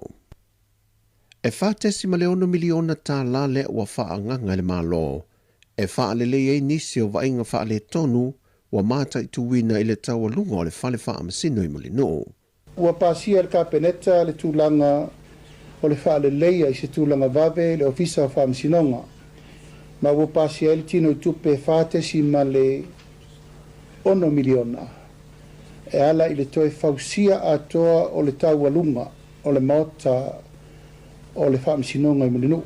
Peon si fia ua whai asi wha le tonu o le maota le nei talu maili poti wa mai ona ua ieitu langa ua tele le nofoanga o le taua lunga o le whare lea ua tutulu ma ua pasia aloa ia le kapeneta se ngā luenga tue whare leia whaalua le tino i tupe i lalo le whātesi ma le 1 miliona whaonga i tato tupe o tupe whale leo mo fufuanga le malafia tato unforeseen. O lo iei le fōwhanga e te tau o le mai a le tausanga fōu, wa mai a le ngā ruenga atoa.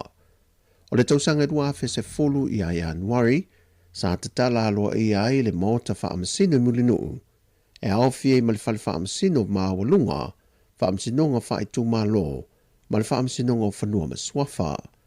O se ngā ruenga sa wha atupe le malo saina, mai wa mai te wina le tele o lui tau e awhie ai le tuturu o le tele o potu wha amasino, wa tolu nisi o vaenga o le wha alo, wha le tonu le lifi, wha pēma ea malulu i tu tonu o le tele o potu.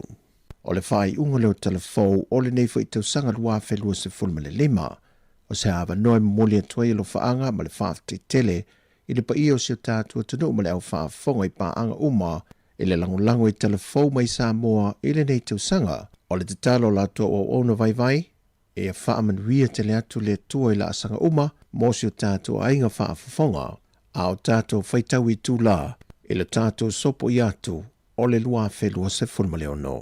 Fasoi foia.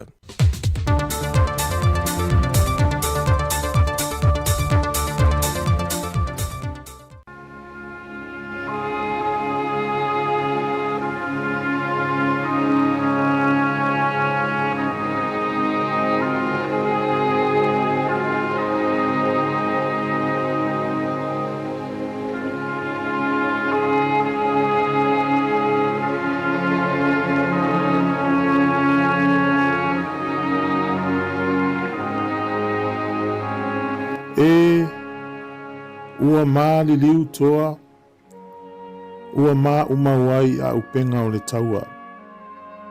Le au auna le le ie ma le wha maoni.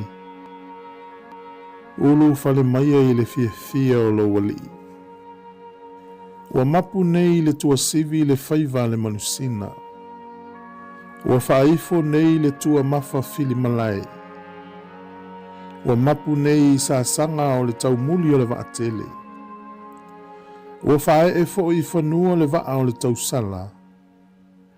Ua mapu ai nei i whalamatu. Ua ifo nei le senga le tautai alii. Ua mānawa ai nei fo i le toa alii. Ua mapu ai nei le tua sivi le whangotanga le manusina. Ma ua motu ai nei i le tai le fetu tali matangi.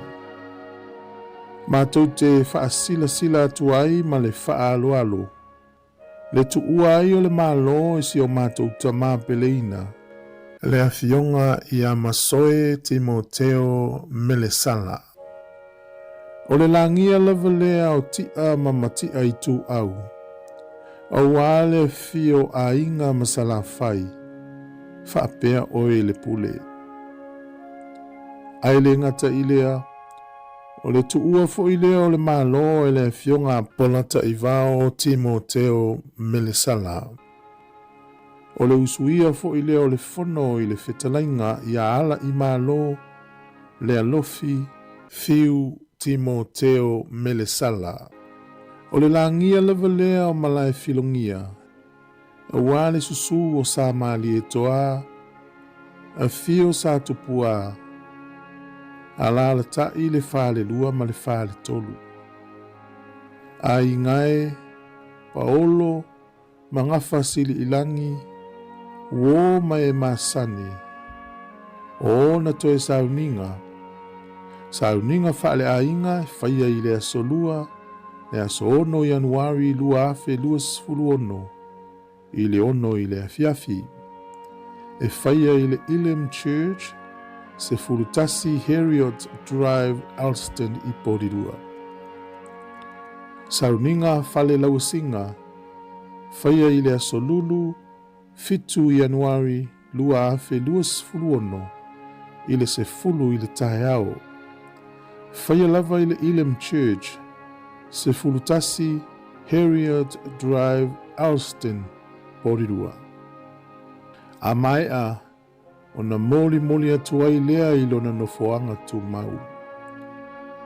Mo i la tau e fia faalia lo la tau vale alofa, o le afa mautu le ainga i le Baptist Church, numele 4 Resolution Street, Laiolpei. Sainia le nei faalinga, e polata i vao o tu vā mele sala, male ainga poto.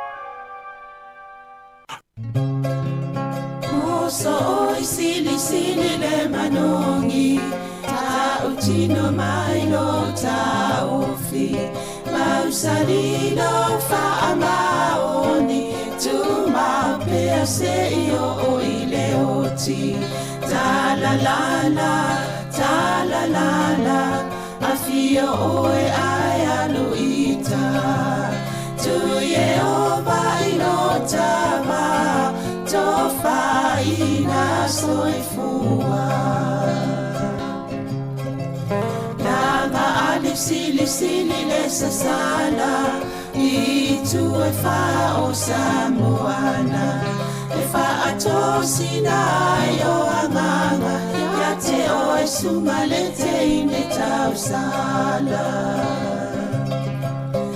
la ula fala wa avea talua o e sungale mana mea pe a fai ua elekea Tuai pea sia mea e tawhea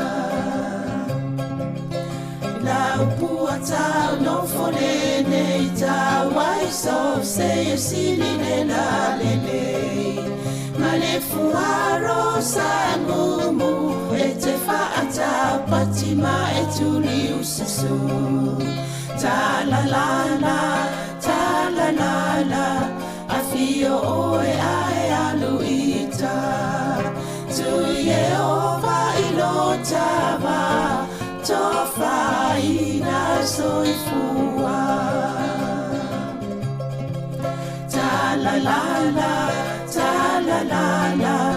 a fio oe ai aluita Tu Yehova ilotava Tofa ina soifua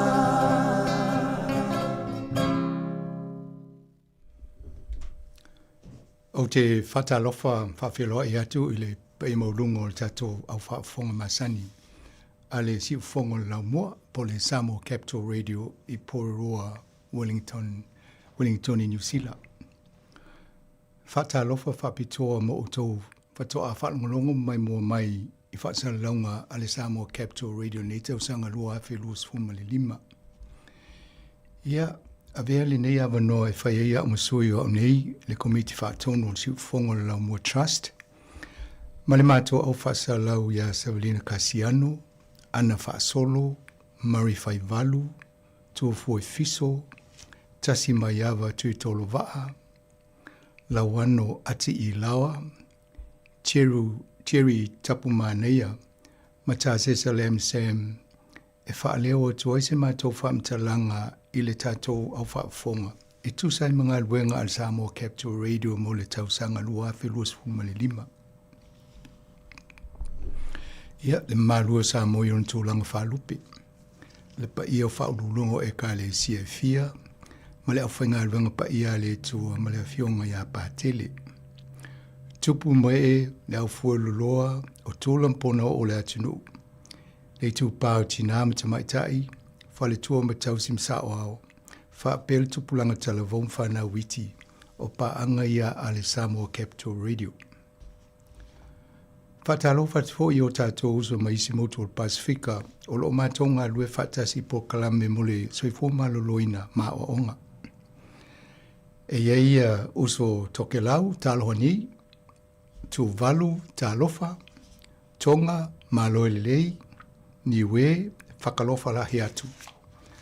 Atu kuki ayalani, Kiorana, Fiti Polominaka. Whapeo tātou polo maisi atu no ese ese lope. Kia ora, warm Pacific greetings from Samoa Capital Radio in Wellington, New Zealand. To all of our listeners and viewers here in New Zealand and abroad. Ole si ufongo le lau trust na le stala ine New Zealand ile masina o me ile tausanga e tasi le afe iwa se lau iwa se fulu male lua. Mai e whaangalue ina lana tautua i lalo o le ingoa Samoa Capital Radio. O le masina lau me le tausanga fōu lua afe luas fulu ono. O le a atoa ai le tolsu whātausanga le umi o le tautua al si ufongo lau mua trust mo tangata Samoa i nei New Zealand. O loo whailonga ina le aswhana o le Samoa Capital Radio i le aso luasfulu iwa uni. Ona o le aso lea i le tausanga tasi iwa lua na te tala aloa i ai whaasala launga a le Samoa Capital Radio. Ma sa tala noa mai eile a fionga tofi lau eti ale sana. Le pala mia o Samoa i le nawa i temi ia Honourable Don McKinnon le sui pale mia o New Zealand i le nafo i vai temi i lungo le tatoa la leo. O le vai mau al tatoa le tio nei na i te ia whaasala launga whaasa moi tono Aotearoa New Zealand. Ia maulana mission, ia po na ia nga fo inga wenga e matai tuina. Na ia whaafifia, whaasala lau ma whailoa. Ia malongolongo puili ile malo le atino i vaenga e tāua mo le tātou soifuanga i nei Aotearoa New Zealand. Ia ai whaongaina lana ngana, ngan Samoa e whaongaina ti. O le iwas 40% o polkalame e whaila ngan Samoa. Ia ai whaamano le si pasene na mo polkalame e whainga ngana whaperitania. A wātato malo mai vaenga e esol malo New Zealand. Ia mai la tau e whatala no i lungo tato ala leo inga ngana whaperitania. Ia ntau mwhailo le au whainga alwenga e whaaliu atu le ngana Samoa. O se otonga lani o ngā ruenga na whaatino le tātou le tio i le tausanga lua afe lua suum lima. O nisi o ngā ruenga sa whaatino le tātou i whawha atu le tātou whaasala lau. Ia e eile sauni ngā lotu o le mawhatanga whaife au sa tatala alo ia eile amatanga o le vaiasa o le ngana Samoa. Ia o pe o polkalamea ia amata ale o le whaiungo me o uni. Ia nasa o iel tu tato o whainga ruenga ma live stream le polkalame le na. O lesi vaenga le to tele le au mai moana muli le tato whaasala launga. O le palota le sa whai i Samoa, i le sairinga fo i o nisi o to finga le malo Samoa. Ia na whai e le ai masino au kuso. E vai aso atoana whai tino le ngā ruenga le mai Samoa. Masa awai atu i ana ma pole mangafa mai nei tato ofisa i nei New Zealand. Ia o tāsesa lem sen, ia manan au whainga ruenga tō lua. O la tōna sa wa ia i tato mue pueata e whaasala lau mai tūsa o mai pulkalame na mai Samoa. Ia pia ratalata le miliona le awhai o tangata na viewinga pe wawa ai ma o te tonu mai tawina ia whanga so longo le fo i wha moi i le vai aso atoa. o le palota o whainga malo la iti nei New Zealand, o local council.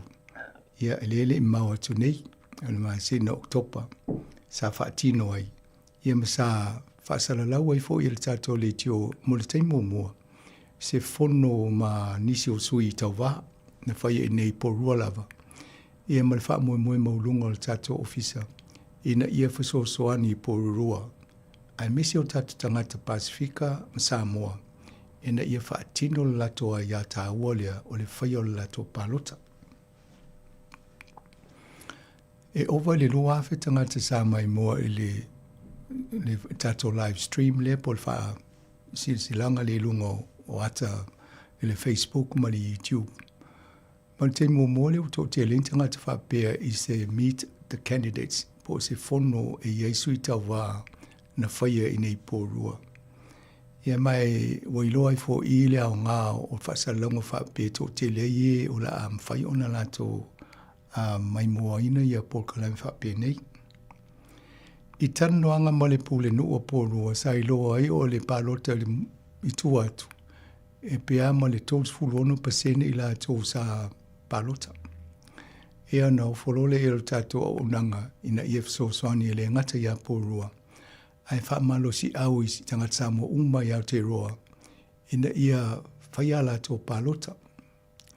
I en matu taltununga na tato tangi matalsanga ia New Zealand e fia mosit seni. Ia ole tato saola le mo malo New Zealand e whaia tato palota. Bea ole te me whaia palota a le o whainga malo iti. Ia po o malo tele. Ole tau sanga whaula i elfa moe whaia palota. Ia atonu a ngā fo le mana tunatu ma saunioni e ia palota tau mo tau sanga whau. O le si vaenga whatau o tele tato Polkalame si ufongo lau mua o Polkalame Mali University. Tau mwhai wha Sofia mwha malo si au fo i mātua.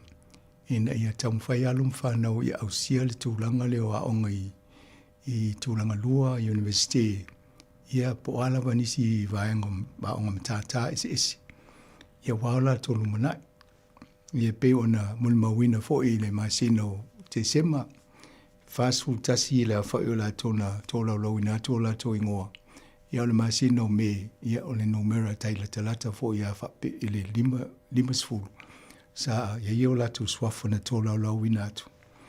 Ia male lumana i fo leo tato ainga mata Samoa. I te tono a New Zealand nei. Te tono e ni so alum fa na o uma fo i ona mawala to fa ilonga. O to e tali o atu mata tu o Samoa. A nisi fo o malanga tu isia tunu ia matau tua e fo tato ia mau ave fo ina o tangata Samoa e whaanga i o la to mai matale ne mo mai a o Onga Wha University. Ewi ina numero tasi le Polkalame o le atol tai au.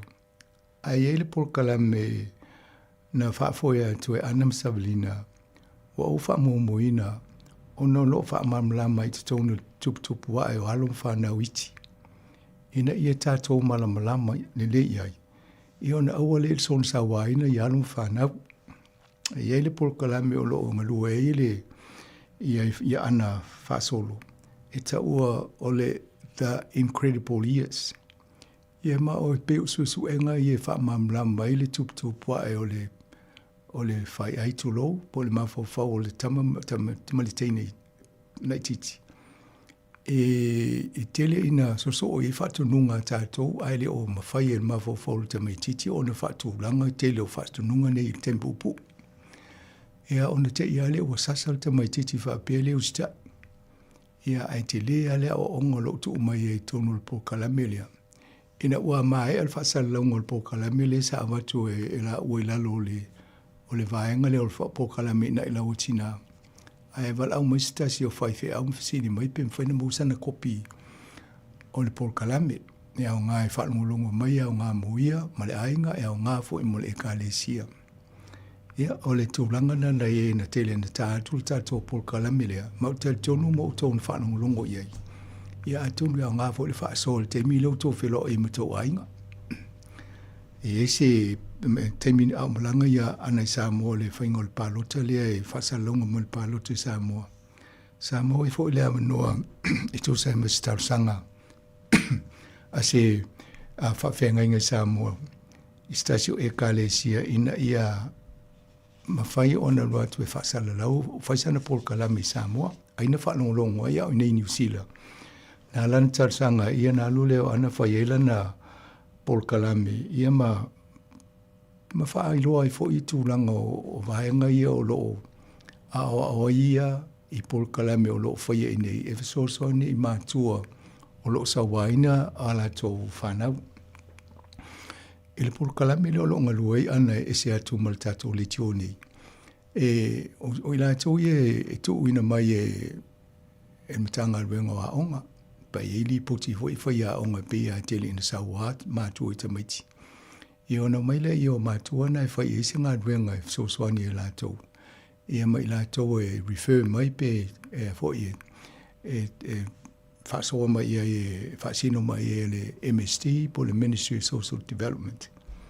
Ia o le tūlanga na o whapea o Paul Kalame e mo I le lei umatato Paul Kalame. Ai pe o le Paul Kalame le lawa I mo le luafe lusu lima. Ua te le sia o onga mo tātou. Awai I le tātou tuputupu ai. E whai te ia ua whai le teine po le se boa sesi. Ia whai le ia ua whai le wha mau. Whai poipo, whai le whanau. Ai le ai ma se a onga, po se a onga. E whaatala noa I le wa inga alum whanau. E pia ina muli tātou I le wa inga I tono a inga. I o mātua o a inga ia ona muli ala ia. A wa ia toa ala la iti.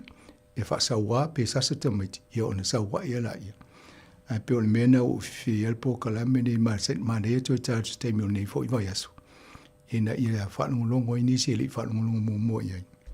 Mai o si na vai ngolo wa I tātou. I Paul Kalame au ngā mo tātou ola tuputupu ai tono au te roa nei. Ia ma le whainga le leo tātou ainga. O le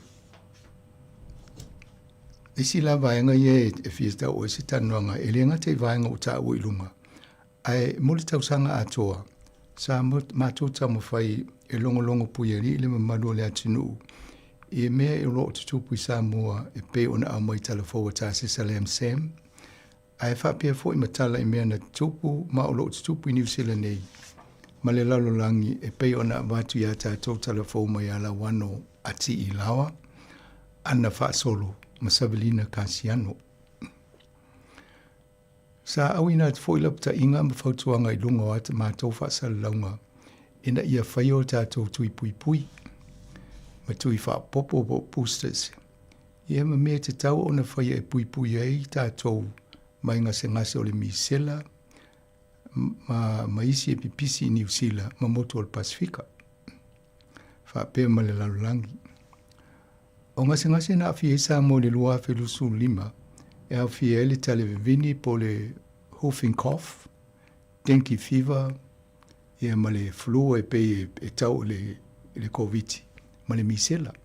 O le misela foi olo o pisia I New Zealand le temi nei. Ia o vaenga ia tau mwhai mātou e long pui li le malu le atanu, ma taru sanga ina ia whaamala si au tu mātou ina ia whaitu I pui. Ina ia pui mai tātou mai le I maua mai I vaenga nei. O le Paul Kalame o le atol tai au e pei ona whaafoina atu e le whainga paanga atu fo fiso matasi mai awa tui tolu wā. O lo ofiso zoani tele e le ngata ina whaafifiele ma malu o le au whaafonga ma le au mai moa. Ai o lo ofiso zoani e whaalaua I tele a inisi o whi au tau le soifua malo loina, soifua o oina ma le soifua lau le lei.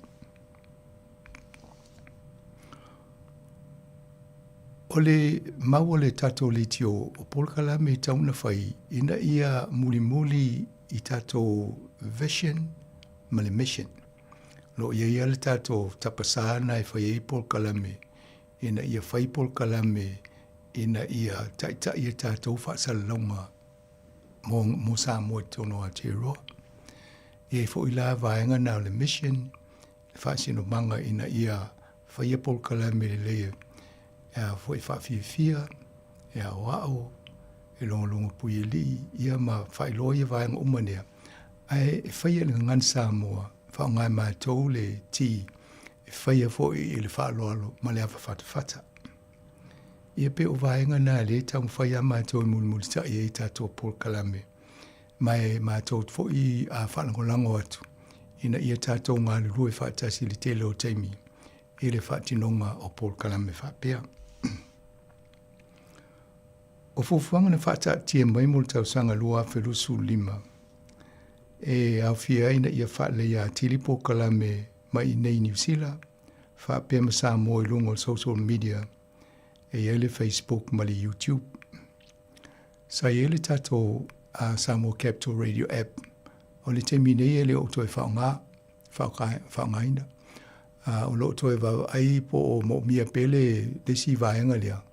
Po wala vata to le Facebook ma le YouTube ma mato wa ai le Instagram ma le TikTok pe wa nga na le tau wa e mo wat fo wa le tapinanga mo lua felus ful ma le uno o le wa mo le mawina le manino ma le lei o ata o lo mai mo le malu le atunu i lungo le Facebook po le YouTube o nisi o le o ata o le palota a Samoa talua nei. Na whaia i telefoni o le Samsung Ultra S25. O le mele o a mātou wiloina. O te le ia o le suinga ma le manino o iei nei telefoni whea vea ia le wa e mai nei. E mai ua te le fo i le lei e suia ia tato cameras i me pui ata ia tele na ma ia pui ata TV le o me whea mwai solo i tono whala putonga po whatsinga mai a tono o tūlanga nao la nga ia fo i whasa launga si ufongo lau mua lumanai wa ia to ai ngā me tutia o masini whasa la lau pe o masini mwhaiene whatino whasa launga ai le ti ngai na le au whai ngā lua ngai amo solo i tono whatsinga i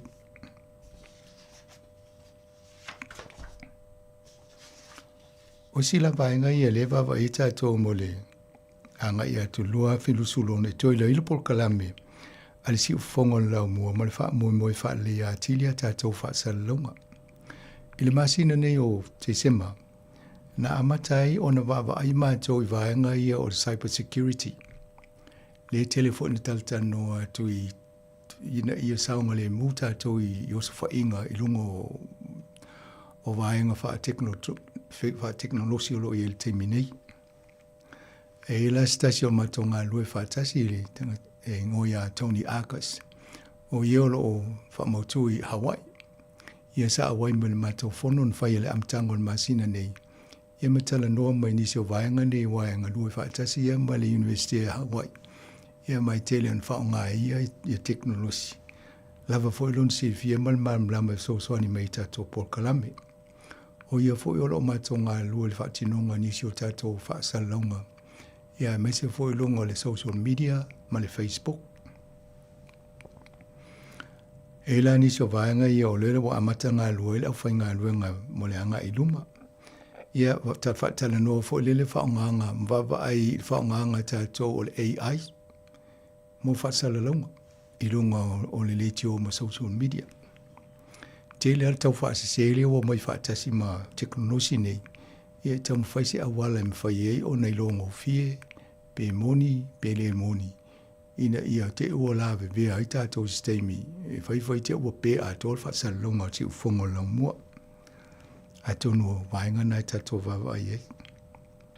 Ma vai foi leo mātou le stasi o mātou Paul Kalame na whai le aso lea. I tāua o whamomonga e whaongai tātou i li poti. A misi ai li poti tu i nātu le mālo i le vaenga leo le New Zealand on air ma le Ministry of Pacific People o lo mo mai vaenga tupele wha tupele tātou ngaruenga. O le tāua o whamomonga nei e maua mai i le tau whaasoa mai fo.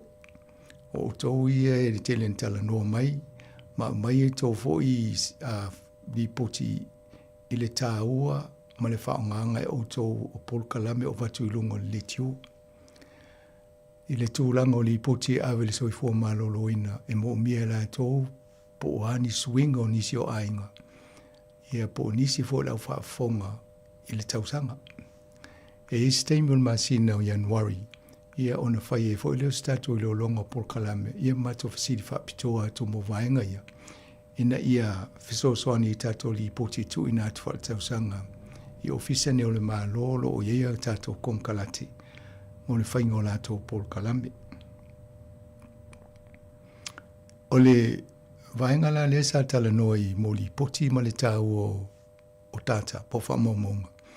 Ia sa tala noa i fo i le whatulanganga o le pakiti, fo i le malo ina i malamlama i mātou le au whainga renga si ufongo la mua le teminei. O le tasi lau tato sui o komiti whato, le fionga ia le atinganga Jason Tualima. Ia o ia le teminei o lo avea ma Deputy Chief Finance Officer ale MP.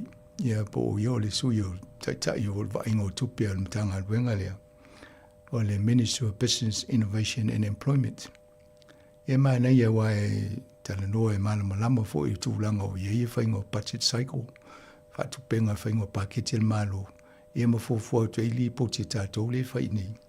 E a tonu mo nisi fo whala putongo whalangolongo mai. E a ngā fo i mo o tō e tā pena e fo i o tō mo le anga i lumo tō fo i o onanga.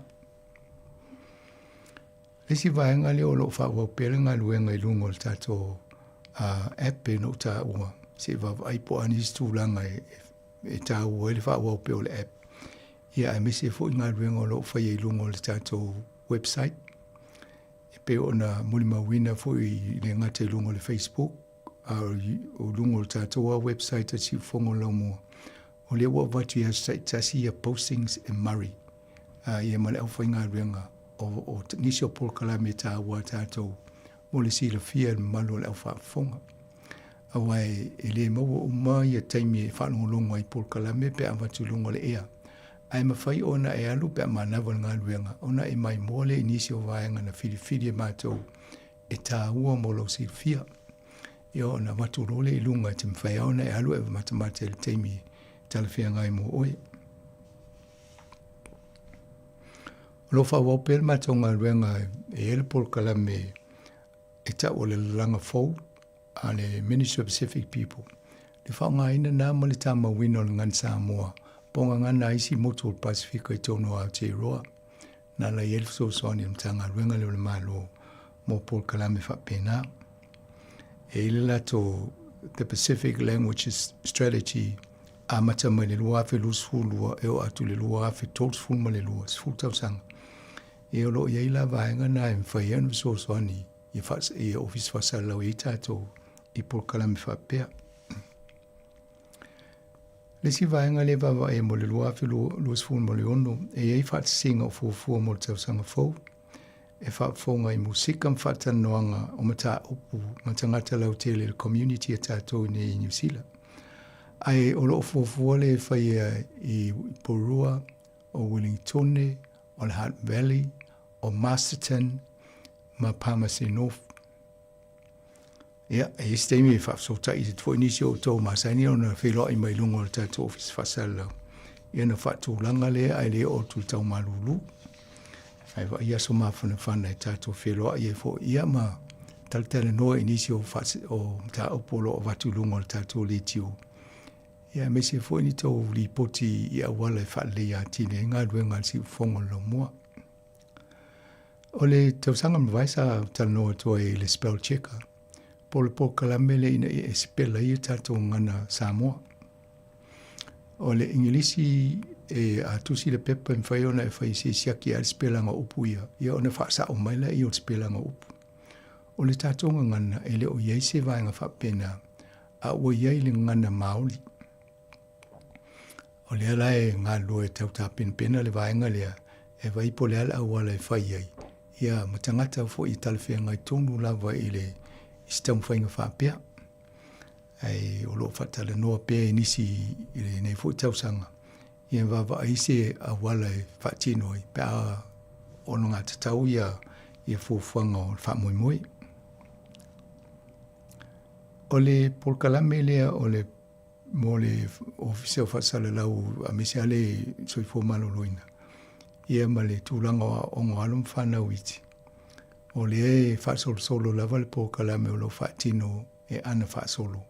Ia ma Savalina Kasiano le tūlanga lea. Ai tele na whaalau e tele tunisi o tanoanga ia i pōkalame a tātou le atol tai au. Sa ilwa moe mo stato sa ilinga atu pel tausanga lua fe lusu lima e va moe amatana tau fa putin tu pe fa ta wol fa le motu fa sa longa mo fa sa lau office fa sa lau si fongo longa ya pe ta iro silfia o male fa le tono tau so fuanga inflation mo lunga tau so fuanga ya to telefona inisi na vaia o le mena na fa ta ti ele por kalame ya il fa moe e tato anga e whaatino li lopo masino mati il tausanga fau. Ma na iel whai unga masina vaso muli o mati. Ia na avelole lau li siti e toi e mawhai ona toi tapa pe toi whaafo i mwene se vaenga o lau tupe lana na whaalu. Ia pe avelau tala whale tupe o lau la fonga il tausanga. Mai whai ni masino a penila. E mana ia le tatou vai le masino mati o lo ia apelila avela o return ile IRD. Ia ne toi mo mele se vai ngolo tupe tu na lafo. Fate tainga pe ivas fultala sa o me alofona fai ia toi mo mele tōs fultala. Mana ia le se fofanga fa pena. Ai la longo puili el pena malo le atinu a tatou nga ia tu fanga so longo le tausanga fou. Ia o le si tato vaenga le la tam whai pema to e whaatino le mission al tato li tio ia peo na iai. Entertain, educate, inform and forewarn. Culturally and spiritually grow our listeners by the use of their language. Ia peo na whamamla matu. Whawhiwhia, a wao, ngolongo puieli, e lapta ia utou, ai vaenga tau ana lapta ia manu le tino ona matule e tatou le tatou office fa salau. Ia matau mwhai tō maanga tatou ma le soi fuanga wha kirisiano. E whaatonu e ma whaafue e tatou ngā ruenga e whaafonga le tino. O si la nā vaenga le whawai e tatou moleanga iluma. I nei New Zealand ma ina ia whai e tātou polkalame ia mo live streaming. O leo wa lava le tō mai, lava fo i masini e mwhai e ona po e me o whai poiponga, o maliu, o live stream o whaatsinga whaapea. E mwhai ona whaasota i mali tātou ofisa. E mwhai ona whai le ofisa i Samoa, e mwhai fo ona whai nei.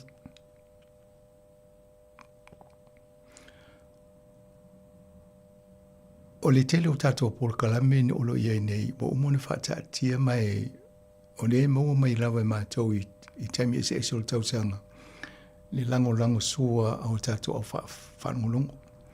Ai, i tau mwhai mātou ina wa aipi ai nisi polkalame tau ona sui. E pola fwoi ni sui ngai whaia, ina ia whaalei a tile e tātou polkalame. Ia ai whanongolongo te fwoi le tau sauswani mai, ina ia a toa ia le whaatinongo sui e ngā moleanga i lumo tātou. Le si vaenga le whaia le tātou ofisa se toi wawa ai le leil nei tausanga lumanai. O le Wellington Samoa Golf Academy e peo na ele polkalame le tu ina mai e mai le ina ua toi fo ia taliu watu le asi pari Scanlin i Samoa.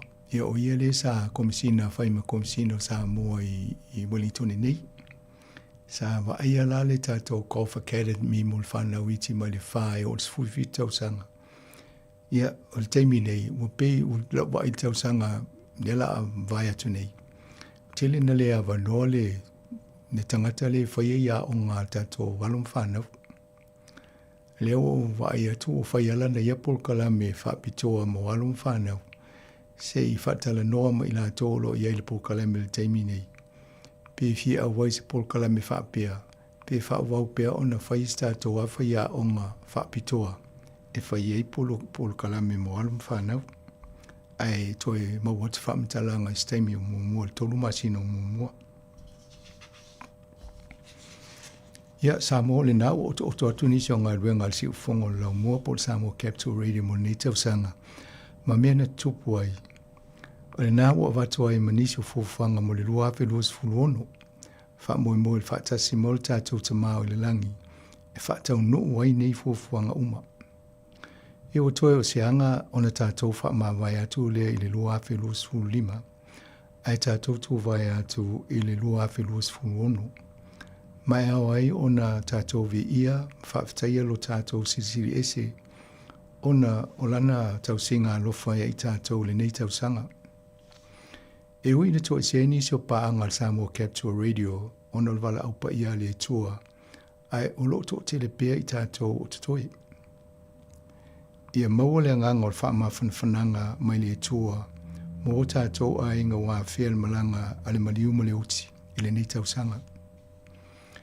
E mamoli atu lau whaaftai whaatasi ma le komiti whaatonu, ma le au whainga luenga le tapua inga le tātou au whaafonga lua whirusu lima. O le tau whaasoa ma le whaaloalo ma le awa i tanoanga i longa o a tātou whaasara launga. E amana i aile manu lau TLC ufonga le lau mua trust, ma le Samoa Capital Radio, ina ia whaia tātou whaasara launga i whaaloalo ma le awa whatwhata. O le ana solonga le lei ai ata tau whaasara launga mo ne tau sanga. O moli atu fo ilau whaaftai tele i whai pokala me umar si ufongo lau mo ne tau sanga. Wha maa lo le ngā lulue matavela. Whaaftai New Zealand on Air. Tanga ruengo tangata tumoto al Pasifika Ministry of Pacific People. Mo le whatupenga o nisi o vaenga la unanga al Samoa Capital Radio. O tupina maua mai ai whaasara launga mtanga ruenga o soifua malo loina, le pulenga anu o Porurua, i University of Victoria, Pisinisi, o Ainga, whala Popetonga, mamawhatanga, mo le whatupenga o ata tau polkalame whaasara launga, na ngā telele le whatupenga o ngā ruenga si ufongo lau mua. O nei polkalame na tele lo latou sao, mo le whaafonga anga ale atunu. O le whaaftai whaapitoa mo le awhainga ruenga pa ia le tua, e le ngata i tātou sauni ngā lotu, e le taitasi o i tai au, mo le iwa masina mo le tausanga nei. Ia malo atu le whaiva, malo atu le whainga o le whai o le whaiva. Whaaftai atu le komiti whaatono le si ufongo lau mua taitai fono, le lo ia le sunga, le ia tau o le saa, tunu fono au imatani kena akui. Ia o le sui tai fono, Dr. Alitasi Fuimono Tāvila, Whailo Tusi, Songa ia soa, le mā mea tāwanga a Fede se wala, le awhionga ia tofa sua fole Gosh, le awhionga ia le atinganga, Jason Tualim o ia leo le teo tupele al komiti whatonu, ma te ngā lue tūlanga o tupele tātou le tio, ia malwhantua ia Fereni eti. Mo le au whaafonga al Samoa Capital Radio, ma tau tadsonu na whaamalia ina le tele o temi, o tau umai polkalame sa ma tau whaasalalau ma whaasoa atoa i astraitasi. E ala mau le atunu, e le ai lava se whaiva asa ma se mau. O lea e awai ona o whaamalulu atu, e le mamalu le atunu, e ne seo au neima le au whainga luenga lua whelua sfulma le lima. Watu ai malu i poenga in whale tonu sa iai. A veelo leo whatawa e whai masoe au nei, o le au whai ngā ruenga le au whai pokala me umar si ufongo le lau mua. E amata mai le au whai lotu, e o rawa i le whai pokala me le au tala vou, mamuli atua i o mātou mo o ngā lofa mwhamanianga, mo le tausanga fou, ma le au wha ufonga tā pua i le si ufongo le lau mua i au te roa nei. I longo le ala leo whaasala o le tasi o ono te si ma le tasi wha mō. Whapea mātunu i whafo i longo le YouTube ma le Facebook live. Ia maua o tau ma tātou uma le lof tū nō le tātou li i whaola. Ma si tausanga fōsanga le mū ma le manuia. So i fua tau o ona o afmasanga te alu Morisi.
Famino te lau tele litu la tasi la uli o la samuni o le tātu wholonga litu sanga luathe lua se folu male lima. Mole la ngā whawtaima le whamalo la fionga li pule af masanga tal moresi, la fionga na mtu soli, mintala inga malosi, ia ona o le saunoanga whapitoa. Te ulunga i fo inga luenga la si ufonga lo mua litu sanga luathe lua se fuma lima. Ia te whafonga i steimu mua, ia ile nā fo i saunoanga whapitoa, mai la fionga li pule. Ila aswa talunga te utumala unanga si ufonga lo mua. Tātou oi whawhiwhianga musika si fleo nei a wuli. O tātou anga te fwoi ta moftanga ma malolonga vai ingo ta moftanga le a wuli. Malol whai on whaiwhai tātou tinu. Vai luanga nei o te usanga fau o tātou lia mai. Ia le tua. Tēna i tu la. Ma tātou wha mawai le lua whilo so lima. Tātou wha talo whai lua whilo so malono. Ia vi ia le tō malol whala monui e lo tātou tinu. Whawhiwhianga nei te mo le a wuli. Tātou mo si whonga lo mua i Wellington.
Emo mai le moli o le ava o se wha soa molo uanganga.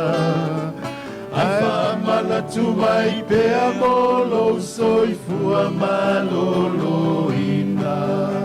E pese pese mai o le tula fono ina ia ta o la sa o loto. Awe o tina masia na vala au ua au la uina ilau.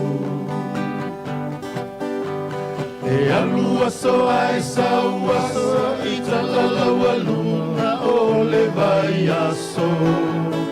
Ai o nai asia singa e talosia i o e tinga ina.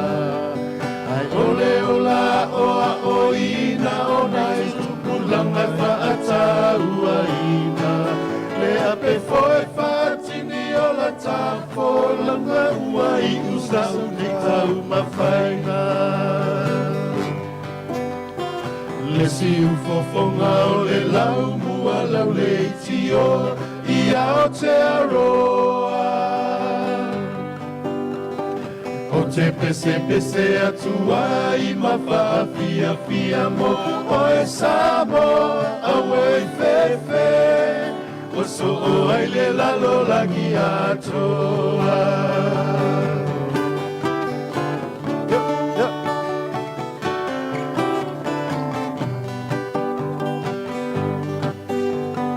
Lalo langi o aso nei Mataungi lele ae la fima sei Ae malula ai puenga o sofina Nalo ini ese esenga Awae poto le tautai ae le atoa Ia isi o na vaa Awao Samoa e o le amamala o le penina o le nei Sale whaingo fie le amataina o le nengaluenga Sasa ili mafesili po le mea ea o ia ini masini E te onolo si whaao na pone I ua iai fo I makomi piuta Facebook, YouTube, wata whailangi ai a uwha asala launga. Facebook, YouTube, wata whailangi ai a uwha asala launga. Lesi ufofonga o le lau mua lau le tio I ao te aroa. O te pese pese atua I mawhawhia fia mo o e Samoa awe fefe Wa so o ai le lalo langi atoa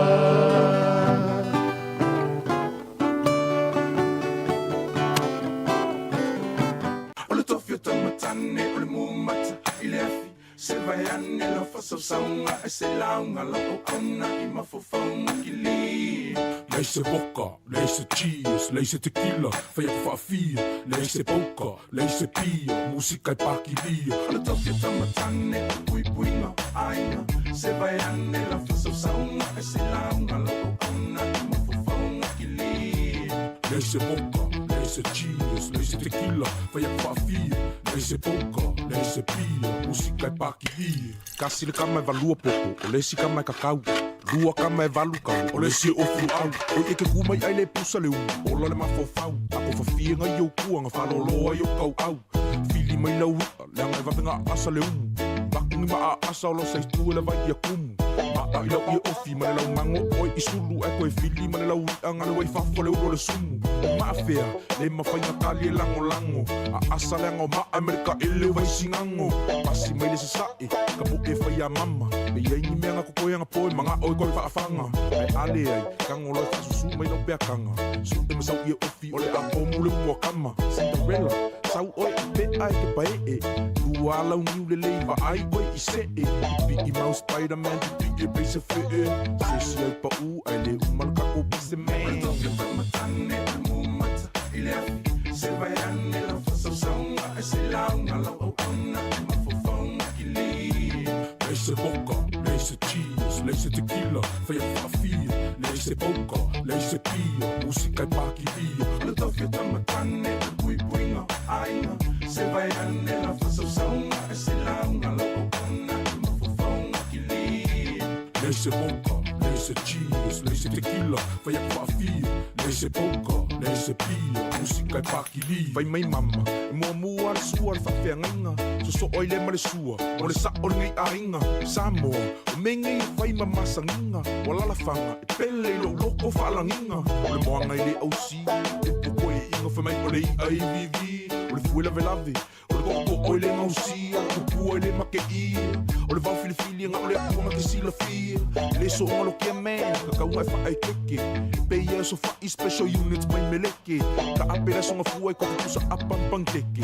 Peia ke la vese mafui e mai kai skeke. O le kofi au ka u, o le pui puinga. O whawhinge mamakua, ia furo kau kua a esu ea. Shua ke mau o le pukoi kua. Whai o le palapala, ma kwa I opa le mango sua, ma o fongo whapi. waila kiki le ami vii e whinga kāleanga e kose I whala lii whai vau ka maali I o le whekalai o whai vau le au manga o kua ingo le whonga makai ma aloso le nguku e pola pui pui ma vaa vaai so ma kuba la pala I ke a o wanga ngalo se kakalo whaafukai o le tofio tamatane o le mumata I le afi se vaiane la whasa saunga e se launga la o auna I mafufonga ki li Leise boka, leise cheese, leise tequila, whaia whawhia, leise boka, leise pia, musika I pakilia. O le tawhia tamatane, o le pui puinga, ainga, se vaiane la whasausaunga, e se launga la o auna, I mafufonga ki li.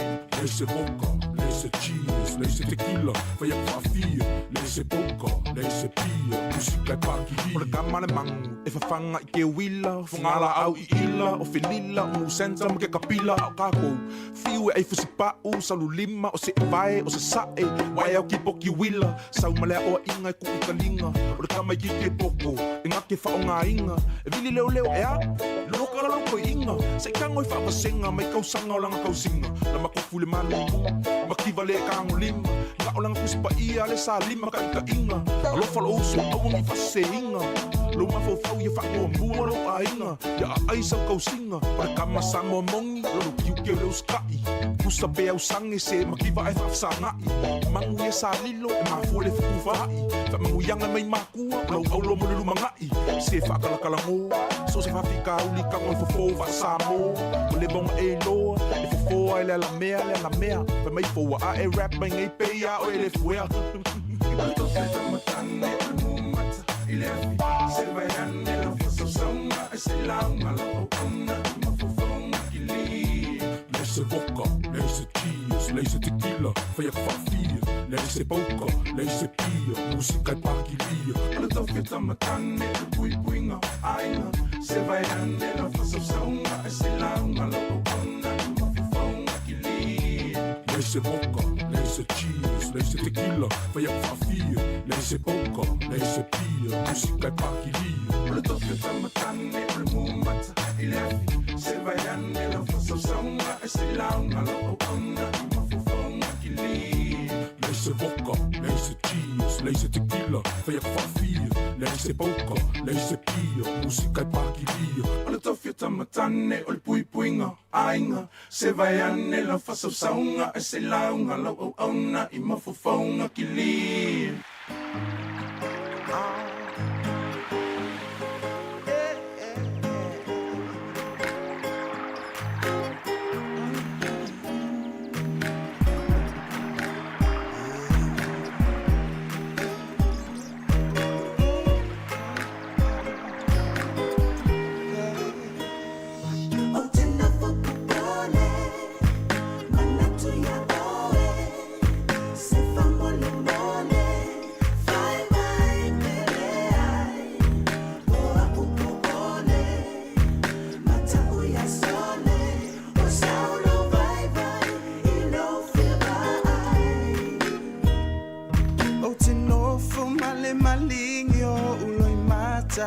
ilo ufia ai baby ya oe sitali lo una no fa maoni e tu maupe ama olo ototoe sa upu malu yo ngona so se tu simai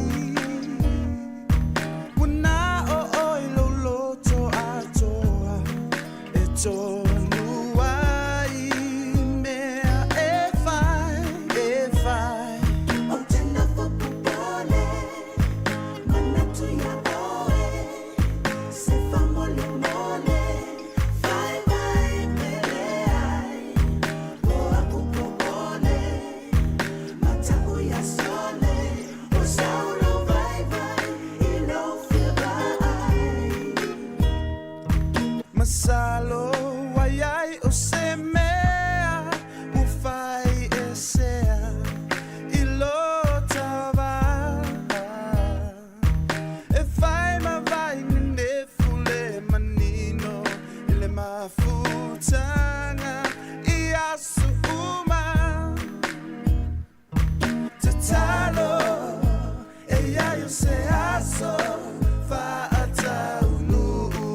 so mai whaalua.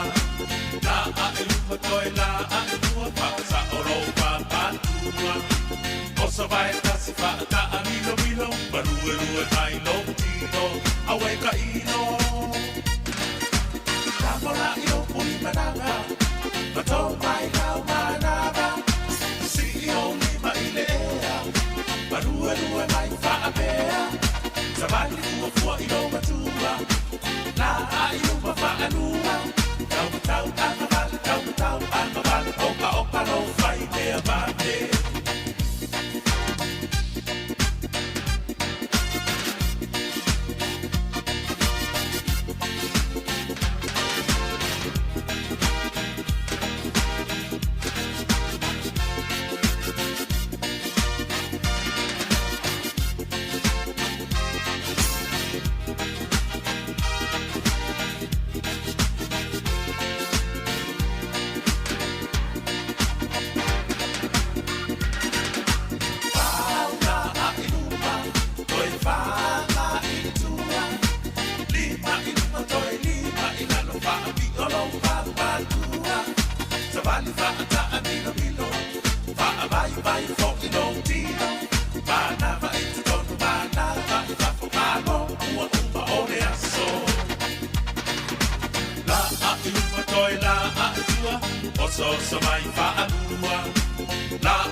Ta'alingo-lingo alepo Via ta'otova ai atu ya oe oe moe Faisa o miti mali ta pelo le moli Sei tofa oe lauhani Fa'asolo umafaufaunga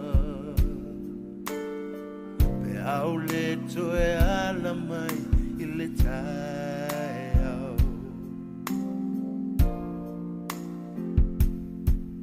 Pe ngalo e au ia te oe Ma e mana tua ita Pe a e moe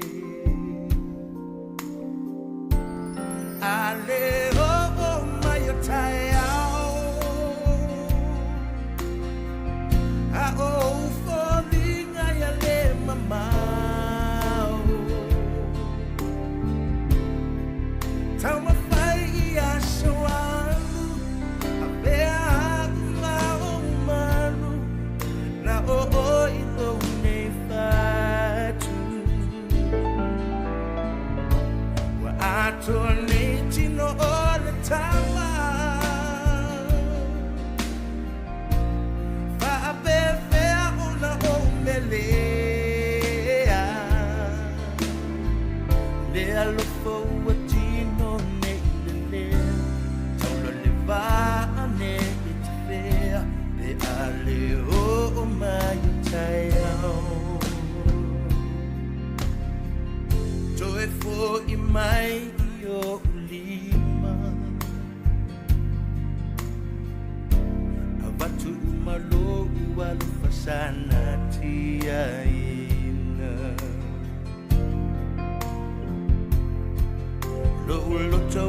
Ma'amaliaina ufie tutupu yo utino ilo ulalele salilo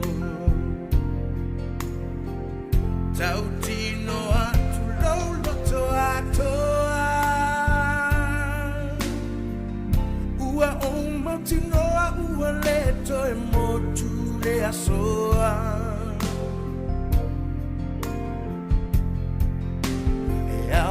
na failo lo alofa ua mautinoa e ai se isi avanoa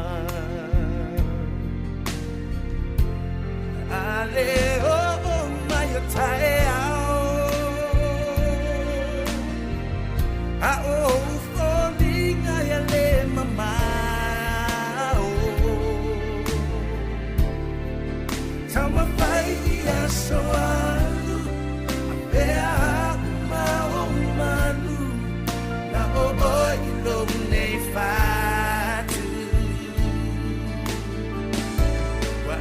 Tornating all the time. Pape fea una omelea.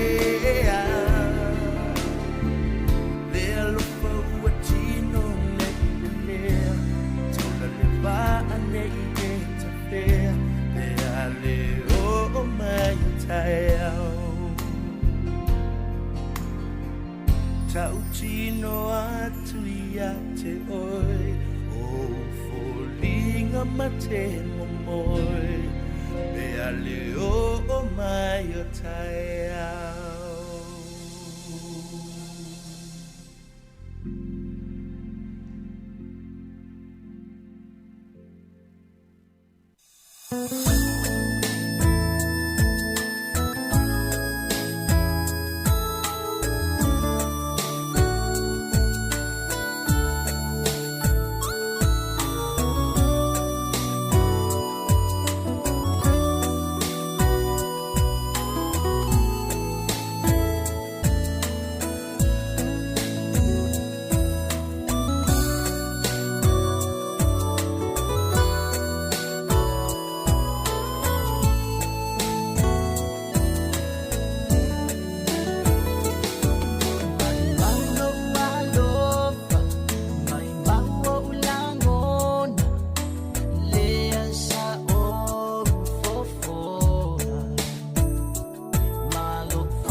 ole manu e tasi sai no to fa paso tuaina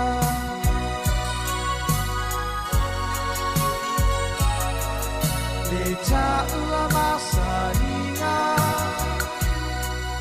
ua ola ona me fa'alu marina me alo pasa o faya uela fuaina sini ai o simanu e tasi sai no lima to fa paso tuaina le punga la arena ora ua lo famina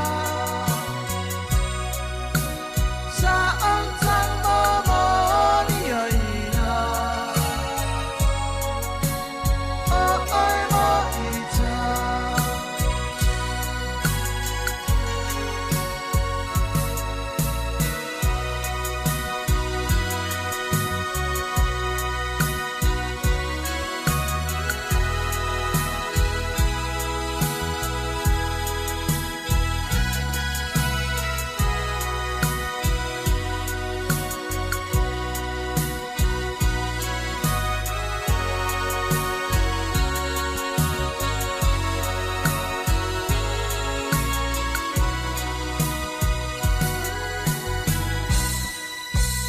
le punga la arena ora ua lo famina sa on tango mori aina o oi mo ita le punga la arena ora ua lo famina sa on tango mori aina o oi mo ita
fia siva Siva I se teine Samoana La ufofonga fia fia ata ata Ua mana ia Tamai ole musika Ata uma wasi siva Tanga ese ilunga ole foloa Ua umbalala Ise fia fia ile wosi Siva malefa amaoni Oni se fia fia ile rock and roll Siva my soul Ote fia siva Siva ise teine Samoana La ufofonga fia fia ata ata Ua manaya Ote fia siva Siva ise teine Samoana La ufofonga fia fia ata ata Ua manaya Solo ane ole aweva Siva ilunga ole foloa Malato matatoi apa umai Hey bro, give me 5 Siva mai ile reggae Tama eva tama lelei Fa susu ele coca-cola Aua ete vavi sola Ote fia siva Siva ise teine Samoana La ufofonga fia fia ata ata Ua manaya Ote fia siva Siva ise teine Samoana La ufofonga fia fia ata ata Ua manaya Nisi fo I otama itai Ese pi atamai Hei fo tu I aisitama fo ilena Ai fai mai wale lava Tine fa ilonga tangata Tu mai lo wanganga Otama nei otama fo I mai tua E fai lava si mamafa Ote fia siva Siva ise teine Samoana La ufofonga fia fia ata ata Ua manaya Ote fia siva Siva ise teine Samoana La ufofonga fia fia ata ata Ua manaya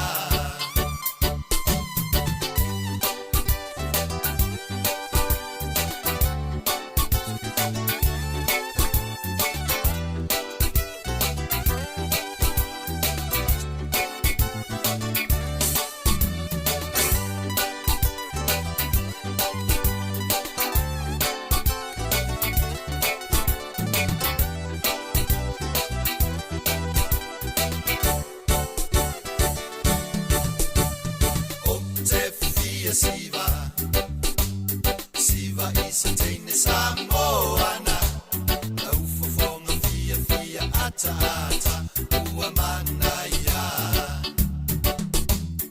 Ote fia siva Siva ise teine Samoana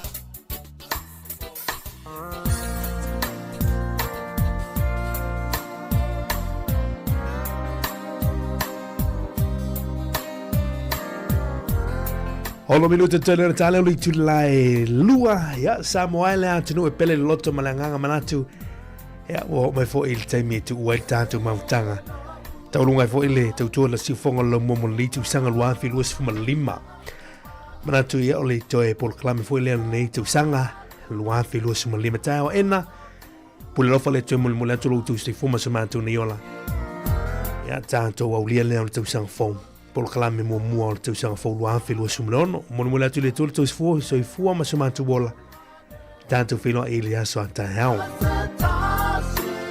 La se upu si tala se ngana wale tau tamali u pao papa ilang whafo mai sa mol nei aso a meisele nei tau sanga a tō pēna sa unua la whianga li pule fa malulu atu lu tatu tunu asu atu vai malu puenga le finangalo le atunu se tautua leo tautamali ya wa le tusa malau tu finangalo ya fa magalo mai matu atu na wai poto lava le tautai ya se lava na atu ya mamunu ye tele nei ya vaanga le aso vai luanga ya tatu tapin penatu tausanga fo i tu laolo yai manu telina fu fonga tatu fela la santa au te masani ni tu la fitu ile na tu sanga fo le lofa malanga leo le tu manu telina le aso manu ia tu sanga fo tatu tunu fa so i fo ia mai manu ia